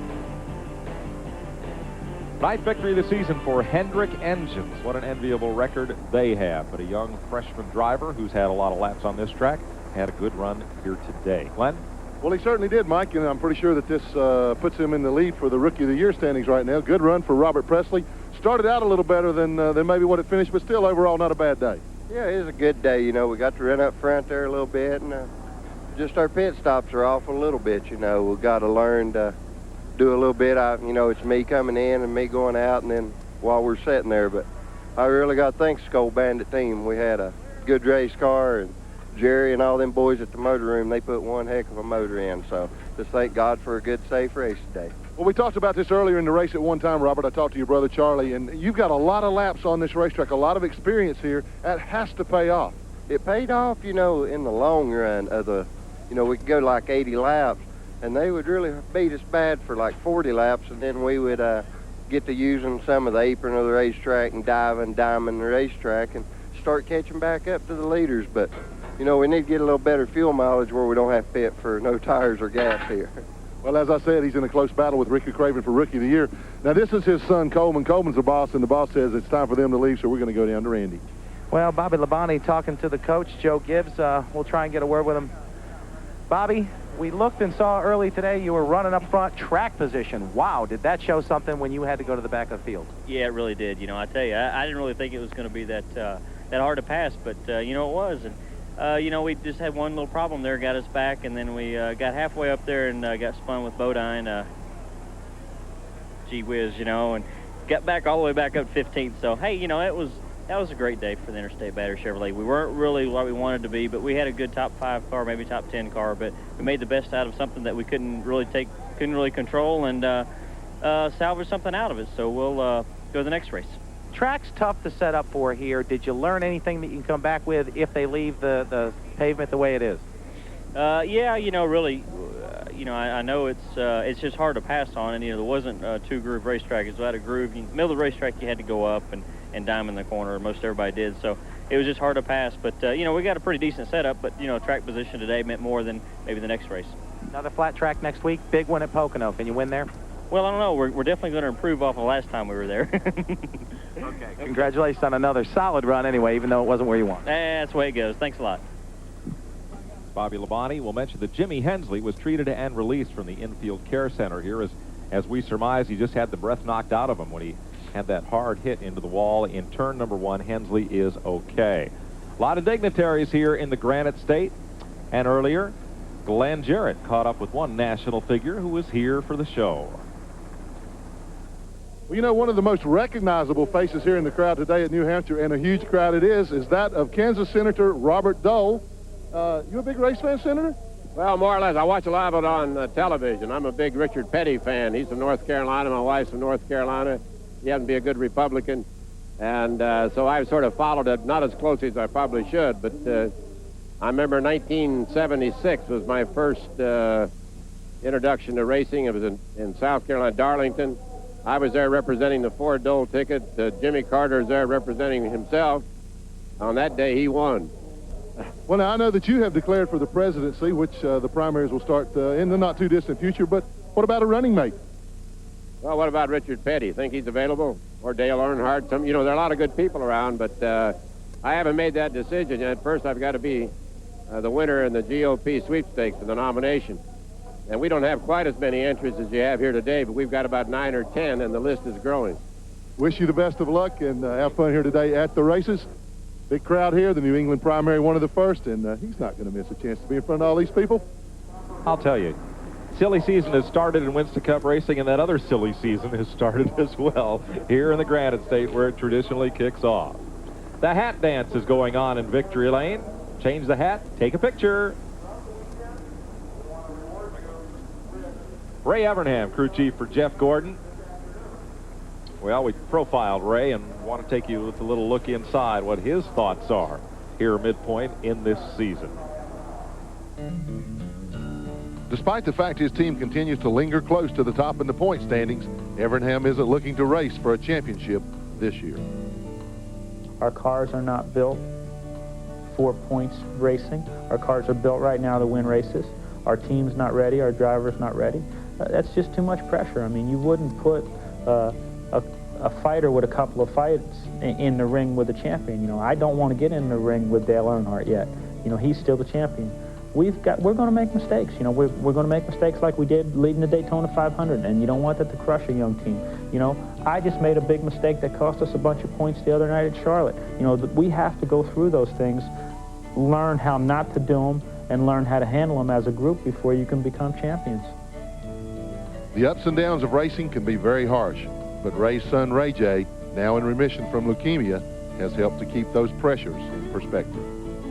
That is a major reality check. Every time I start thinking, oh boy, we should have put this, or, you know, gee, we lost that Martinsville race because we had a spring do this, or we did whatever, you know, you've got a reality check. When you come home and he's happy to see you and you think to yourself, this is what's important.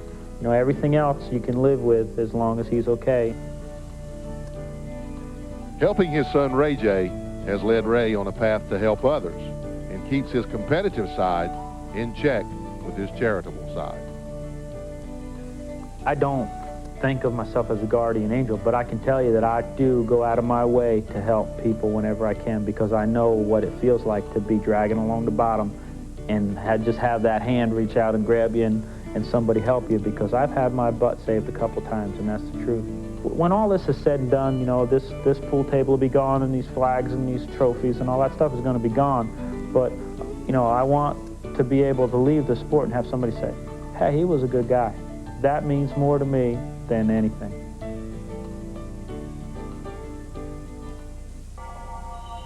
Got a car, but need an engine?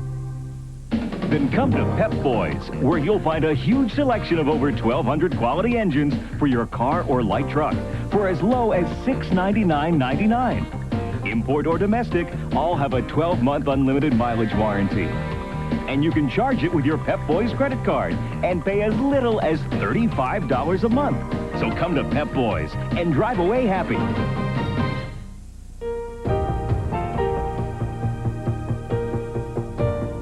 It isn't easy winning a championship. One week you're on a super speedway, the next week you're on a short track, or a road course, or something in between.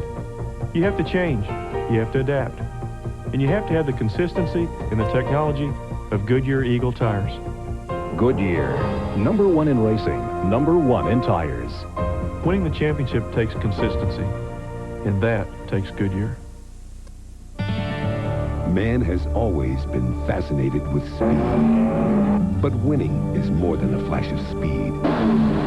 It's a measure of skill. A test of guts. That's why the true spirit of NASCAR lies not in the machine, but in the man who drives it. We're proud to be part of this great sport. Busch, the official beer of NASCAR. I guess there's still mad about the strike, huh? Telling me. What do we do?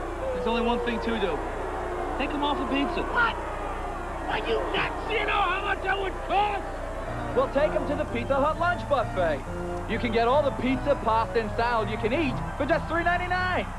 What's $3.99 times 50,000? 200,000 bucks. How much you got on you? About 100,000. I got two. I got $250,000. Yeah, you got change? When it comes to Talladega, there's only one speed, flat out. At the fastest track in the world, you either find the groove or lose ground fast. Last year, Winston Cup's Ken Schrader held off Sterling Marlin, Dale Earnhardt, and Terry Labonte to take the win. Will the Busch boys regain their self-respect? It's the Busch Grand National Humminbird Fish Finder 500K, July 22nd, 2 p.m., 1 Central on TNN Motorsports.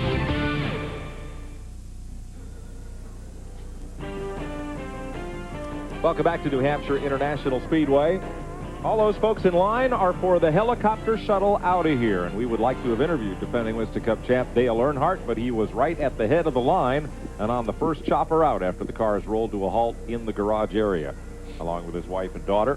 Meanwhile, Glenn and Randy are catching up on other stories in the garage area as Steve Warrener gets set to play. Track owner Bob Baer knows that there's a bit of a delay getting out of here with the Route 106. It's 3 lanes south. And one thing they do here in New Hampshire for this track that I've never seen anywhere else, they have a 4-lane interstate highway, Interstate 93, and they shut down all but 1 lane northbound so that they can have 3 lanes, 2 on one side of the median and 1 on the other going south to help get this traffic out of here as quickly as possible. I've never seen that anywhere else. They really stand behind this racetrack and try to help Bob Baer out because he has done an awful lot for tourism in this area. Glenn? Well, Mike, I'm standing by with one of the brain trusts that's been behind the success of the Morgan McClure racing team that's put Sterling Marling so far up in the points. He's had a great season up to now. This is Tony Glover. Now, we listened to a lot of the radio conversation as Tony was encouraging Sterling there as he was having that great battle with Derek Cope. If I didn't know better, I would ask him if he were a cheerleader when he were younger, but I know that he started working on race cars when he was about 6 weeks old. So, but, Tony, you do a lot of talking to Sterling. That really helps keep him calm, doesn't it? Well, I just try to keep him focused, you know, on what we're trying to do in the race. You know, we're trying to get as far toward the front as we can, you know, gain as many points as we can. And, you know, let's face it, he's out there by himself with no one to talk to. And, you know, myself and Jerry, our spotter, are really the only communication he has or the only people he has to talk to. So, you know, we try to keep in contact with him and just make sure he don't do nothing wrong. And, you know, when he does something good, just boost him up. Well, I have talked to you about this very thing before, and we have both agreed that it's part of the success of both the race team and the improvement in Sterling Marlin as a driver because of the communication between you two. You get along so well. I tell you, we do. You know, he's a super neat guy. Me and him gets along great, and you know, he's doing one heck of a job driving our race car this year. Well, we had an ambulance come through here. We don't know what's going on right now, but Tony, again, we appreciate you letting us listen in on the conversation. Congratulations on the first half you guys have had, and keep up the good work. Well, we're going to do our best. You know, we're just going to take them one at a time, and you know, just try to keep working hard, and you know, see what happens at the end of the year. Well, I got a feeling they're going to be there, Mike. Glenn, I think you're right. Thanks. See, a lot of these folks have stayed for the Steve Warrener concert that Bob Baer is putting on for the folks to let some of the traffic subside before everybody hauls on out of here. We had some great racing here yesterday. We were able to bring you much of it, the Auto Palace 150 for Busch Grand National North cars, but a long rain delay prevented us showing you the conclusion of that race or the modified 40-lap shootout. You will see it replayed on TNN a bit later on in this summer. Check your TV listings, but just for a little teaser, here's the last lap of the Busch Grand National North race. 47 is Kelly Moore. Number 20, trying to return home the conquering hero, was Ricky Craven. Craven had just passed Moore 1 lap ago. The black car, that's Tommy Bowles, number 76. As you watch from Robbie Crouch's Don Ling Valvoline Pontiac. You see the track still a bit damp there, way down on the track apron as they run for the flag. Mike, it was close every race yesterday. A few delays, but real good action all the way. Crowd's kind of gone because we had several rain showers, but they had a tremendous crowd before the rain started.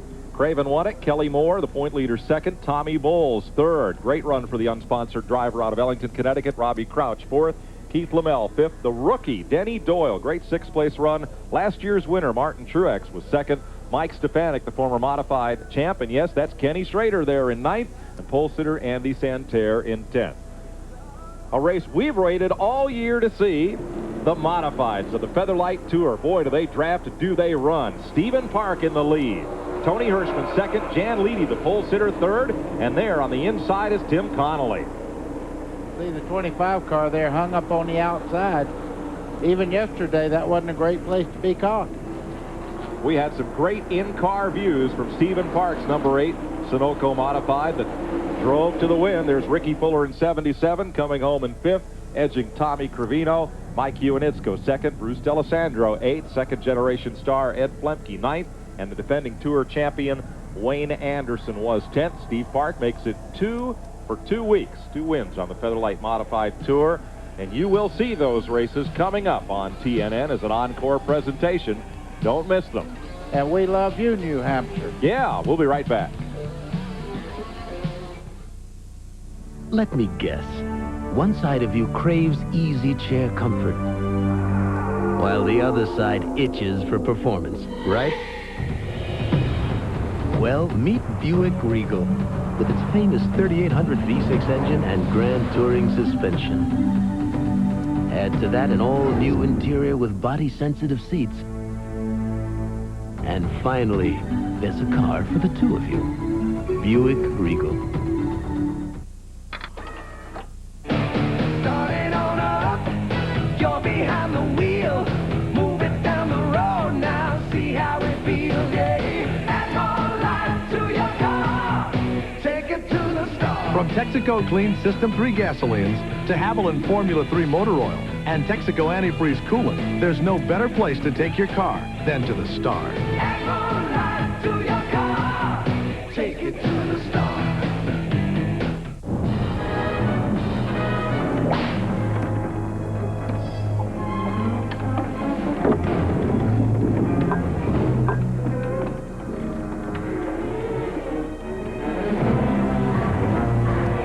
Cold-filtered Miller Genuine Draft. The cold one.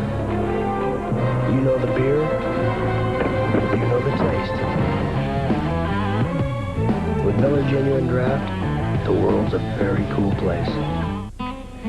So when I turn the key, it sounds like my starter is going bad. And so I figured since I heard about AutoZone, it was as good a place to try as any, right? But get this.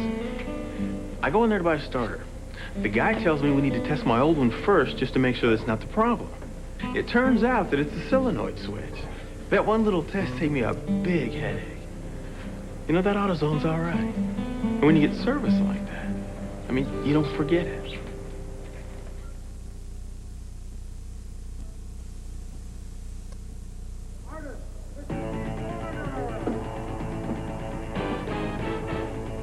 Today's exclusive coverage of the Slick 5300 on TNN has been brought to you by Buick and your local dealers. Remember Buick, the new symbol for quality in America. By Texaco Clean System 3 gasolines. Add more life to your car. Take it to the star. And by cold-filtered Miller Genuine Draft, making the world a very cool place. The sound of that ambulance you heard in the garage area past Tony Glover was to treat a member of Junior Johnson's Lowe's Ford team, Ronnie Queen, a little bit overcome by exhaustion, nothing serious, but the ambulance dispatched as a precaution. Here's a look at Jeff Gordon's season so far. 5 wins, that leads the league out of the 16 races, 11 top 10 finishes. And how about this? He has led all but one race. Incredible.